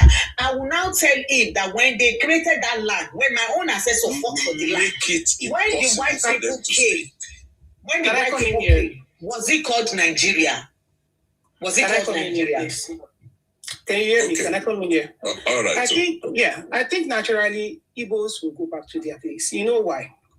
In 2023, after the election, that was when the Yoruba people eyes open and saw the real thing. That yes, you people voted for your person in your region, but in Yoruba land, you expect us to vote for your person and not vote for our person. And some of our children voted along with them. That's why they won Lagos, not because of the population of people in Lagos. It's because some Yoruba people joined them to win Lagos. They cheated as well, man. They cheated. Yeah. So I already see the changes Tinubu is doing. Naturally, they will go back. You know what? For example, let me give you this. You see all these people selling that you're saying. We can't hear you again. A call came in. Do you know there is a central logistic hub now in Lagos for food? Lagos is going to take care of food distribution. All those people doing small food business, everybody needs to get a skill. Buying and selling is not enough. You need to learn a skill. You want to learn tailoring. You want to learn mechanic. You need to learn a skill. Buying and selling, that is what Igbo people do. They do Did they do the buying and selling their land? I'm not saying, like, it is not a thing. They need to reskill. Say they are doing generator. You see a lot of them doing generator. Now there will be electricity in Nigeria. That is not a business anymore. You see them saying they're selling spare parts. Now, people will have access to loans to go and buy new cars. We don't want them on our land. I'm telling you, naturally, they will go. Economy will push them away from those businesses. Those businesses will not sell anymore. No, we are not waiting for that. And when they say, I'm telling you, it's happening already. And we know, but we are not waiting for that. We are not waiting. We are not waiting. We are not waiting. No. They just finished bragging. They just finished bragging. We are not waiting. We are not waiting. Can you hear me? A call is coming in. Sorry. By next year now, this tax thing that this is too much. These tax things that Tinubu introduced, you will see a lot of them crying online because they have to pay taxes on those properties. They have to pay taxes. So things are changing. They started renaming streets. All those streets that are used to buy chichi stuff. They've changed all the streets. How many streets they change? No more representation. The guy you're talking about, Oshodi Solo, the guy is not coming back. He's not even coming back, let alone saying they're going to vote for him. He's not coming back. Before, Tinubu put them as commissioners. No more commissioners anymore. Did you see that? Those are the changes they are making. There's a lot to do. They are making all those changes. They have not started. Things they are are happening. not doing enough. They need to go and get skills.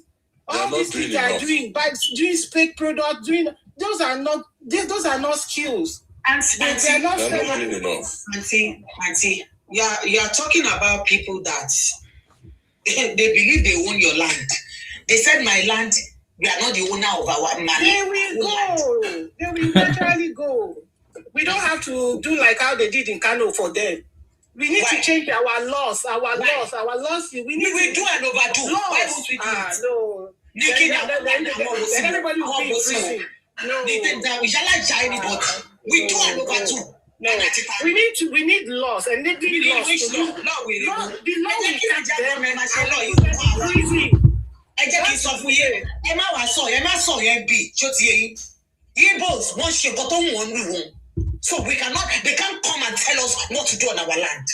Ṣó ti yé yín sí? When South Africa got on the streets, could the government stop them? Can they stop them? Ẹ má sọ yẹn fún mi. Look at all the young generations tó ń ta drugs fún, tó ń ṣe oríṣiríṣi fún. Does the government knows what is happening in one street in Mushi, and one street in Dumata, and one street in... They are all over Ibadan now. Ibadan. And Oyo, and Oshu, they are all over there. And they will say they are related to Igbo or they are partly Igbo. We don't give an F. We will do and overdo. What are they saying? Consent on the Igbo family, we don't give a fuck. Nikini. All the way, even this abroad, people will know you. Will know two Nigerians in where you are working, and they will be like, what is the problem? Somebody was saying on the platform yesterday that a white girl is dating an Igbo boy, and he was like, oh, where are you from? And the guy said, Yoruba. I said, okay. Then now see the way. And after a while, he came back and said, oh, is there a rift? Is there something like a rift? And the guy was like, no. And he was like, I think you guys have a problem. He was like, no. They take that aid to other people outside the country. And to add to that, I can see welcome on unapologetic. What we don't understand is how these people have demarketed all of us. Every other tribe, they say other tribes are the problem. Yoruba is the problem. Every other person that they are the only people that are real Nigerians. They have just what you are saying is very, very correct, because I hear what they say to all those women all these fat women that they marry from. Anyway, but I don't go too far. Unapologetic, you're welcome. Go ahead.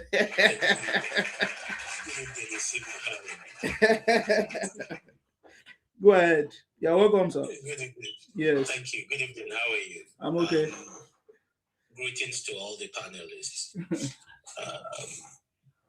It's the Igbo again, isn't it? To be honest,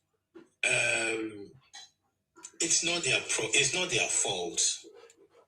No, it's not. It's not their fault. I keep saying it several times. It is not their fault. It is Nigeria's fault.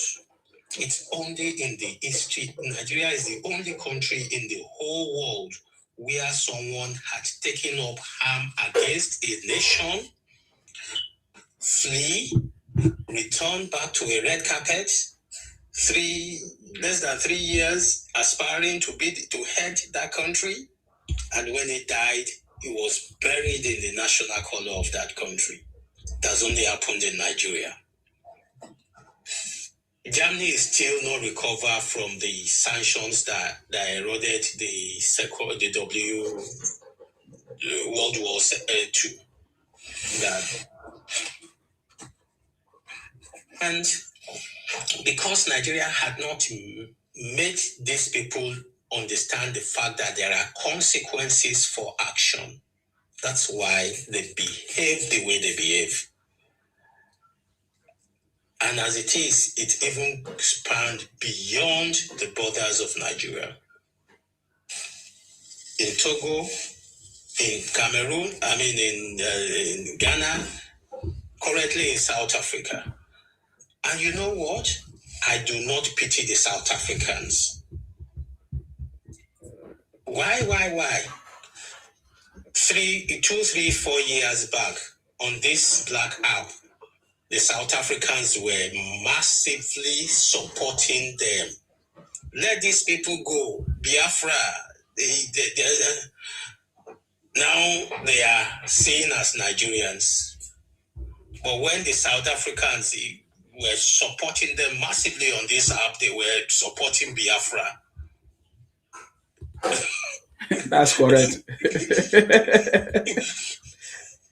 Now let me now come back to my which really is my, that's the Yoruba, the country. We are not a tribe. We are a nationality, the Yoruba nationality. We, unfortunately, the Yorubas, because it's been drummed into our psyche from birth that we are Omoluabi. We are Omoluabi. And another word, English interpretation of Omoluabi is a liberal person, an accommodative person, an understanding person, someone who is empathic. That's what Omoluabi meant. It's been drummed into our psyche from birth, from cradle, that we are Omoluabi. But the same parents of ours that drum Omoluabi into our psyche failed to also remind us that if you're Omoluabi, drift to the right, to the left, you will become an accotilator. An accotilator does not necessarily mean you're selling for financial gain. In this case, most of the accotilators that we have in Yoruba nationality are not cointilator for financial gain. They have only just taken the Omoluabi to the extreme, and that's why they become what they become. We, as Yorubas, need to begin to start having this conversation with our Yoruba brothers and sisters, especially the Gen Zs, that much as you want to be an Omoluabi, there's a very thin line between being an Omoluabi and being an accotilator. We need to begin to drum this into the psyche of our children. I move a bit into the current happenings, the unaliving. Before now, when I read about what was happening in the East and what was happening in the North, I read about it. It feels like it's happening very far away from me. But what happened in Kwara, I thought maybe that was a one-off. It has happened to Ogbomoso. Now it's coming very, very close to home. The question now is, where are our Yoruba defenders? We have drifted into various camps.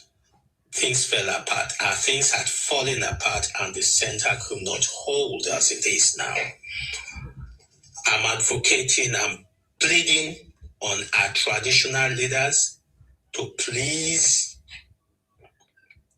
convoke with immediate, very, very urgently, a Yoruba consultative forum of all the Yoruba defenders, the the OPC, the Agbekoyas, the forest guards, even Sunday Igboho's new security architecture that is putting together. They should convoke to a security summit and come up with a consolidated front. Then our governors should do all it takes, just like the Asari Dakubos and the Tompolos are armed legally to protect pipelines and all that from vandals.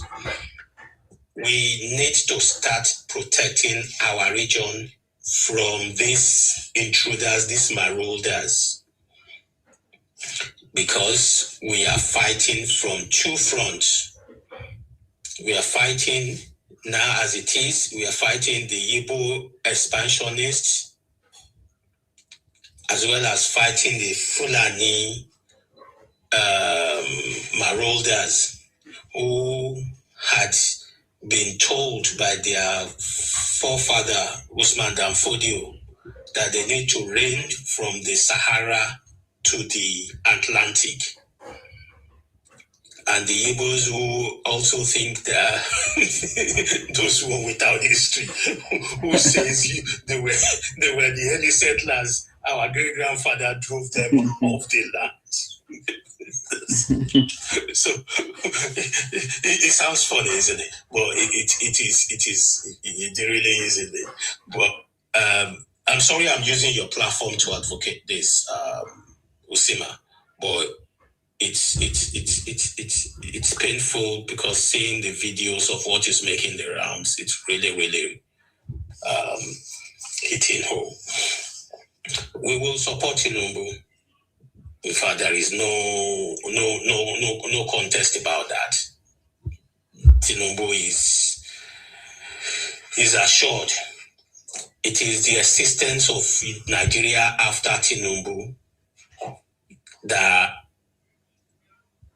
I cannot guarantee, because in the last 4 years, the strength of the demarketing of Nigeria by these hateful elements is only going to go into second gear after the 2027 election.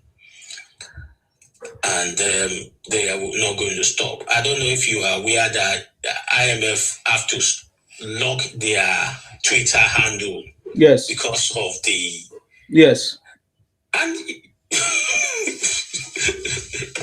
it's sad. You see the venom at which they are demarketing Nigeria. I am honestly scared. I'm not scared. I will have, if Nigeria is going to balkanize, let it balkanize, but every element of it would have to sit down and answer their question as it is.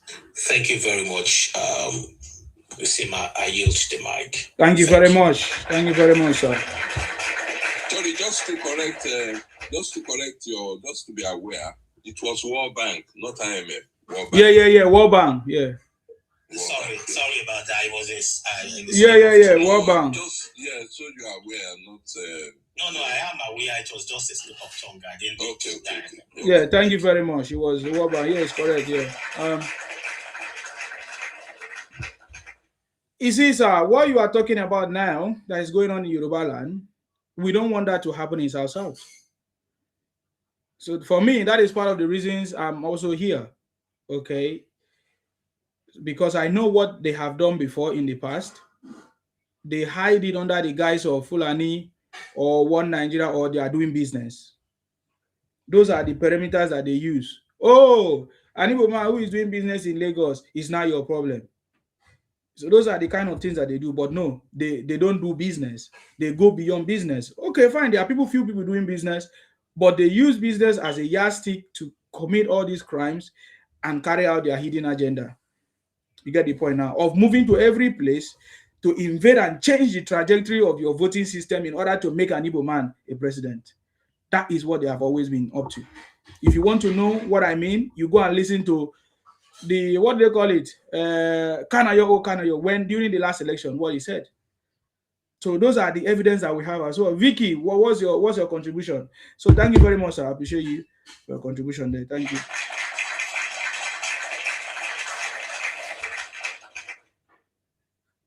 Okay, Vicky, are you there?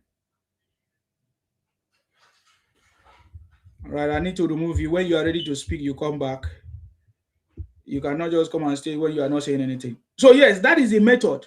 So what is touching me I was just reading this story that touched me so much about this teacher that they remove his head.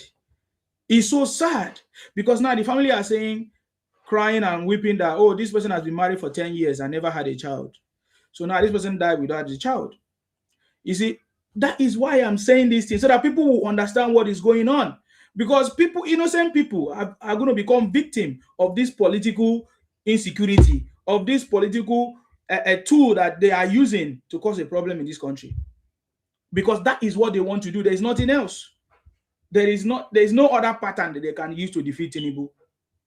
So they will ride on the back of innocent people with ethnicity that you are so tribal. But the Igbos have been running propaganda using the Fulanis as a cover-up of what is going on. They say it's Fulanis that is doing it. Okay, fine. Yes, there might be some Fulanis, whatever.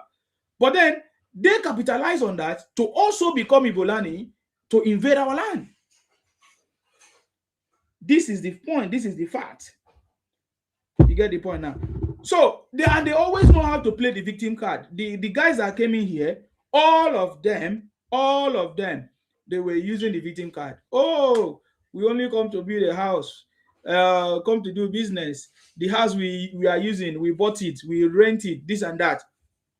All those stuff is just the method that they have been using. But beyond that, they are doing what people are not understanding. They will come there gradually, take away your business, take away your whatever. How would they do it? They will come there, they either poison you, they either use their gang, their group to either, they will just invade your shops, take away everything. Before you know it, they will start doing that business. This is something that have been going on for years, gradually. Why do you think Nnamdi Kanu was using social media? Is to continue to hammer on the lies and propaganda that is Fulani. Then they will ride on it. They will now use it to commit all kinds of crimes and nail it on the Fulanis. This is what is happening.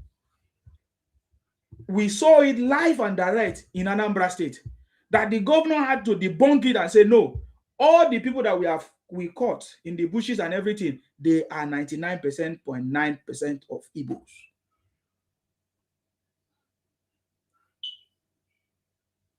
So what are we saying? So this is the same method that they are doing. Now it's gradually coming, just like you say, sir. It's gradually reaching out to, somebody say Osun State is 1 hour to, is it Osun State or where? Or your state is 1 hour to Lagos. They are gradually coming. This one says, Scotch, for the last time, be careful. Careful of what? It's because you don't know what we are doing. You know, but you don't want other people to know. So I love the fact that you said that all the Yoruba should come out, let them have like a meeting or whatever and plan something. It is the same thing that the same alarm that we are raising in the South. We are raising the same alarm because they are doing the same. You hear stories of how they are invading Edo State and some other places, because that is the method they have been using for years, and there's no punishment. The thing that shocked them this time around is that Nnamdi Kanu is punished. They have never recovered from, because they thought that it's going to be business as usual. I tell you, each of them plays that victim card.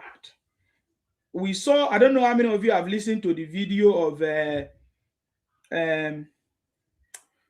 don't know how many of you have listened to the video of Pella with Cubana chief priest. You see how we shift the blame to Tinubu, as if Tinubu is the one that made him to fail that election, his primary election. He said that, oh, you see me now as an Igbo man, Tinubu don't fully trust me now. Tinubu don't fully trust me. You see, as an Igbo man. So Tinubu don't fully trust. You see, that is the problem. That is the thing. That is the method. That is, I understand every other politics, so you can get opportunity for many things because, of course, he has attempted whatever. But that is not what I'm talking about. I'm telling you about the motive behind every conversation that they're having, every system and gimmicks and propaganda they're using to get that sympathy. Now, look at what they did now. When they buy that person, they recorded the video. That is not normal. That is not normal thing. That is a message that they are sending. Either they are sending message to Tinubu, they are sending message to the governor, they are sending message to somebody that look at what we are going to do. And they have started doing it because when the Yoruba people now see this image of somebody, of course, that they are by the head and everything, the Yorubas will now begin to question, why are we supporting Tinubu, or what is this? That is the method that they want to use. That is the method that they want to use. Because they know that if the Yorubas do not support or don't support Tinubu, then what are we doing then? You are going to come out and start bashing Tinubu. Sometimes I was hearing Yorubas being very, very angry, or causing problems everywhere. This is what they want to do. But in my own, I strongly believe that the Yorubas are very intelligent people, because what they are doing now is just the beginning.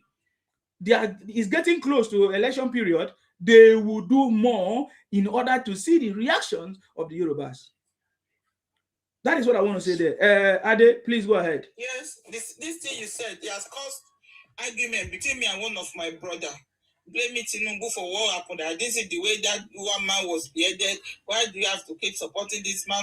Why we And I keep saying the same thing you said now is what I explained to my junior brother.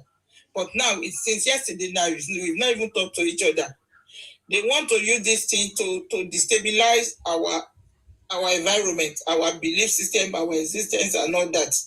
But I'm praying that God will give us the understanding, wisdom to handle this situation. It's not an easy task at all. Yes, because they're going to get the governors, they are up to the task. Yeah, the emotions of everybody. And then that man, what's that man again? That Makinde of a man. I don't think that man is even trying to. Because we remember what he did. It's one of the problems we have in that place. For 8 years, Makinde did not allow local government autonomy. For 8 years, even when the federal government passed the local government autonomy, Makinde wanted to challenge the case in court. That the money should be given directly to him. And Oyo State is a very big place. How many places do you think you and your goons can look at, can watch? Those areas now, according to the news yesterday, that it was the neighbors that gave these people the information.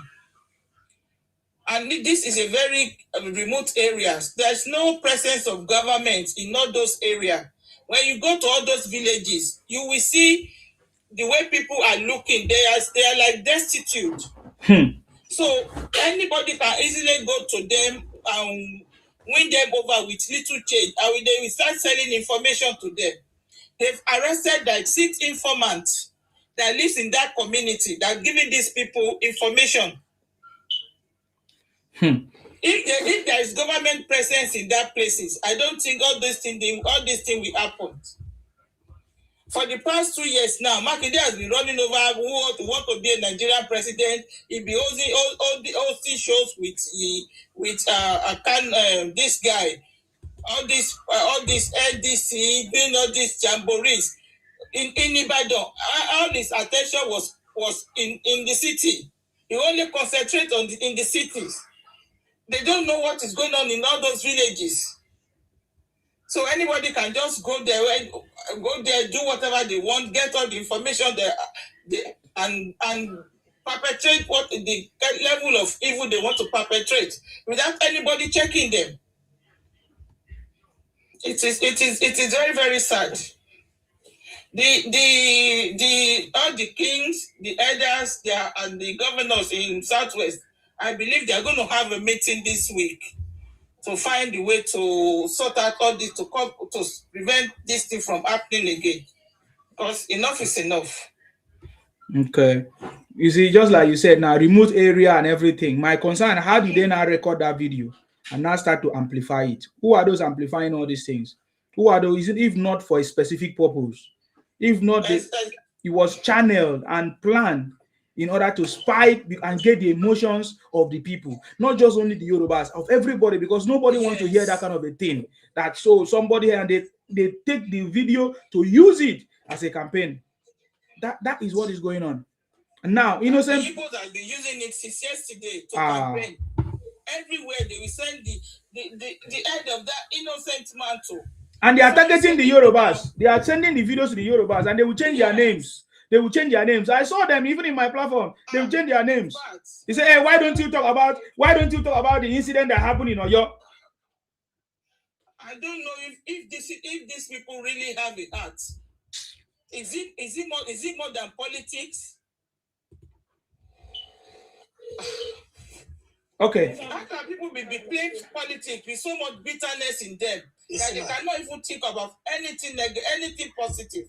Sorry, Adeglo. Isima. Yes, sir. Have you ever noticed that some set of people would have been coming on this black app for quite a while now, saying, listen to this word, saying they've taken Kiwara, Oyo is next. Yes. Yes. The Igbo, that's what they've been doing. They map up the agenda. They've mapped it out. Yes, sir. Correct. They are working the agenda. Secondly, did you see the pictures?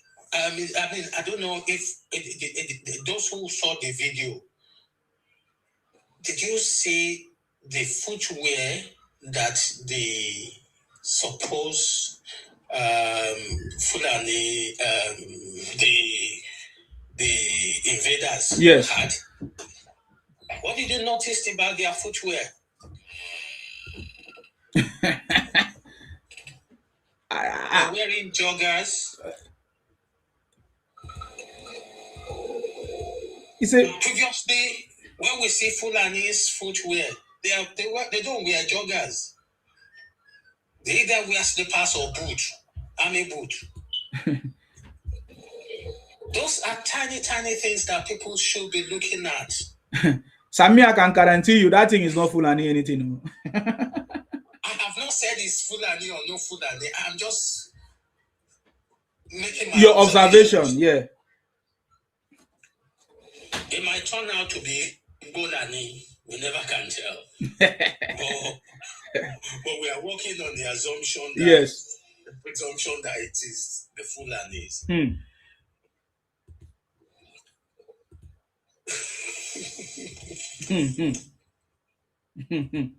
I don't know why many people have accused these Fulanis. I don't know why they don't speak, they don't say anything. Anybody can just accuse them for so many things, all kinds of things. You understand me? So I don't know. It's never the Fulanis that is doing that. I don't see anything that the Fulanis are looking for in that place. Do the Fulanis treat their victims like that? No, all the Fulanis activities that we've been seeing, do we see slaughtering? Because this is the first time I will see slaughtering attributed to Fulanis. I see a lot of slaughtering in the IPOB.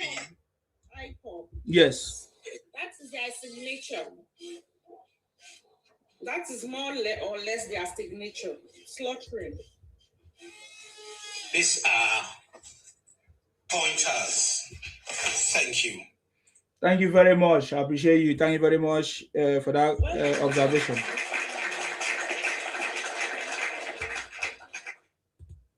Go ahead, Bonagio. Well done, Mr. Simon. Good afternoon, everyone. I salute you. It's just so unfortunate that some group of people have become so despicable. I don't see any essence in this politics of bitterness. Desperation at all costs, you must cling on to power. Why must we kill just because we want to send some stupid messages? Some messages that are not necessary. It's so unfortunate. I cannot even watch the video. I was just reading comments, and at that point, I stay clear from that video. I'll watch it myself. I can't. I don't have the liver. I'm sorry, I don't have the liver. I don't. It's just messages that I'm just looking at. I just don't want to. I don't want to imagine it, really. Even when those army soldiers, whatever, they said they did in the East too. I could not watch it. I did not move. I better not move clearly. But this incident is a clear orchestrated plan to cause to arouse anger in the people of Southwest. That is just a clear agenda. And also to create a pointers that it's President Tinubu that should be held accountable for this heinous crime. Tinubu, who doesn't stay in Oyo State, who doesn't know how the topography or whatever of where these people went, were being kidnapped or whatever. So why would you hold Tinubu, or because of the election, he doesn't want to be re-elected? Mm-hmm. These are needless statements. The truth of the matter is, I know it's a collaboration of, I'm not disputing that the Hausa Fulani and the Fulani people are not involved, but it also involved it also have the handwork of insiders. And also, it could also be Igbolani. There is nothing these guys cannot do.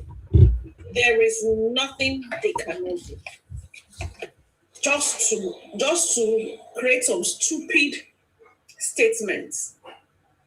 It's also unfortunate that the Southwest, with the leaders of the Southwest and the Southwest as a whole, need to stand up against this element of anarchy that lives within us, that are wanting to cause anarchy and want to jam heads together. We need to send a message and teach them some stern lesson. I'm serious. In our legislation, it needs to reflect. We need to really send both to the Fulani and to the Golani, or even the innocent Igbo, so long as you are not a bona fide indigene of the state you live in. Nigeria is for us all. Nobody is living for anybody. And in our land, you have to respect us. I'm sorry, I'm one of the people that don't like sounding this way, but hey, we have to sound it when you are poking us. Enough of this madness, enough of this stupidity. And Makinde as a governor, I'm serious, the guy is just as daft as anything, as daft as will be, because I can't see, I've not even seen any major thing that this guy has done. I expect a second-term governor to go, you're closing to 80 years. At this time, I expect him to have created some kind of plans, emergency plans in place. He should have put it in place. At least by the time he was 4 years in office, he should have put some certain plans in place to address cases like this. And when he's out of his what he can contain, yes, he now reach out to the federal government. But at least when incidents like this happen, these are the plans that you put in place that should have been first annexed and utilized to combat to whatever extent. When you now see that this is beyond my reach, you now call on the federal government and any other whatever you have at hand. But it is the same you are fighting Wike. It's the same you are fighting Tinubu. You are fighting literally everybody that does not agree with you.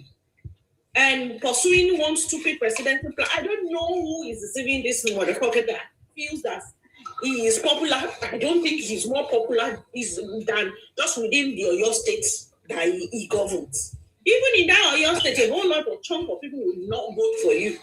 So who is deceiving you that you want to be a president? Or because Atiku has spiked you up thinking that you're gonna be his running mate? I'm serious. This is so unfortunate, and I just it saddens my heart that you will see some people that feels that that they call themselves that they are politically woke, or they are aware, or they are educationally sound, still backing this guy that is not his fault. They are still pointing accusing finger at the federal government. I see still pointing at that is Tinubu, everything is Tinubu. Even if they find themselves that they lack erection, it's Tinubu that everything is Tinubu. Everything is Tinubu.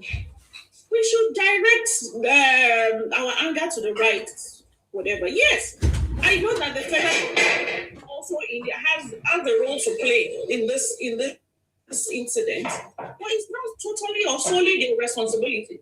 The state governor is the chief security of the state, and I expect a whole lot to have been put in place and to be done in this incident before you can now start accusing or dragging the federal government.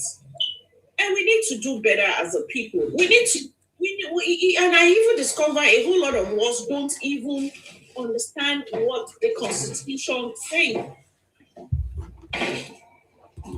A whole lot of us don't seem to understand it, but we feel that we understand it. Somebody was even saying yesterday that they expect Tinubu to have been there, they expect this, they expect that, this and that. I said, so why is Seyi Makinde collecting security fund? Federal government must probe Seyi Makinde, particularly for the money that was given, the grants or aid that was given to him, for the emergency that happened some months ago that he pocketed. He did not utilize all the funds released to him. He must be probed after his tenure.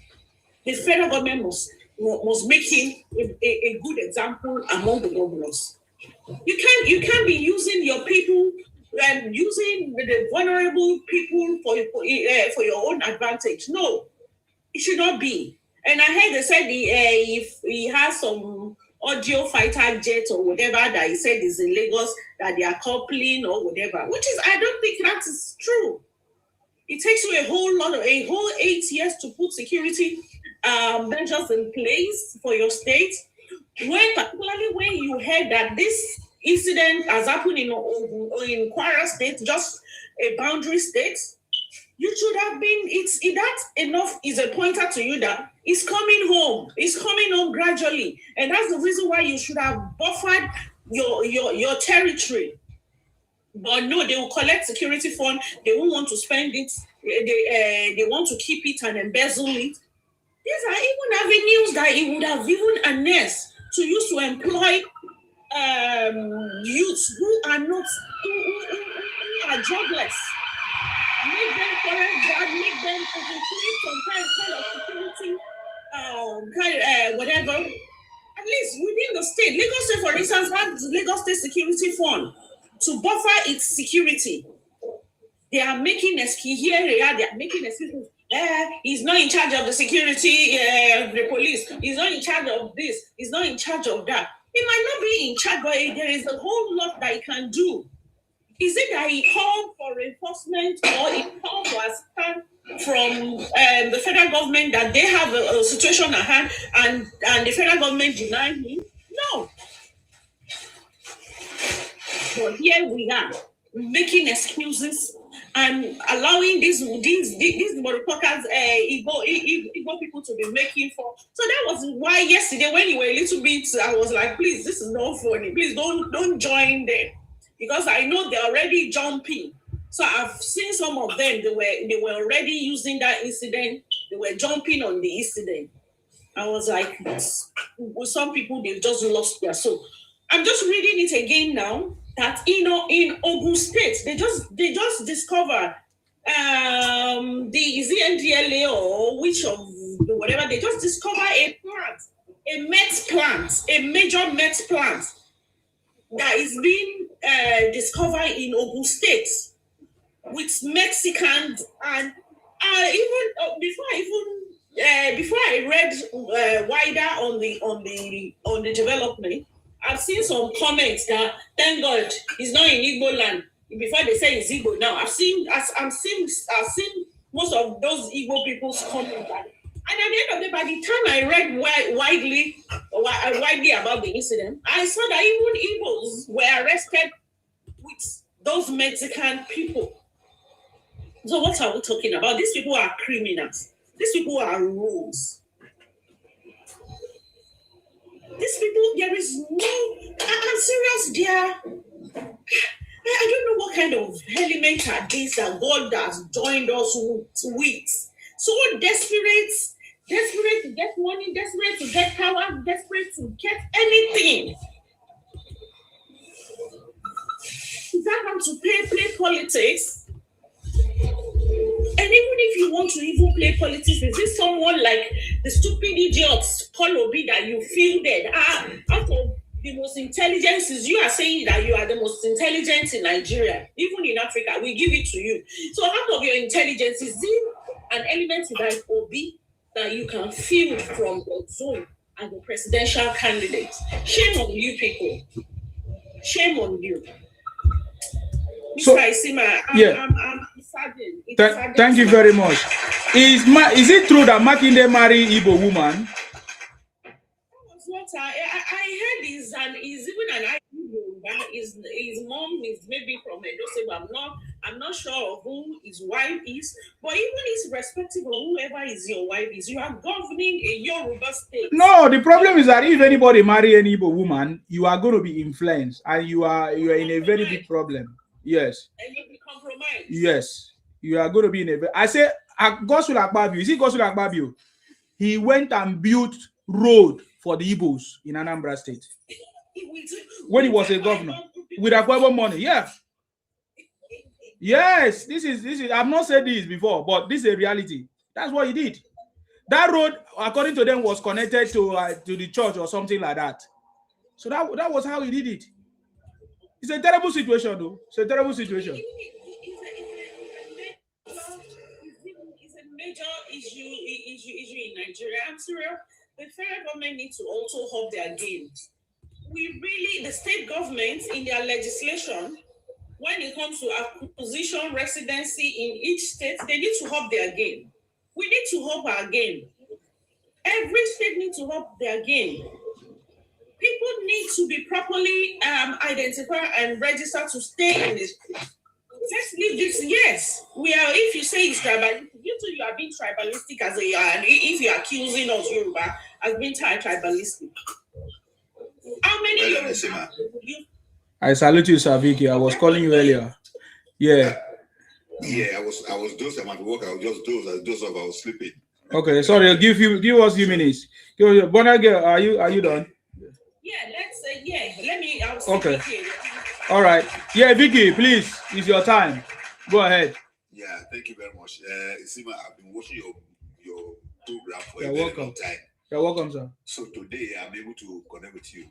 Yes. There's something people don't realize with the present president. To be honest, if you look at it very, very well, you see the way this man is trying to restructure Nigeria, bit by bit, gradual by gradual. Even the infrastructure he put in place. Do you know that if you take your goods now from Calabar and you are coming to Lagos, it takes you up to 18 to 21 hours. That Calabar super highway that is doing now, if they finish it, it's only 7 hours. They all finish the whole Lagos State section. They are in Ondo State. They are in Calabar doing it.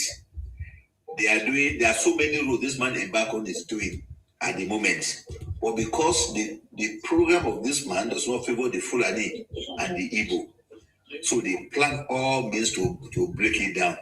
If you look at it now, you see the Naira now has stabilized for the past 9 months. The Naira stabilized, it's not going up anything, it's even going down. I've been wanting to send money to Africa since last week, and I was waiting to at least increase by 10 Naira. He couldn't, he remained the same. So this man is one of the best presidents that is, in fact, is the best president Nigeria will ever witness. Maybe people will not realize him now, but when he leaves, look at the road he's constructing. Putting iron rod on the main road, like they're going to deck in a 20-story building. So this man is a visionary leader, but the pressure from the enemy is just too much. They are using insecurity to destabilize his government. Look at what they are doing. I don't know what Nigeria want. I don't really know what Nigeria want. Look at it. Look at Seyi Makinde came up. Okay, you ask a question. Seyi Makinde's mom is from Port Harcourt. His mom is from Port Harcourt. So now he come out and say, "We're going to become president." Will we come out and want to become president when they say it's for the South? If care is not taken, Fulani man will win this race again. Atiku. Because the Hausas now, the Fulani, they bring only one person out from the North. But look at the way from the South. Look at the way we are doing. Now, before they want to join the Nigerian army, you have to go to Kaduna. Now he has divided into 3 places. The same thing police. This man is reforming Nigeria. Last week, the English journalist asked him, if you win second time, what will you do? He said, I will reset Nigeria. That reset a main regional system of government. Yeah, because if they regionalize Nigeria now, you see our boys, our guests will get job. Everybody is managing his own job. I'm sorry, Mr. Vicky. Do you remember when we were campaigning that time that I was saying this man is systematically regionalizing the country. Of course. It's what we want now, he knows. Yes. Yeah, that's what we want. So what I'm saying, the illiterate Yorubas who doesn't know anything about the economy, they are the one shouting Ibin Pami. They are just too stupid, especially the Yoruba people. I'm so sorry to say, I'm a Yoruba person. Mind you, I'm not an Igbo man, I'm a pure Yoruba man. But the way my people are behaving is what I don't like it at all. They should know that this insecurity that is happening at the moment is political. It's political, but people are saying, oh, Tinubu, what do they want him to do? Even this, okay, look at the Obas. For example, the village where I come from, our Oba organizes a security outfit in our town, and we're contributing money for that account they went they patrol our bush every week. The whole bush surrounding my village. They remove the whole Fulani in the bush, burn their houses down. If the whole Oba do that in the South generally, this type of insecurity will not be happening. It will not be happening. The Oba city they were looking. Sometimes even we South we are behaving like buffalo. Buffalo, you see one lion fighting buffalo. You see 100 of the remaining buffaloes. They stand by, be looking. If they attack Oyo, they will be looking. They attack Ondo, if it is looking. Why? We should rally around and help ourselves from this so-called Fulani and Igbo guys. So what I'm saying, in essence, you've been doing a very good job. I've been for up to 2 years now. I've been monitoring your program, but I have no chance to join you. You see, man. Thank you, sir. I tell you well done, very well. Thank you. Jagaba, the city boy himself. Thank you very much, sir. Wow. I appreciate your contribution today, sir. Thank you very much, sir. Thank you very much. Wow. Yes, Bonner girl, you've been saying it. We've been saying it here. You know. Yeah, we've been saying it, and I'm so happy. And he has to put the foundation, the right foundation in place, in order to make that happen. And they know it. They know that there's something that has changed in this country. They know that something has changed in this country. Fighting teeth and nail because they want to follow the old order that has enriched a whole lot of them, that they've made them read. Nobody wants to be accountable, and they know that when this structure comes to play, it's going to catch up with a whole lot of them. It won't be business as usual. Yes. Their cash cow from the Niger Delta will not be. They won't have that fun at ease anymore. So they are fighting tooth and nail. I just read, was he somewhere in the paper this morning that NNPC, as of February, or was it April, what they remitted in April, about 1.8 something million was remitted to the federal coffer, as against what was remitted previously. They did not used to remit anything before, even. Yeah. They not used to remit anything before. So you can imagine that this amount of money has been going into private coffers over the years, and people have been cleaning and chopping mouths, and the country has been bleeding. You got a whole $1.8 trillion plus, not naira.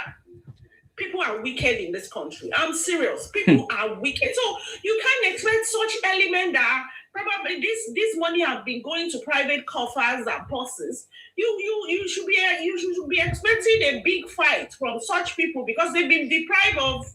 They've taken off their feeding bottle from them, so they will want to fight.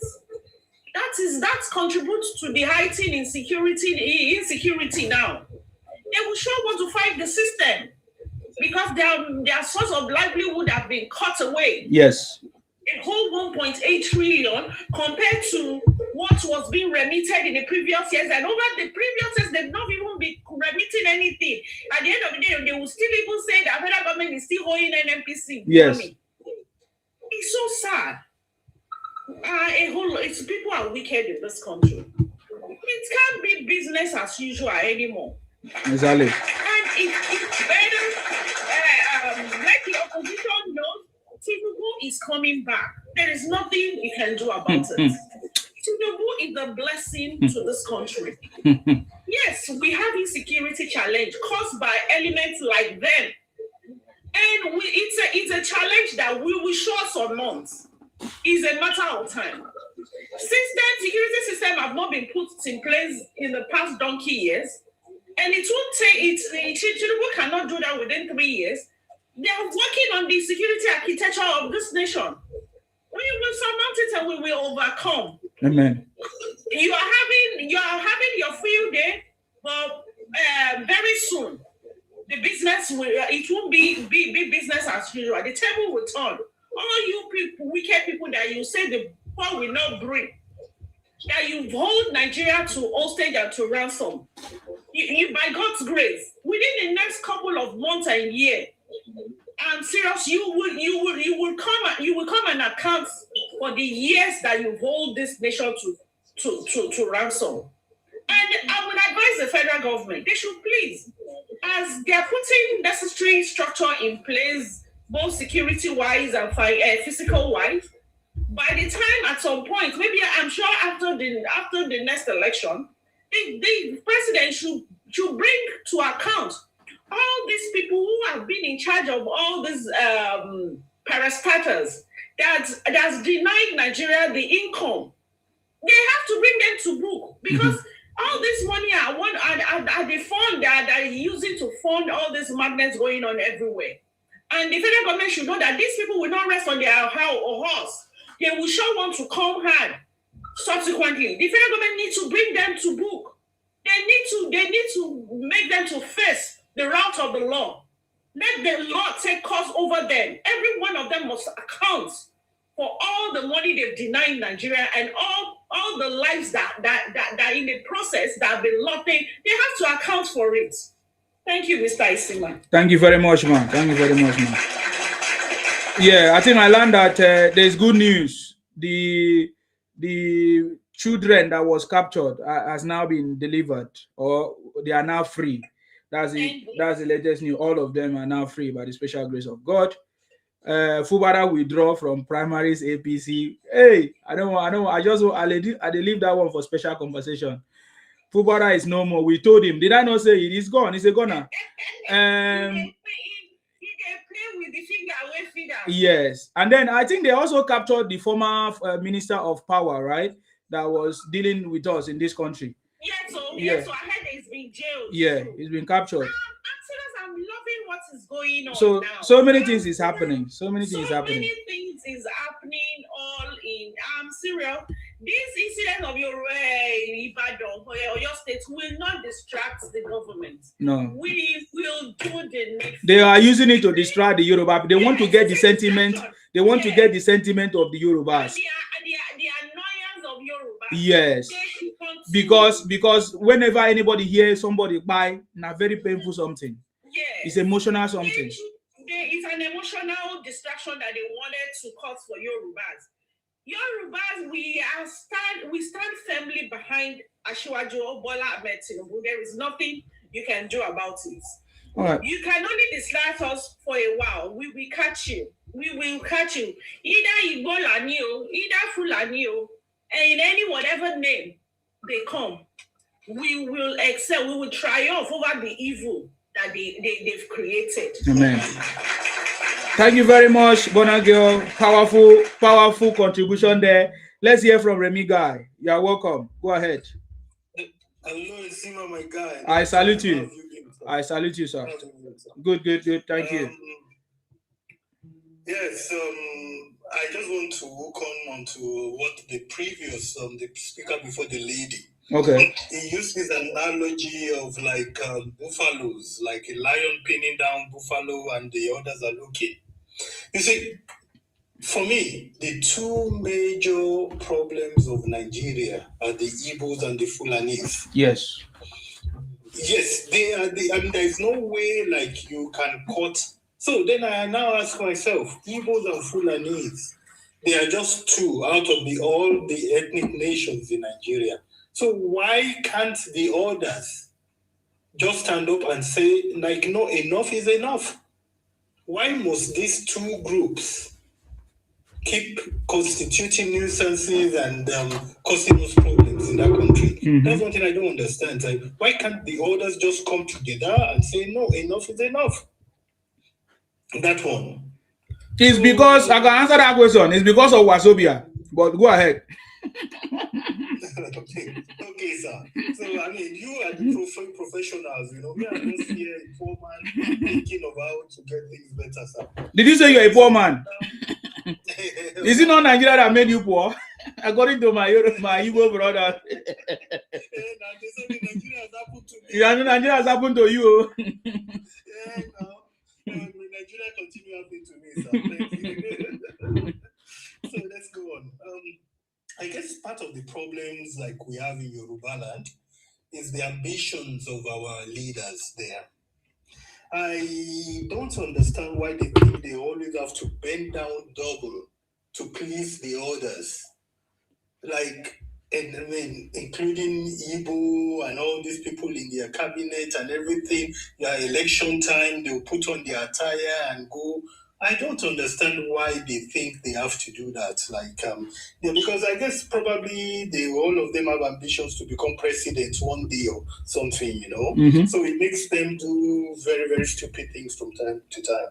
So I guess they just have to curb their ambitions and think of their own constituencies, like the people that they are supposed to represent, and not give all these intruders leverage against their people. I wrote lots of points down, so please just give me 1 or 2 more minutes. Yeah, go ahead. You have time, sir. Go ahead. Let's hear from you. Okay, on the South African front, like you mentioned it as well, because I've been here, like I've been listening to what people are saying. Can you remember, sir, like I guess it was 2 or 3 years ago, like the Igbos and the South Africans, they were really very good, cool with each other. You know, all these arguments now, all these points now the South Africans use against Nigeria, it was actually the Igbos that gave it to them. Yeah. Because I listened. So now that the thing has gone south between them, they want the Igbos are now calling all the Nigerians, hey, come up and come and defend us and everything. You know, these people are so irrational. They are so, at times I wonder like how their brain is connected, like how it's wired. It's so unbelievable, like what they think they can do and get away with. I guess they don't even think deeply, you know. How would you go and demarcate your country? Like, no matter what the internal struggles and problems we have, you know, you go to a foreign country, you give them ammunition against your country, and now like they are kicking your asses around there, like you are calling on other Nigerians to come and have your back. Ogami, these people, I don't know, they are your neighbors. They are your neighbors. No, they are not our neighbors, so we reject them. They are your neighbors. So please let me explain this situation, because I don't know. Okay, I've cancelled that one, South Africa. Now let's go back to this. Don't forget they are your in-law. They are also your in-laws too. They are also your in-laws too.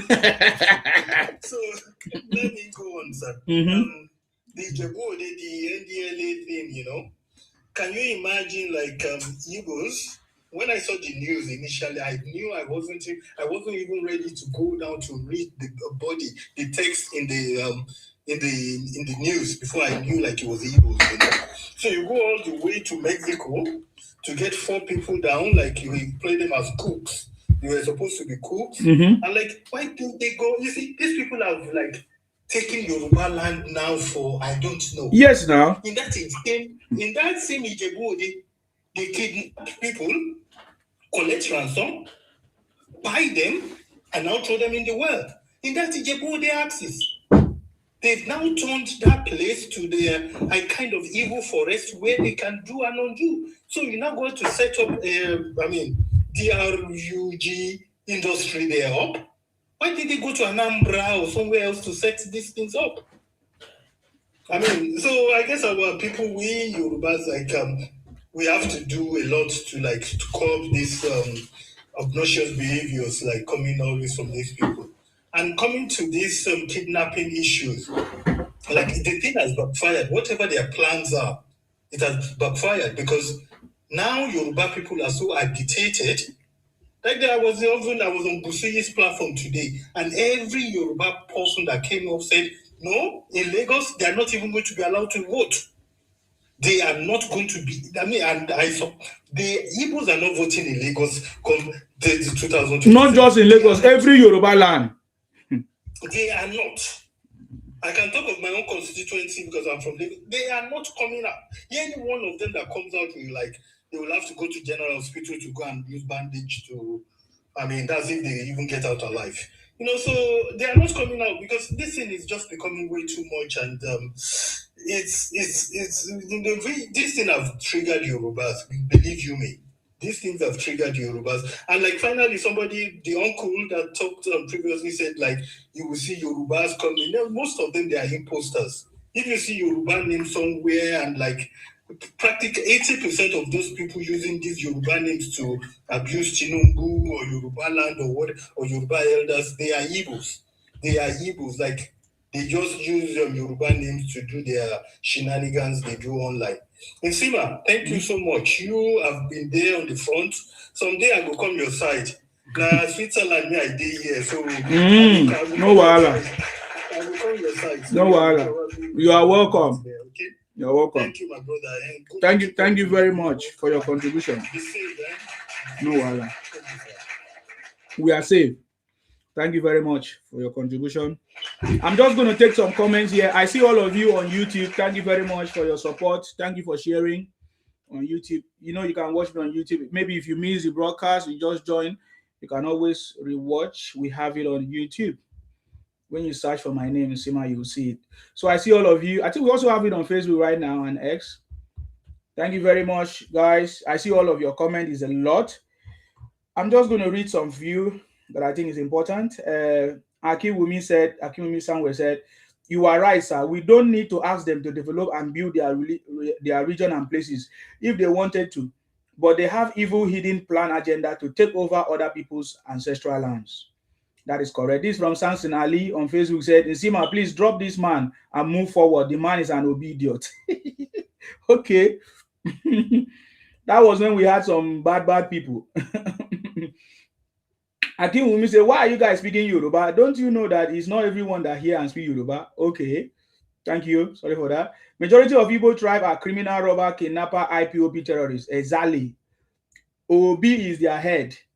If you see OB, you see IPOB, you see Biafra, because he never condemned them ever since for the past how many years? Who be their father? And Nsima, that music is a banger. Yes, so guys, we have got like a video that I've done for Tinubu have cracked the code. I tried to paste the links on, so there's a video. If you want to watch it, fine. I just did a little bit of stuff during my holiday. So yeah, if you can watch the video, that's good. Thank you very much for reminding me who be their father. Thank you very much for that. Oloye on Facebook said, Jakaban or nothing. No this and no peace. Exactly. Oh, AG, I see you on YouTube. You say breaking news. Governor Fubara has withdrawn from the APC primaries slated for tomorrow. Of course, he has no choice. He doesn't want the disgrace. It's going to be a very shameful thing. Trust me. He doesn't want it. And Akiwumi said, we can't change these people, but we can change our proximity, reactions, and boundaries about the relationship within us. Henceforth, what others think of us is none of our business. I do not care. you can't change any Igbo man. If that's what you are thinking, then you are making mistake. I've said it before. Since 1967 to date, they have not changed one bit. They keep doing everything the same way. They marketing the country, do all kinds of things. It started with Ojukwu. After Ojukwu was pardoned, remember they have all had all kinds of pardon. The South people was not pardoned. The massacre and all kinds of things. They did not. The South people did not have any pardon. Even the what's his name? This Ogoni guy that was fired in the process. None of the South people had any mercy, any pardon. But these Igbo people always have pardon. That's why when Nnamdi Kanu was jailed, I come out to say that this is the first time that the government has actually stood their ground to make sure that they do something. Thanks to what's his name, Omotosho? What's his name again? Is it attorney Omotosho? Is it George Omotosho for taking action? You know that Omotosho saved Nigeria from, because you don't know why other people are angry. Other people are angry that every time these guys do something, they are always pardoned. Ojukwu was pardoned, but my people was not pardoned. Even General Levion was not pardoned because it was the treatment that was given to him that made it that led to his early grave. So there are many conversations that we can talk about these things, and we know these things. Me, I'm not afraid of these people. You understand me? They are Ibotic Biafra people. They have been doing this thing for a very long time. They have taken away even what belongs to us in the South. Yes, Justice Omotosho. Thank you for that. That's the right word. Sorry, it's Justice Omotosho. Are you getting me now? They deceive everybody. They deceive everybody. They want to make Nigeria to be Wazobia. That is why they always cry, oh, if it's not Hausa, it's Igbo. Oh, Igbo have been out of the three. Only Hausa and Yoruba has always been president. What about Igbo? When they are the one that destroyed this country, they are the one that took the first people who took arms against their own country. It's a terrible situation. So thank you very much. I see all your comment there. There is Igbo comment as well. It's a look at the people that the blood of innocent children are being split in their own land by the Fulanis here shamelessly talking about the Igbos and politics. Are Igbos not in the Yoruba land? Are Igbos not selling met in the bush? You see, the last time I said that the Igbos have captured Igbo land, Yoruba land, very soon. Some people think that I'm joking. I use that word capture. Do you know why I use the word capture? Because you don't know their plans. You don't know where they are. Most of us don't know where they are. Even in South too. They are everywhere. In the thick villages. Villages that you don't even know. If you are from Yoruba, it's not every place is in Yoruba land you have been to, right? That's the truth. But I can tell you that Igbos have been to every part of Yoruba land. And they're in your villages, all kinds of things. Selling all kinds of medication. Doing all kinds of things that is taking your life gradually. But we don't know. Speaking your languages, and of course, like the ones that come up here, they can speak your language very fluently. Like you will never know, you will never see anything, you will not be able to identify whether they are Igbo or not. We're supposed to be a good thing, right? But they turn it to be a bad thing. You know, using it against our people in terms of marriage, in terms of everything, changing their names, committing all kinds of crimes. And now that we have been speaking out very soon now, of course, they're already using our names. It will now becoming more and more difficult for us to identify them because they now know that if they use their names, they will catch them. When they catch them, they know where they come from. So now what they are trying, they will be changing their names, which makes it more and more difficult. So that is the reality. This is something that has been going on even without us noticing. They are poisoning us with their fake food, fake juice, all kinds of things. Can you imagine? I watched the video, the biggest factory. They are producing meth. So how come? And they are selling it. No wonder many people are having kidney problems, cancer problems. You don't know even how they even introduce it to you. You don't know how they introduce it. By drinks, small inside your drink, inside the drink that they package. You don't know how these people work. They begin to groom you before you know it now. You want to take them. You go to urge for them. So you go to urge to drink that drink where they don't make. You don't know, say, now the thing where they give you be that. You don't know how wicked these people are until when they see them eat human being and suck out the bone marrow. You understand how these people are wicked. The wickedness of these people. So they even buy their own brothers and sisters and use it and cook a goosey soup. When somebody talk, when I don't understand, I go say, oh, somebody hate. I hate on people. I'm not hating on anybody. I'm talking because I don't want other people to be victim of all these things. Many people are victim. People are disappearing every day. You don't know how they are disappearing. You don't know. It's because you don't know. This is what now, during, as it starts now, during this time, during the election period now, they are using all these things, you know, taking the head of people and recording it on video. This is the lifestyle of the Igbos. It is what we noticed in IPOP, what they were doing. They were buying people, cutting off their heads, recording it, and showing it to people that look at what they have done. That they are doing it. So when they show it to them, to their brothers, they give them more money, donations. That is what they were doing in IPOP. The videos are everywhere. You saw, even you saw all of them now. That those videos were even what they used to imprison Simon Ekpa and others. Because when they do it, they record the video. It is they are the ones doing it. There is no other person. I tell you, when I was even sounding alarm here. Was it which night? They also use it to even go and file for asylum in country. Yes. You are correct. When IPOB was functioning, that's what they were doing. But I was sounding a very loud warning on that evening. Is it that eve when I saw Obi writing a statement about insecurity, how some people are kidnapped? Early morning, when no media have reported, nothing. I asked, how did he get it? If not, they are the one committing the crime. If you watch, most of these message news that is spreading everywhere is coming from them before the media will now write it and say, oh, this and that. Even without verification, most of these media, they don't verify. The people bringing out all this bad news are these Ibotic Biafra people running propaganda everywhere and doing it by themselves and putting it out there in videos and everything, in writings and all kinds of animations and images. They create it. They have a special media who say, in fact, in a group, we listen to them saying that they are going to make sure that they turn the Yorubas against Tinubu. In a group. In fact, it was on a space. Somebody sent it to me. I still have it.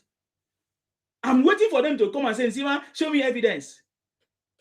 They are not able to because they know that Nsima got the news. I got everything. So that is what they are doing. They will run propaganda to turn the Yorubas against Tinubu because I know what I'm talking about, the base, you know. That is what they're trying to do. But I know that the Yorubas are very intelligent people. They cannot fall for this nonsense propaganda of the Igbos because that is where it's going.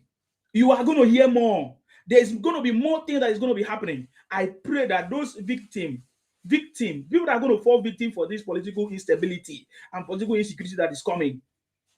Because this is the last thing. That's why President Tinubu is the last man standing. This is the last batch that they are going to succeed in Nigeria. Because President Tinubu is going to put an end. He has cracked the code. He has cracked the code to take Nigeria out of the third world status. These are the things that have been delaying us. All these rubbish things. I get it now. And they are so mad at him. They are so mad. They are so mad at him as we speak. But thanks to some of the Northerners who are now coming out to say no. After everything that these people have done to us, we are not going to support any other person than Tinubu. I've seen some videos coming out right now as well about some of the Northerners are now saying, oh no, we have to stick to our promise and all of that. Which is sorry, go ahead. Yeah, go ahead. Yes, sir. The question I keep asking myself, and is after Tinubu, sir, what else? Where do we go from after Tinubu? You know, because even if we say we want to build institutions, you know, with the power of the presidency in Nigeria, anybody, I mean, especially from that up north, they can come there and turn every good Tinubu has made within 1 year backwards. So, what is the solution after Tinubu? That's my question, sir. I don't know who is going to answer. Someone else will answer. Well, at least we need to start from somewhere. That is the truth. Mm-hmm. I want to be optimistic as a person. Yes. About Nigeria. Mm-hmm. So that after Tinubu, yes, it worries me sometimes, but we can't allow that to stop us from moving on and moving ahead of our challenges and putting all necessary things that need to be put in place. It's even all the system that Tinubu is putting in place that will also enshrine a powerful democracy.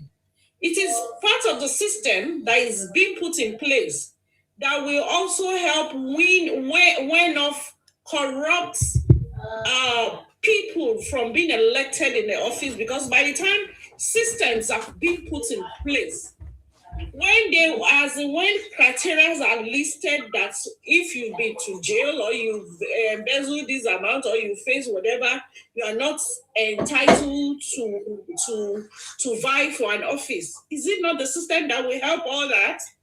So we have to start from somewhere and put the systems in place, and hopefully that someone who also have the interest of the nation at heart will also come into power after Tinubu's tenure. And I'm sure Tinubu will be grooming someone now for the kind of person who I know him to be. Aside of him grooming, the system also will help us prune genuine people with good intention and credentials to come into power. Thank you. Thank you very much, Bonagio. Let me clap for you. You try to answer that question. As a Remy guy, I can say that that should even be the least of your worry, because if you follow the trajectory of President Tinubu and his political strategies, for you to be a successful politician or leader who have finished, you need to have a successor, right? And I'm sure there's going to be a successor that's going to be there by that time. And maybe he's going to be in the north, because of course he's going to go back to the north. I get him now. And I also know that if that person failed to perform, we remove that person, because we are not joking in this country anymore. Whether the person is from the north or not, if that person failed to perform and follow the blueprint, because I tell you that there's already a blueprint for Nigeria progress, which has always been there. For example, all this Calabar Coastal Highway, these are things that are supposed to have been done, but those other governments or presidents did not follow the plan. So there's already a plan. So anybody that comes in must work with the plan. Continuity, government of continuity is what President Tinubu always put in place. Like what is happening in Lagos, he will always put a government of continuity. A government that will continue from where you stop and build on that, and then become successful. So that is why I don't even have problem about that one at all. I only have problem for us to continue to pray for President Tinubu for more health and knowledge. Simple. And the people working with him to continue to be faithful and work with him for his success. You understand me? That is my own part of it. But every other thing, I know that President Tinubu have a political experience enough to be able to put the right things in place in this country. You understand me?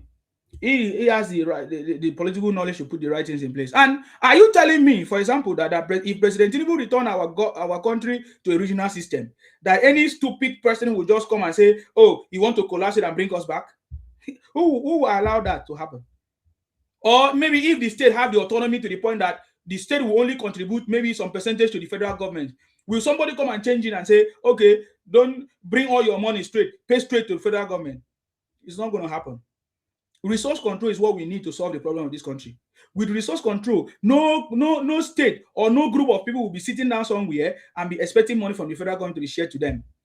I get it. That is the biggest problem. It's like when you give people money and they don't care. Now what else do they have to do, because they already have money? So they will not go and work.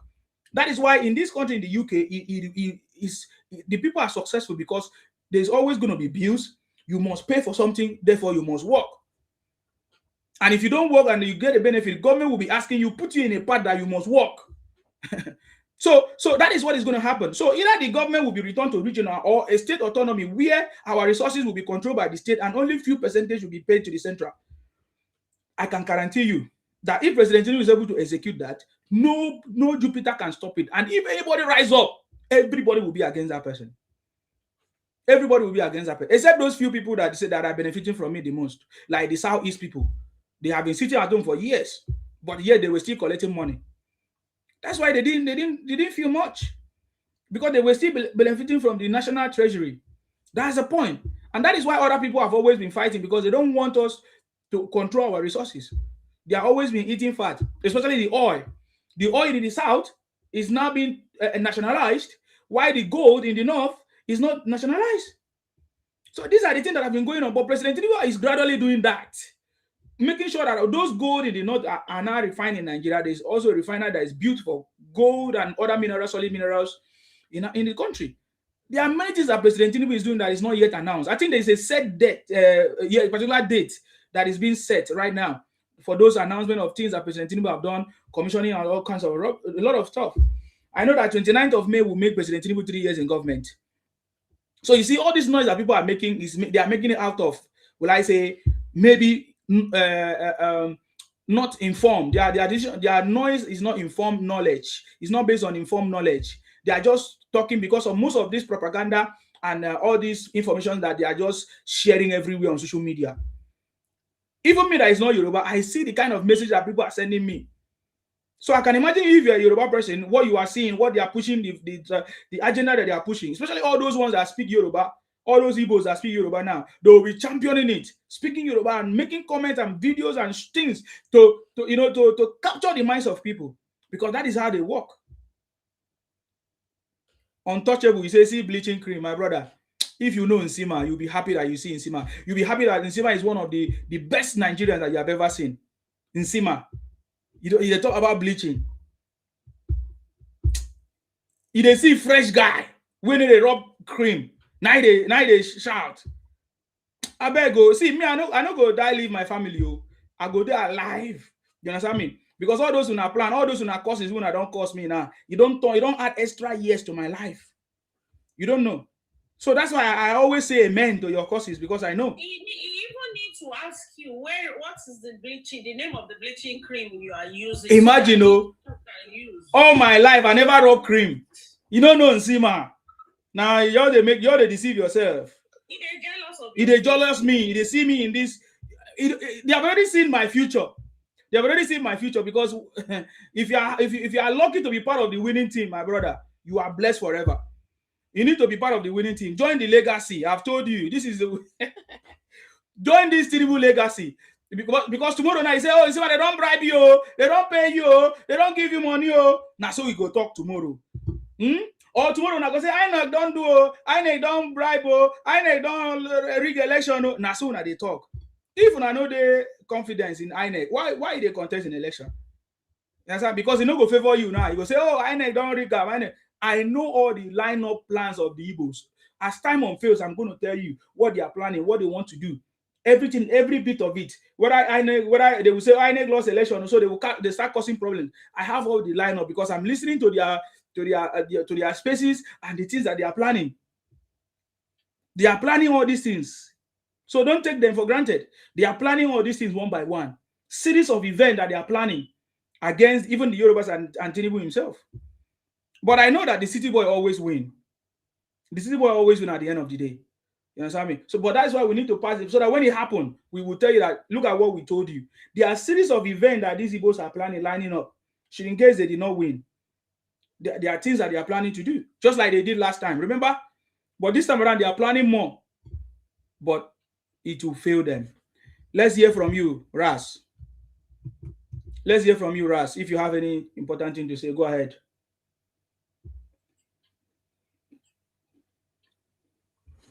Okay, I need to bring you down. If you cannot speak, why are you here then? So if you cannot speak, why are you here? Now, I want you to listen. Other people are now reacting to what because this is very, very important.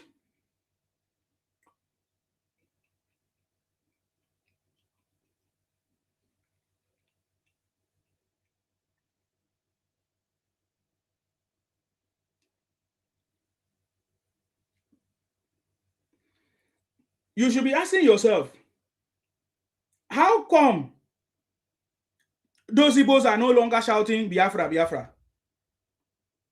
Because there is alignment of the Igbos now with Fulanis.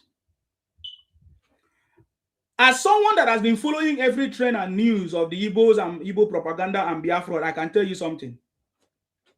During that time, when Nnamdi Kanu was shouting Biafra, Biafra, Biafra, this and that, the Igbo elders, they went to the north they had meeting with some Fulanis, with the Fulanis. begging the Northerners to allow Igbos to emerge as president of Nigeria. But that is, by the way, upon all the abuse that they gave to the Fulani. So I'm thinking that, do you see how the Fulanis are so quiet and looking at the Igbos, how desperate they are? Because some few weeks, months, and years ago, they were like calling out the Fulanis as if they are the one that are going to finish them. In fact, do you remember when some properties were assigned to some Fulanis somewhere, or they wanted to build IGP camp for them in Imo State? Do you remember what the Igbos did to those camps, those places that they marked for those Fulanis to go and stay there? Do you remember what they did? They burnt it down. They burnt it down. So I'm looking at the Igbos, how desperate they are. How all of a sudden now they have started praising the Fulanis, the so-called people that they were trying to talk down on, and the Fulanis just, yes, internally displaced persons. Yes. So I'm just looking at the Igbos, how desperate they are right now. How I've seen many of them interview Kwankwaso that, oh, are you going to partner with Peter Obi? And Kwankwaso have said, yes, I'm going to partner with Peter Obi, according to them. I have seen posters now coming out that Peter Obi has already been granted whatever with NDC. Peter Obi do not like any primary. So he came out unopposed, according to them, that he's only one that they sell ticket to. And so he's the only one that is going to be the primary, presidential candidate for NDC. So Kwankwaso is going to come out to, but like I said before, I say Kwankwaso will never be a vice to Peter Obi. Me, I can guarantee you, Kwankwaso will never be a vice to Peter Obi. You understand me? I can play a video now, but I'm just as I'm telling you now, I'm just giving you feedback so that you will know that Nsima said it. But however, you see the concocted plans that they are having. They are thinking that because the Igbos have always seen the Fulanis as people that don't go to school, as illiterate. You understand me? As illiterate. So now they are looking at the Fulanis as illiterate. They don't know what they are doing. So Obi went and said he signed a deal of 4 years with the North. So the Fulanis are not, because I've seen some of them saying, oh, so how can an Igbo man who has been desperate to become president of this country for since 1960 or independence will now come and say, oh, they want to serve 4 years? Do you see the desperation of Igbos? How they are so desperate to the point that they can't even think anymore. That they want to take 4 years to run presidency through Obi, which is a destruction to Igbo land, anyways, because of their desperation. Why other elders and leaders in Igbo land are saying it's not yet time for us? So Obi is so desperate because Obi was part of the IPOP people who did not condemn IPOP, and that is what IPOP was all about. They were condemning the Fulanis. They were accusing the Fulanis of all kinds of things, but all of a sudden, Obi is now changing to say, okay, the Fulanis will now be the one to support them, to make them presidency. How is that possible? But we love the game. We love the game. We love the game that they are playing. We love every of their mood and their steps. You see the point now? That is why they are now bent on what can we do to cause confusion in the West, in Yoruba land. So they are now looking for different methods. Mind you, they are also moving by night to every part of Yoruba land. That's why I say it is not. I've listened to some of you saying, "Oh, they are not going to be allowed. Whatever. Things are going to change in Lagos, this and that." I'm telling you, it is no more just Lagos. It is every part of Yoruba land right now. They are migrating gradually to every nook and cradle of Yoruba land because they want to change the trajectory of election in Yoruba land. That is their intention. Because they know that in the Southeast, because of the issues of insecurity and all kinds of things, that nobody will come there and they will rig election just like they rigged last time, 98%, 97%. They will thumbprint it as they thumbprint in the Southeast. So because of that, they are creating a situation where they say, oh, there is only insecurity in the East, nobody goes there, this and that. But how did they get 98, 97% of votes during the last election? So it's the same method. So they will move all the people to the East, to the West, and some South areas, of course, in order to try to influence the election, to manipulate the elections for the favor of Obi and others. But it's not going to work. That is the strategy. I'm just saying, but because you will see it and they will be exposed. you will see it and they will be exposed this time around. It's not like before when people were quiet because they didn't understand what was going on. President Tinubu brought a different system of leadership in Nigeria that other Nigerians have never seen before. Talking about Muslim, of course, Muslim ticket has existed before, but this is the first time that Nigerians have actually experienced this kind of a thing, like even the Gen Zs and all of that. You get the point now, because the older generation actually saw the Muslim with other people, but this is the first time we see this kind of system. So this was a different kind of leadership that President Tinubu brought. So some people were like mute and confused because they didn't understand. So they bought into the lies and propaganda of Obi, saying that it was a Muslim ticket, this and that, religious war, just take over your country, this and that. So, but those rhetorics, people have now beginning to see the truth. People are now seeing the truth. And now lots of people that was like, okay, maybe Obi is a better person, are not seeing him. And some of the Gen Zs did not actually understand who Obi is. They thought that he's a young person. They thought that he never participated in politics. Some of them, because they never knew that the first money that Obi made and his family was from Abacha. They never knew that Obi was one of the forerunners of Abacha government. They never knew. So someone that participated in Abacha government, how can you say that person is going to be a saint that will come and save Nigeria when other Nigerians were crying during the Abacha period? These are the points. Obi was also a governor. Before, Obi, after being a governor, joined Jonathan to become one of his economic council team. And then Obi also joined to become a strategist, something that was given to him. Obi had so many positions in government. All his life has been positioned from. He used the money from Nigeria. He built his wealth from the money of Nigeria. So when I hear some Ibotic people say, "Oh, Obi is a wealthy man, a billionaire," I say, "Okay, where did he get his money?" So if Obi was able to make himself a billionaire from 1960, 1992, 19 there about the 6 or whatever, why did they try to condemn Nigeria now? When all his wealth was from Nigeria.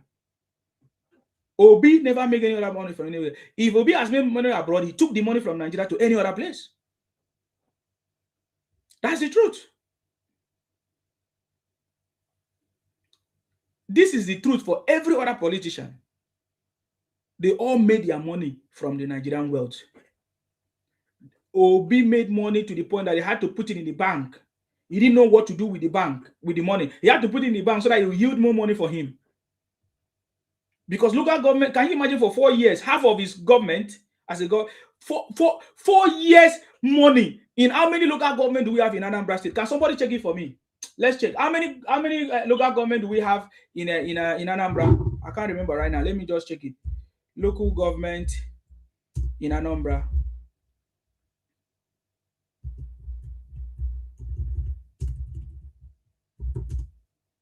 In Anambra.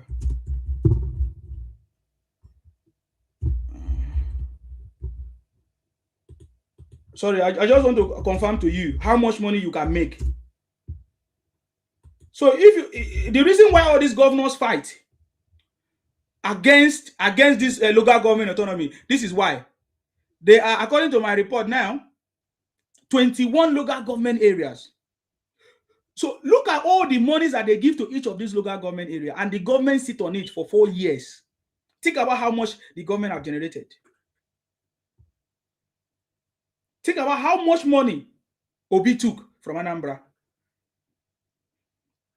Because, of course, they have to share money. The state government was the one that was sharing money to the local government. He never performed election, never conducted any election. So think about how much money he gathered for 4 years. Is it 4 years or almost 6 years of his government before it was just maybe a few months to 8 years that he decided to conduct election? So people that understand this will not see Obi as a saint, because according to Showore, it's a package fraud. They packaged him, and from the intels we got, it was even some Yorubas that packaged him. So I don't know, that brought me back to the conversation again. The love that the Yorubas have for the Igbos is even more than the South Side. Is that true? Adeglo, I'm going to give opportunity to speak now. The love that the Yorubas have for the Igbos is even more than the South Side. Can we discuss this? Because Obi was packaged by the Yorubas. Everything the Igbos are enjoying and being packaged and helped by the Yorubas. So what is making the Yorubas to be so soft-hearted for the Igbos? I just want to understand. Is there anybody there that can talk on this? Remy guy? Yeah, you know, this, you want me, you carry me go where I don't know. I will tell you. Tell when us. they sit with that thing, when they sit with that thing on their faces, you know, when they give them Congo to lick, you know, it's Yoruba men at times, their head no they correct anymore. They will tell me, yes, I mean, no, those Yoruba people, they probably think they are fighting Tinubu. Those are enemies of Tinubu, you know, because those are the ones that think like, oh, Tinubu don't colobi all the money in Lagos, you know. So they think they are doing humanity a favor by going to package that dumb skull. But well, 2027 is a different ball game. The people who they support them, all those files, what be named files, macaroni and all of them. We go package all of them. They will have to, and this guy from Arise TV, all of them will go and live in Anambra. They go leave our Lagos for us. Okay. Thanks, bro. All right, thank you very much for that. Yeah, somebody says it's Benin that packaged him. So I'm talking about the branding of his name. The obedient movement was branded by the Yorubas. Are you getting me now? Yes, that's the truth. That's how it started. And then, of course, when he went to Edo people was the one that pushed him in terms of campaigns and every other thing. But the way that name came out from, it was actually branded by the Yorubas, some top Yorubas with an Edo person. It was part of it. Are you getting me? So this is how, Obi was branded and then pushed. And just like what Remy said, some of the Yorubas supported Obi as at that time. Because if not, there is no way Obi could have, but it was necessary as at that time anyways. It was very, very necessary. Just like now, I think all the combination of these people is also necessary, like Jonathan and all of that, because we have to change the game. So the game is definitely going to change this time around, but it's going to be, something that many people will never understand. But then we will come out with 50 million, 100 million votes for President Tinubu. That's the range. I cannot look down. I say less than 50 million. We have to give President Tinubu the vote that nobody will be able to talk rubbish. That's the kind of vote we are going to give President Tinubu. I'm looking at 50 million to 100 million. Some people say, okay, it's going to be more than, it's going to be like 15, 30. Me, I'm saying 50 million to 100 million. Because I'm expecting the all of us from the south, from the Yoruba and even from the north. Do you know what President Tinubu have done in the north? Do you know what President Tinubu have done in the north? You don't know. Lots of stuff, just as he has done every other place. Lots of stuff that President Tinubu have done. So that alone is going to give him that edge over every other person. So what am I trying to say here?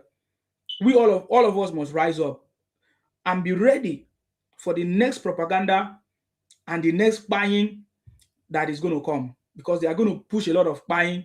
They are going to push a lot of propaganda against President Tinubu. What we have just seen, talked about now, is just the tip of the iceberg. There is more to come. They have planned it. Have you not listened to them say that it was Tinubu that brought the insecurity to remove Jonathan? Or it was Tinubu that hired the Boko Haram people that was, or the Fulani people from Niger that came and invaded Nigeria and all kinds of. How many of you have not remembered? So they have this mindset that they need to do the same thing to Tinubu. They have this mindset that they need to do the same thing to Tinubu. Many times when I have conversation with them, they say, is it not Tinubu that did the same thing to Jonathan? In fact, they will be bringing tweets. They say, oh, is it not Tinubu that tweeted this against Jonathan? Somebody say, with all this your noise, only 4 people are watching. And you are the fourth person, Stephen Palmer on Facebook. You are the 4th person, Abi. Is he blind upstairs and optically? No, he's watching from Facebook, one of my pages. So don't worry about him. These Igbo people, don't worry about it. I know how to deal with them. My brother, with 4 people, we're able to defeat Nnamdi Kanu. He's in Sokoto prison. With 4 people, we were able to defeat Obi. With 4 people, we were able to defeat Simon Ekpa. We were able to defeat Igbo Biafra propaganda. They are no longer shouting for Biafra. I challenge any Igbo people to have the balls to say they need Biafra. They can never. You understand me? It's these 4 people that did all these things. But look at your Obi. Obi had how many million? 12 million people on Twitter, Abi, or where? Or is it 5 million, whatever? What has he achieved with it? Nnamdi Kanu had how many billions people? What has he achieved? He's still serving in Sokoto, and it's not coming out anytime soon. Simon Ekpa had how many people and how many views? Where is he today? So it's not about the views and things. You know, because what I'm saying to you does not look nice to you. So I'm not going to get views. I already know. I choose my path. So don't stress yourself. So, but my point is that go and help your people that have the views and the connections to get you either your Biafra or to go back to your place where you come from. Not to stay in other people's land and be committing all kinds of crimes, you know, and be invading people's land and abusing other people. And then you say, oh, at the end of the day, if they talk and retaliate, they say, oh, they don't like us, marginalization, this and that. That is what I'm telling to you to your face. So if you're a man, you come and challenge me as I challenge you. When are you going to stop your criminality? When are you going to stop your propaganda? When are you going to understand that you cannot become anything in Nigeria if you don't partner with other people? But it's unfortunate you are now partnering with your Fulani, the same people that you have been abusing for years. And you think that those ones are foolish people, that they are not going to retaliate. Those people are foolish people. They don't know what you did to them. Igbos are joke. You guys are big jockeys, jokers. What can I say? Evan says saint. I've never said I'm a saint. It's your Obi that said he's a saint.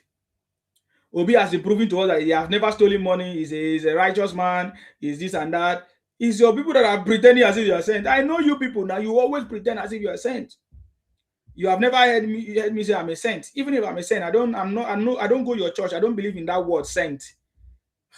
You are very stupid. I'm not Igbotic. I'm not religious. I don't believe in that word saint. I'm not from your church. I don't go to your church. Those are the words that you guys use in those places. I'm not there. I'm not Igbotic. I can tell you that. So I've never used the word saint. Why should I be saint? For what? I'm human being. And I'm Sima. And I tell you, you know, look at, I've been a direct victim of what you guys are doing because I was supporting you guys. Did I not? I have a video where I was even defending you guys, defending Biafra. At the time, I was even following you guys to abuse Nigeria, call Nigeria names. Until I realized that you guys are a bunch of criminals. Until I realized my mistake. And I came out of it and said, no, this is not what I want. And since then, I'm still standing on what I stand for. To make sure that other people that don't understand you guys will understand. Because if people stand afar, they will never understand, they will never know the kind of people that you guys are. They will never know the kind of people that you guys are. Because you pretend, people will not know, people will not understand your games until you guys carried out your games.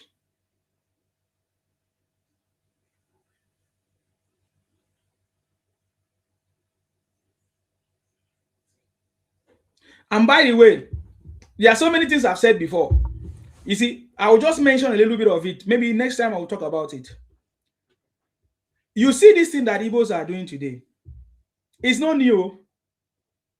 One Igbo man that was sent to Edo some time ago to become the military administrator in Edo did the same thing.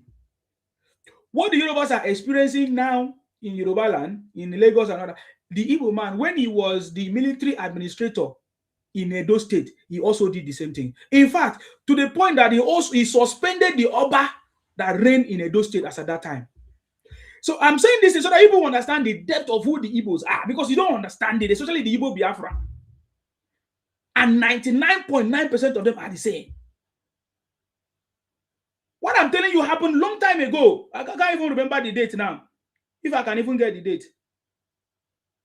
1990 something or thereabout. Close around within 1999, 1990 something, 2000 thereabout. This military administrator that went to serve in Edo State, an Igbo man, from Anambra State, one Anthony somebody, went to Edo State and tried to destroy Edo people. He went there and suspended the Oba of that town. It was a very big problem as at that time because he wanted to be in charge. He wanted to do the same thing that they are doing in Lagos today. So the Igbo nature is not today. Now you know one day conscious of them. But we know them. But guess what? When this Igbo man suspended the Oba at that time, the Edo people rose up, they fought him until he finally apologized and whatever. So, and then he died mysteriously. I don't want to go deeper into the conversation. But what I'm trying to say is that what they are doing today is not new. And me, I'm surprised that even the Edos do not know the Igbos. Because the way the Igbos are capturing Edo is more or less like what is happening in Lagos. I'm telling you.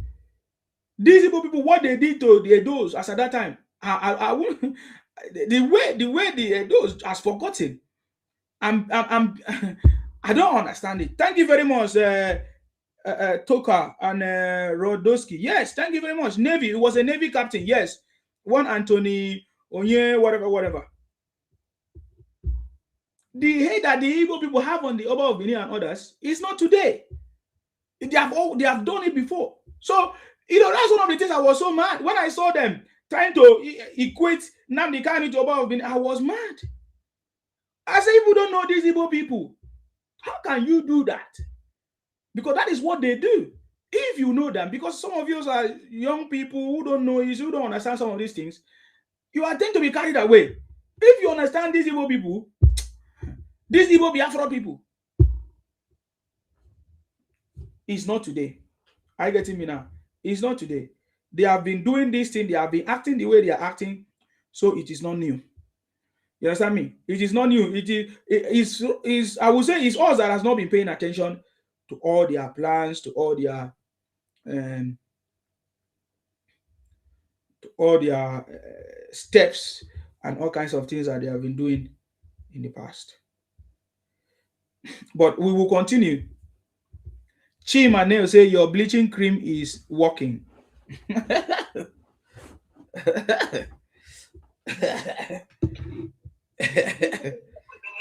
how poking you. Let's ask for the cream instead of ask. Say what is the name?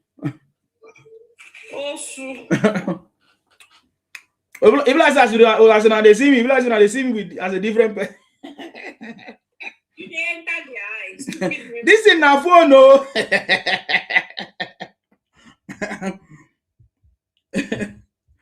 Try. Toka selling babies. It's not today. It's not today. So, but we have not been able to resolve this issue. We just allow them thinking that it's not going to happen. It's not going to. They can't do anything. They can't do anything. But if we check very well, they have done a lot of damages. Our people have died in the process. We have lost lives. So many things that they have influenced by their criminality. Some of your brothers are not to take all these meds, all this canna, or whatever they call it. Some of your brothers are now beginning to take it because of the influence of all these guys.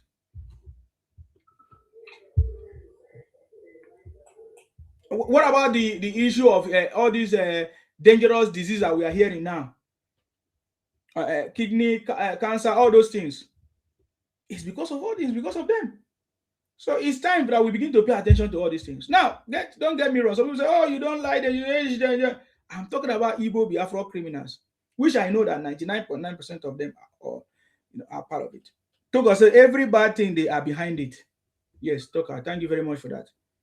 That is the truth. So if we know all these things, what are we going to do? What are we going to rise up to also protect ourselves from them? Either through our policies, through our laws in our state, in our communities, to make sure that at least we put it like a kind of a safeguarding, so that most of these things that is going on, we will not allow it to affect our own children. Because that's the most dangerous thing. If we don't pass the right knowledge to our children will become victims. So we need to do something. Bonage, do you want to say something? Nothing. Okay.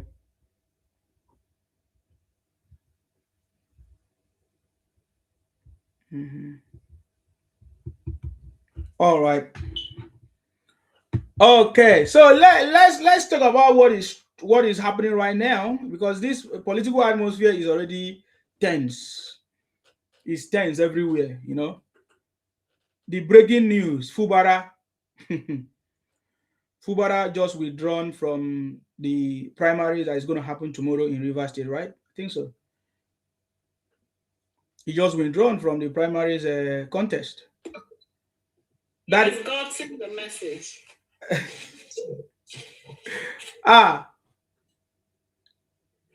We are those Igbos that was pushing him, because I know that Fubara did not did what he did just alone. People were pushing him. He was being pushed. He was stupidly listening to them. They were pumping him. That he has the capacity and power being a governor. No, he don't say he has goofed. He has goofed, and it's too late to retrace back a step. He goofed big time. And funny enough, and I like him the way he decided not to step down. That's the best bet for him. He goofed. I don't know why people, you will go through someone, run on someone's back. I'm not so much of a fan of Wiki. I must listen to. But at the same time, politics is all about loyalty to a great extent. You can't run on someone's back, and now once you see you've gotten the power, you now turn around against your benevolent. No, you don't do that in politics. You don't do that. The only thing you can manage the person, try and manage the person, but that you will totally turn around. See the case of our Lagos boy too, Desmond. Yes, you also withdraw. These guys are just so inexperienced. Yes, you can be inexperienced, but I expect you guys to have read from history. People have done what you guys are doing. How do they end up? How do they end up? So history should have tell you to do better. You can't bite the hand that feeds you. Yeah, sometimes your benevolence could be over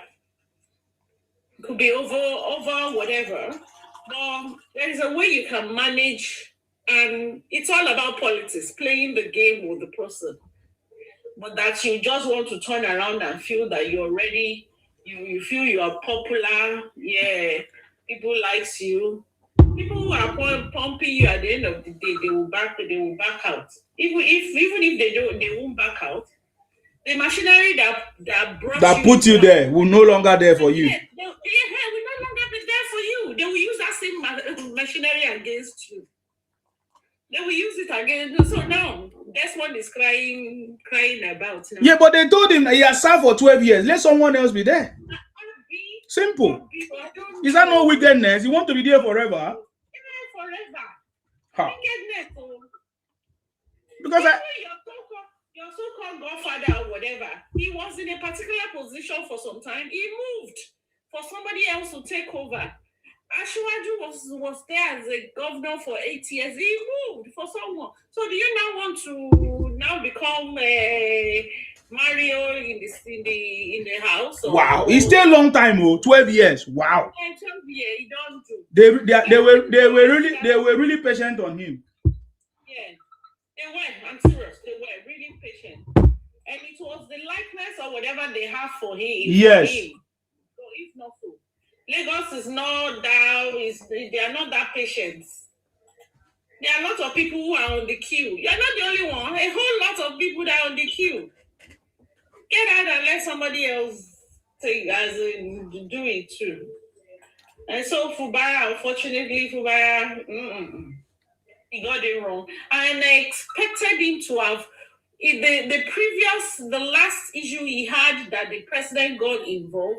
I expected him to have gotten the message and sit proper and align his way. But unfortunately, he still feel that he's smart, he's super smart. It must be dumb to even feel that somebody who has literally all the assembly under you in his coffer, you now want to fight that person. To fight such a person. It must be so stupid and dumb to fight. These are ungrateful people. That's why they say don't help a poor man, because your help will now become a problem for you. You must be so stupid to think you can fight and win such a person. Yeah, Wike could be overbearing, but hey, give it to him.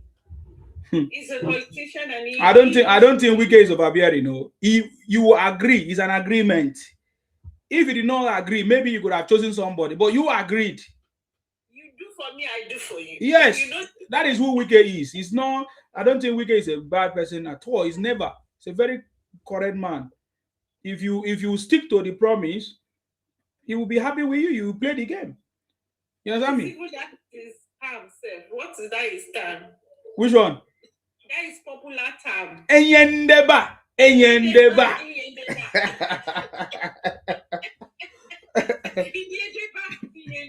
You should know him for that.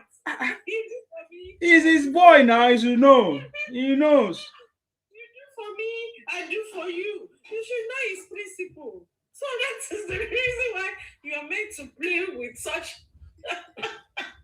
But you feel that you've clinched the power, so you can now you don't do that. He must be a child. He must be a child in politics to take the stupid step. And with everybody pumping him, are they there for him now? If they are there for him, how far can they push him? I wonder.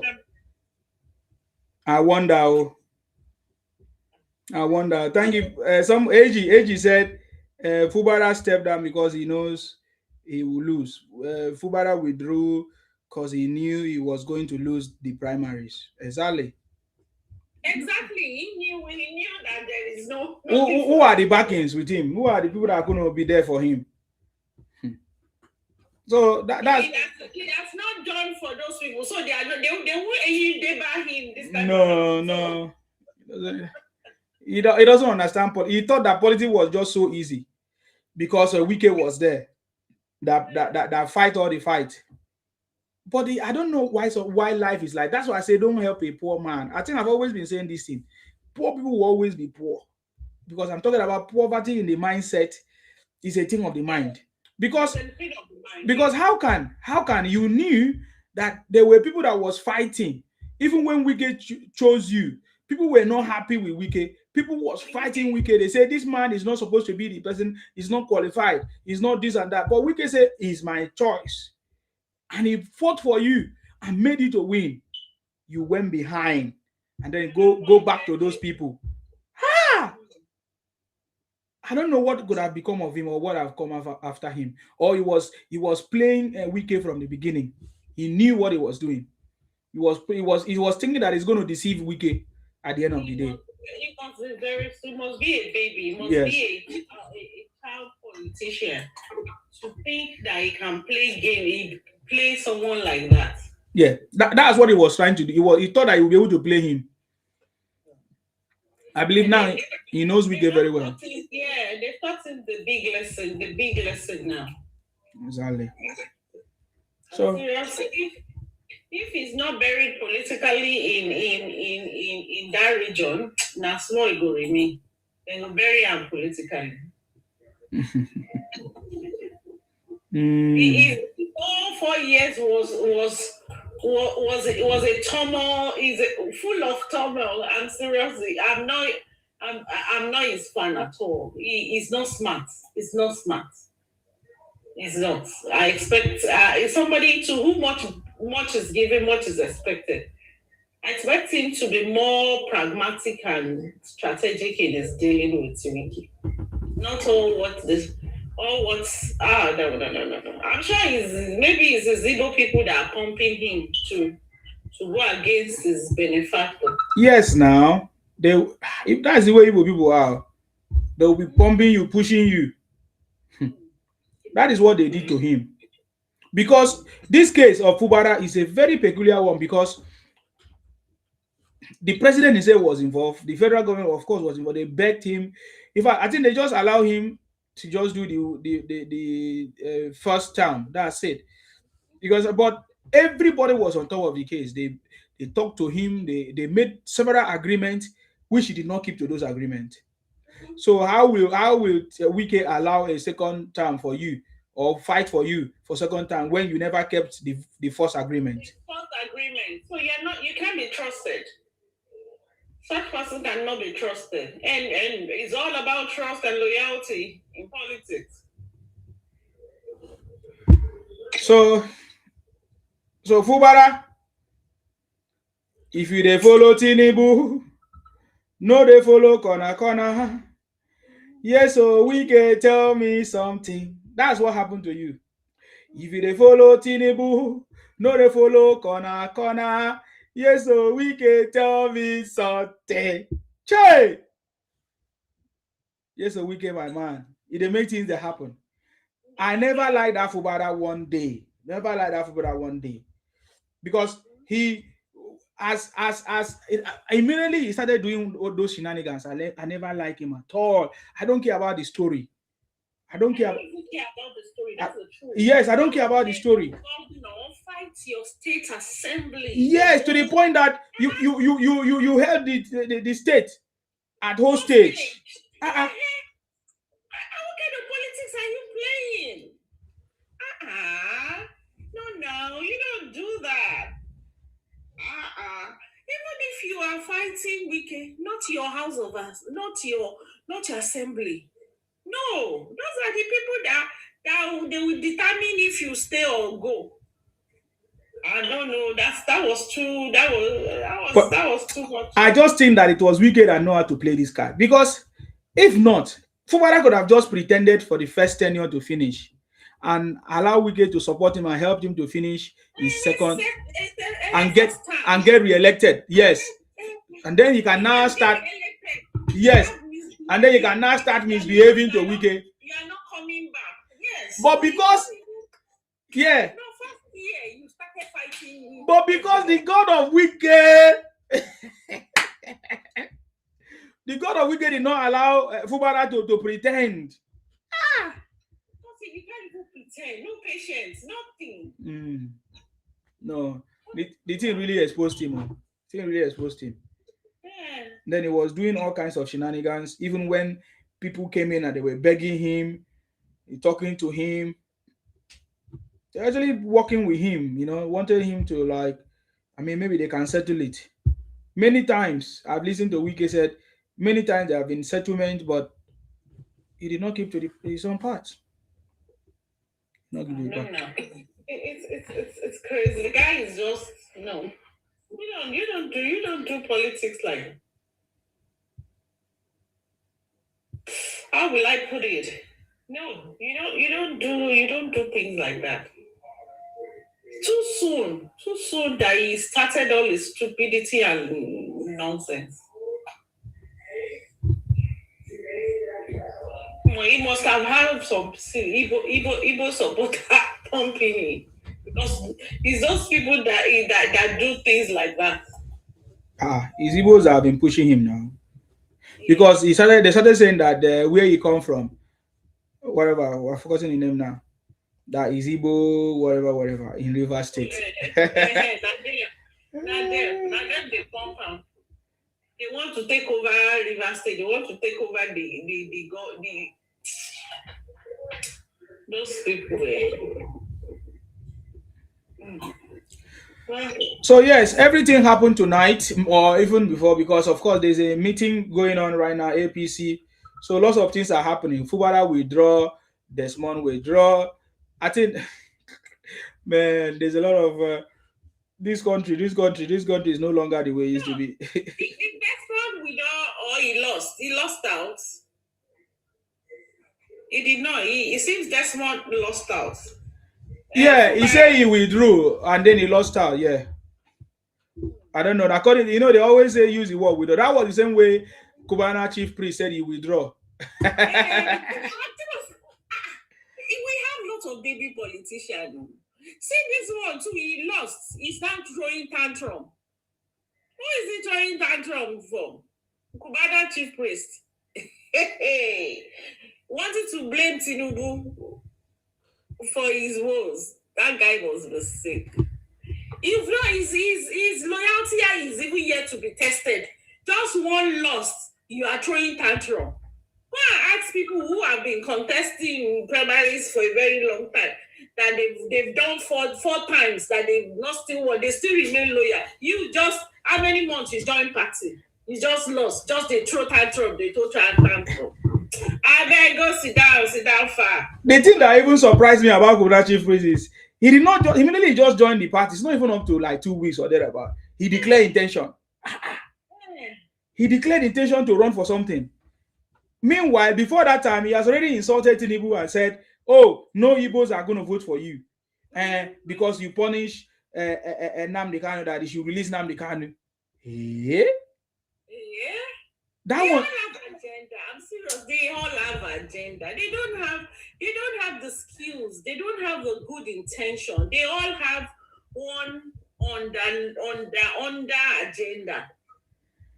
And then there was another event that they conducted, and we listened to Obi Kubana saying that, "Oh, Tinubu, let's do this for Tinubu so that Tinubu will not make Igbo man president."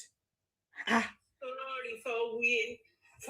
That thing got me mad that day. I was very fuming that day. I said, "How can you just started?" The Southside people where they work. People where don't they work since. You just came and say, "Oh, they should make you people president." So they practice politics. No. They do it. We know they do it like that. I go say, when I think say Tinubu na foolish person. Hey, you think say na baby politician?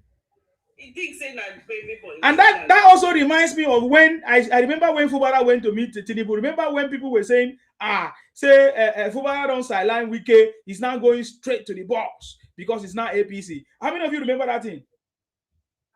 Oh my God! I talked about it here now. When people were saying, Tinubu is going to treat Wike now, this and that, because now Fubara is here. This Wike that is say sit down there. You think Tinubu is a baby politician? No. Tinubu does he reward loyalty. Reward loyalty. Join APC more than that. He will still go through the hierarchy that brought you. Exactly. I said, when I hear people talk, I say, if people don't understand who Tinubu is, then no wonder you guys are talking nonsense. Because that's the basic principle of life. You can't say because I've met this person, the person that you used to climb, when you now up there, you throw away that ladder. And just because you are up, you feel that you are the alpha and omega. They'll reduce you to your size. They'll reduce you to your size. Yeah, somebody said, he said Desmond got to 270 in the vote, while the lady got 11,385. Yeah, that lady. Yeah, she got. I saw the result. Yes. I'm serious. I'm loving this primary. I'm telling you, this APC primary is causing a lot of. It sweets me. See our case of our senator too for this new state where you want to create for Igbo people. See, 3 against how many? Ned Nwoko. Ned. I'm serious. This is it sweets me. I saw him today complaining on Wise TV that the election was manipulated. That how can they show only one video of one word, that there are about 92 words in his place. That so where are other people? Where did they cut them off from the video or what? The guy, he should shut up and go and sleep. He should go and be managing his his other wives after he retire from the Senate. He should go retire. He said he's hoping that they are going to return it. They are going to change it. That he has reported to the authorities, this and that. I say, okay. When a blind man can see how the vote went and a deaf man too hear it. He's against that long queue that we even lost count. He accused the incumbent government for siding with Ifeanyi Okowa. Hey, hold on. This is yes. You say they are siding to the person who they prefer. That's Exactly. justice. Exactly. That's politics. You will definitely queue behind the person you prefer. You don't expect them to queue if they don't want you. They will definitely side with somebody who they prefer. That is the truth. Let him swallow his bitter pill and go and be managing his mulattoes' wives and all that. The man gets so many wahala because the wife we're supposed to with and comfort and push and help him. So that's why. That sounds him right. People treat us like that. That's how they deal with them. I'm loving these primaries going on. I'm seriously, everybody can see it now. See Q how you go. I beg, let him go. Did he think that is how they do in PDP? That will happen in APC. This is APC. Exactly. You know, he recently just joined APC. This is how we do it here. This is not PDP. That everything they will do it strush. They will in shrewd. You won't understand how they will manufacture and no. This is APC. This is how we do it here. This is how we do it here. We queue behind the person we prefer. If that is what you want to accuse them for, yes, that is how it goes. You don't queue behind your enemy now or people you don't like. You queue behind people that shares your vision and people you like. You lean towards them.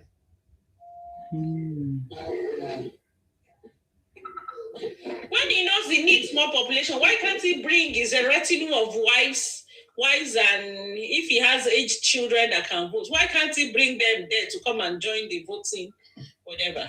He should stop crying. We should stop it. We've given him time to retire, to go and deal with his family woes. Let him go and deal with his in-house politics, his family politics, and solve his problem with his wife. He should leave the national issue for people who are serious.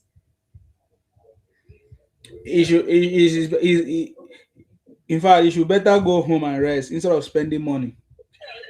He need to go home. He needs it so he can use that the remaining time to settle all his wives and all his in-house political hula balloon. His family hula balloon. He should go and leave Anioma people for them to decide what they want to do with their region. He has no choice, man. The people of the what they call it, Delta North. Let me just say Delta North. They have spoken. They've spoken. Yeah, there's nothing you can do. Yeah, their voice will be respected beyond any person's sentiments. The people have spoken. So all hail to the Anioma people. They've spoken and we can hear it loud and clear. So yes, so many things are happening now that is telling us that, man, Nigeria itself have changed, the atmosphere have changed. It's no longer the way it used to be. I'm serious, that's the truth. It's no longer the way it used to be. See the way that with this new whatever that this political new thing that they brought in. I'm serious. It's working and it's helping shape. Yes, we might not get it 100% now, but it's a journey in the right direction. It is. Our political atmosphere will evolve. Other advanced countries that have gotten it right, they've evolved too over time. They will take, they keep updating laws and regulations and this. The ones that did not work in the previous years, they will drop it. They will put in new ones that they feel can work, and that is how society evolves and grows. Mm-hmm. And we are going there. We are working in the right direction. So how do you naysayers? Well, we won't appeal to you to shape up, but you need to learn how it's being done. And this is how we roll in APC. Juggernaut is coming back. No shaking. They never say anything. They are just learning. They are just learning politics. They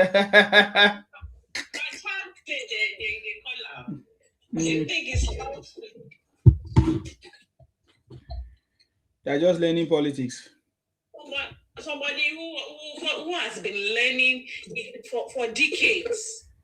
He has been learning. He has been sacrificing over a year. He has learned from the masters of in Nigerian politics. And now it's time for it that he enter and you talk, he will come and do it like a baby, like a baby. No, this is not baby. This terrain is not for babies. These are for mature minded, like Asiwaju. You should come and learn. Come and learn how to do politics. I'm serious. This whatever is sweetening me. These primaries is sweetening me.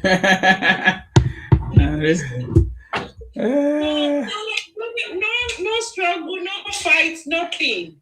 Everybody, they are separating the boys from the men. The system is separating the boys from the men. It's shoving. I'm serious. It's a nice time to see. No, APC very organized this time, man. Very, very, very organized. Yeah, people are going to lose. Yeah, those ones are going to be crying. But then this is completely different from previous ones. Mm-hmm. And to me, that is a sign of good leadership. It is. It's an evidence. Why Amechi and Atiku is fighting the other way? Because I learned that Amechi and Atiku, they are fighting. Atiku doesn't want any primaries in ADC, but Amechi is insisting that they must be primaries. I'm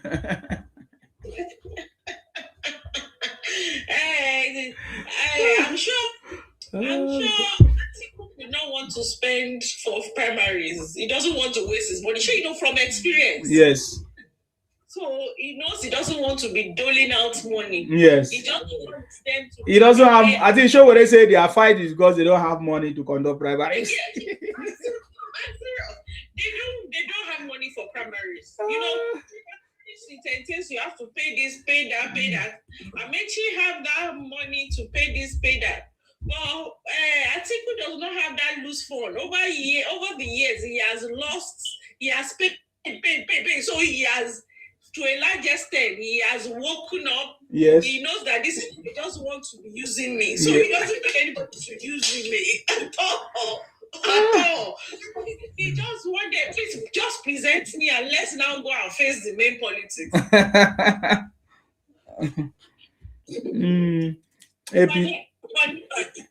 Two corny people. When they fight well, we are enjoying it. APC is separating stones from their beans to be cooked. Atiku lost back to back. Exactly. Yeah. So Atiku now is like, he doesn't want to waste his money. And Amechi say you must waste that money. You must conduct an election. Primaries. He knows the reason why. He knows. You know, there is that tendency he might lose, and he doesn't even want to waste money. That instead of wasting that money, let's use that money for the main election. It's definitely going to lose. Oh, it's not mine. It's definitely going to lose.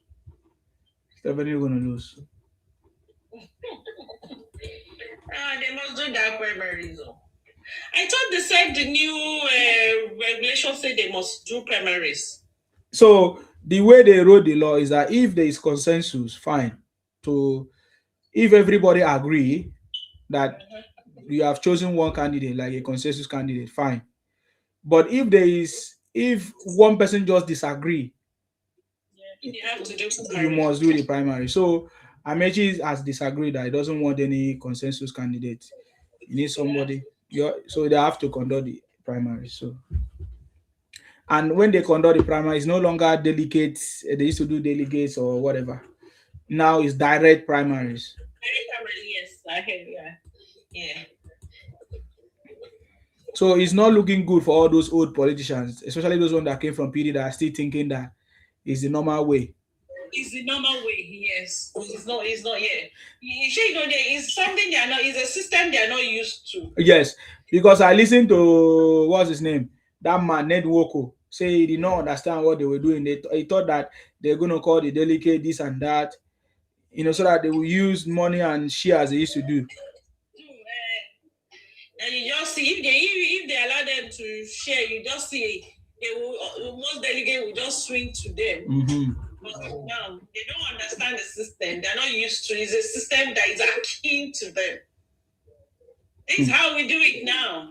It's a new day, a new dawn. So they better shape in or shape out.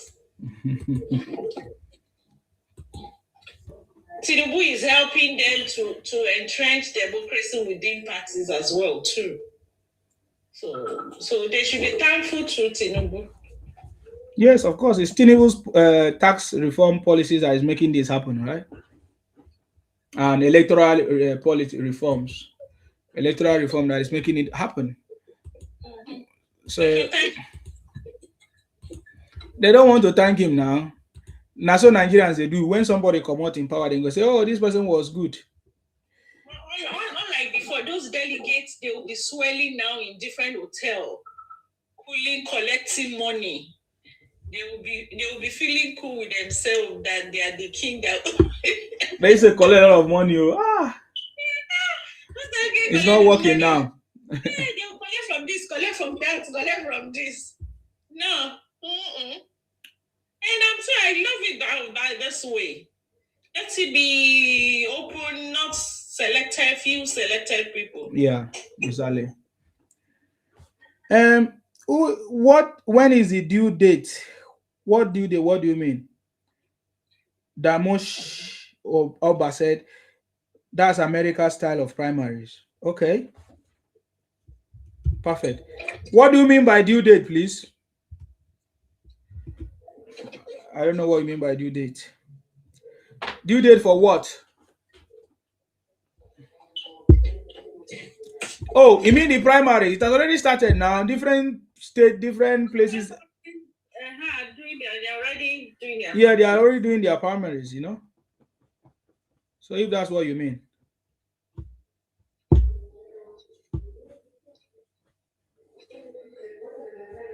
Ireland that Obi did his own and became the sole prime candidate. You know that your brother doesn't want primaries. He doesn't want anything. So there was no primaries. It's just like a consensus this thing. Yeah, anything primary, that one no they want. No internal democracy. No. They don't operate where there is organized. Now where organized, now they like. Just give it to me. I just give it to me. Exactly. So I'll pass through back door to emerge, and that's what they want. Anyway, I'm just this is 1 a.m. I'm just going to have this last part of the conversation, which is sorry. Okay, Mr. Sina. Yes. So I'm just going to have this last part of the conversation, which everybody now see Obi for who he is right now. And I've seen lots of people are now coming, even the Igbo brothers are now they are now, will I say, distancing themselves, or they are now saying, Obi, you can lie. That is not correct. I will just play one of the videos from their brothers that just made a statement. I think is, I've seen many of these, but I think it's gradually taking shape. Many people are coming out to say. If we talk now, automatically. I want to challenge just a quick one. Listen, on behalf of the people from the East, I want to sincerely beg Nigerians.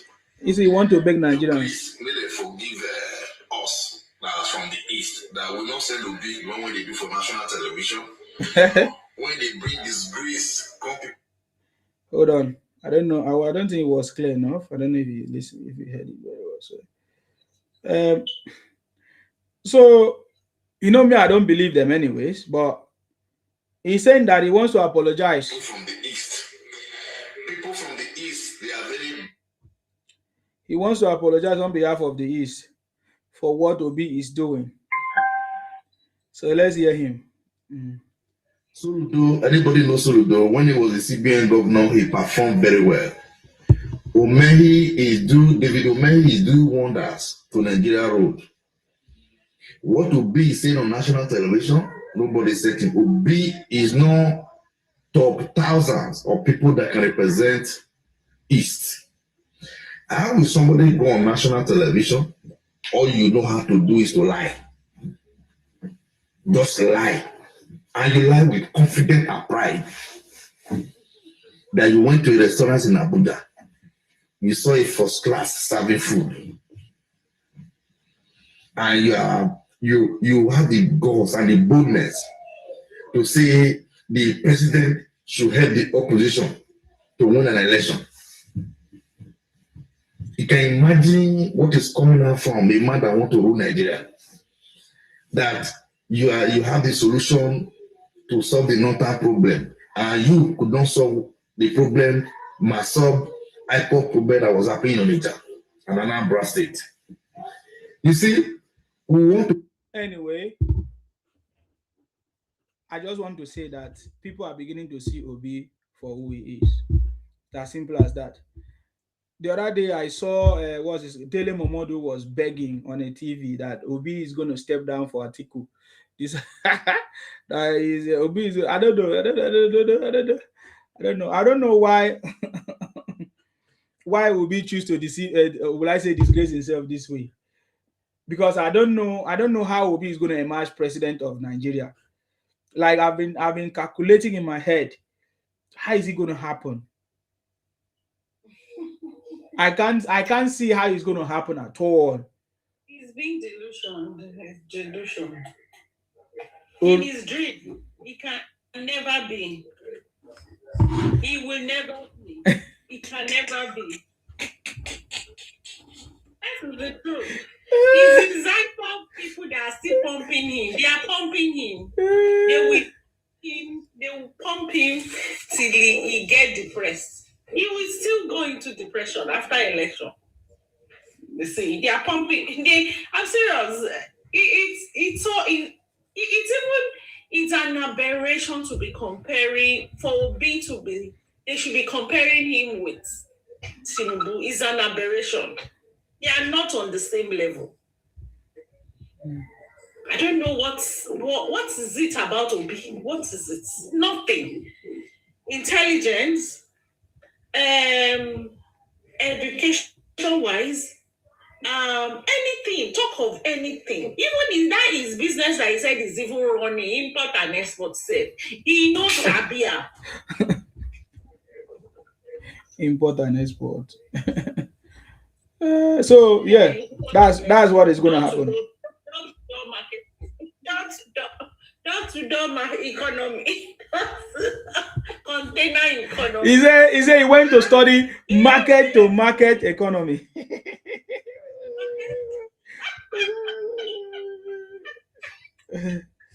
You see his recent videos that he's calculating, that he's doing mathematics, that he wants to scatter everybody's head. Obi is now he's a mathematician now. Before he is Bangladesh and everybody, now He's calculating. He will be calculating economy and calculating.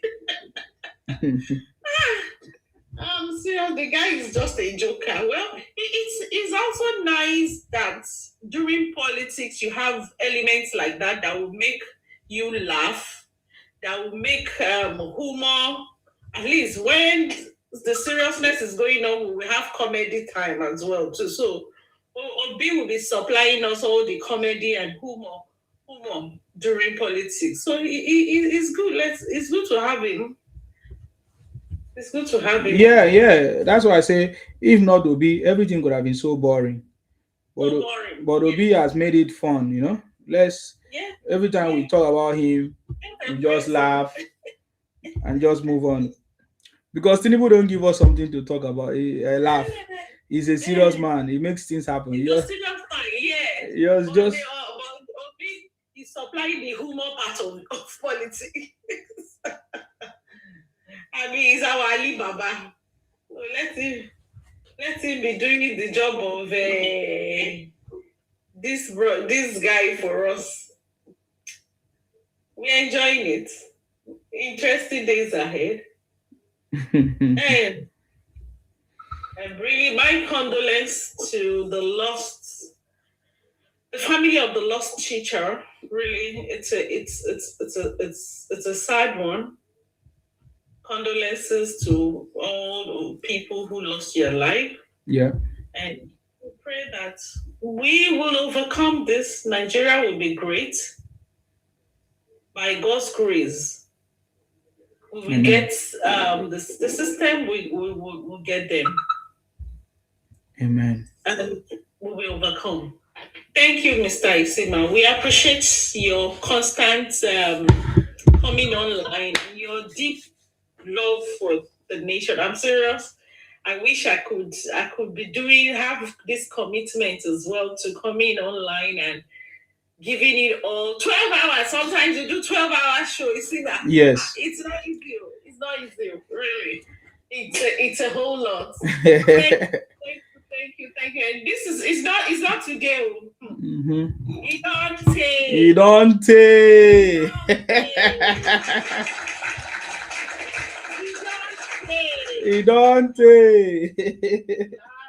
serious. I give it to you. I don't.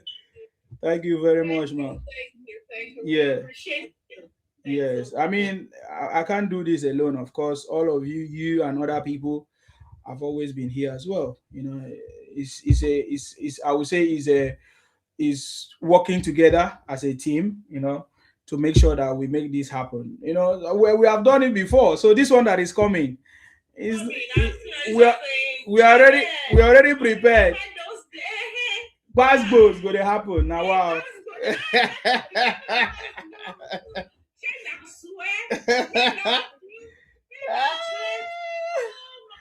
Oh my God. I believe this time around it will not be like that. Yeah, because they know this time around that, man. It's getting clearer. Yeah. It's not gonna work like that. It's not gonna work like that as they used to do before. It's not. They will threaten people. That's all. They threaten everybody. Anybody that used to come up here, they will message you in your inbox. They'll be threatening you. Yeah. So that's why the one that came today, I just knew that the thing is touching them. I never even started. They touch you down. Okay. So we have not even started. We have not started. This is just we are just getting ready. So, but I always love the election period. The dance goes down, everything. And because that time we are free now, is election rhetoric, Abi. Okay. You go talk your own, I talk my own. But I don't know who is going to talk for Obi this time, because Aisha Yusuf is going for senator. She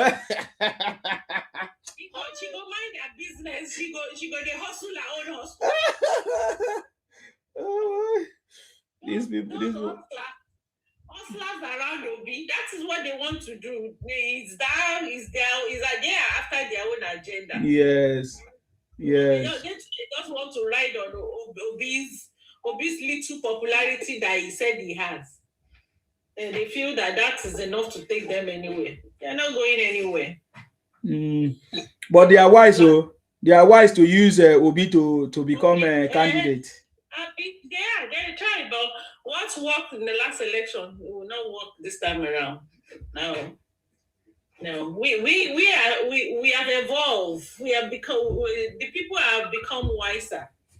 Not be during Buhari time. No, this is not. This is Jagaban. The Jagaban, the Bogu himself. Oh, they should all queue and come and learn from their father's father, the father, their father, their father. They're actually learning. They know him. They know him very well. They just wanted to show their shenanigans.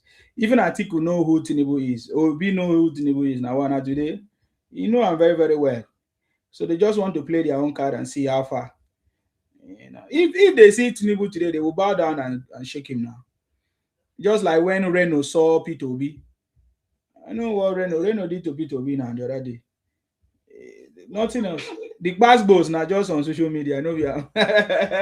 when they see in person, they go bow, say, "This one, now my father. Now my boss. Now my papa be this, so we no get another one."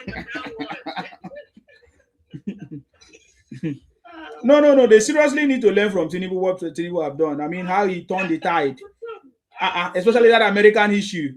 Look at how they were praising First Lady. Even right now that Trump is also Tinubu is going to America now. Is meeting with Trump. I'm like, these are our brothers.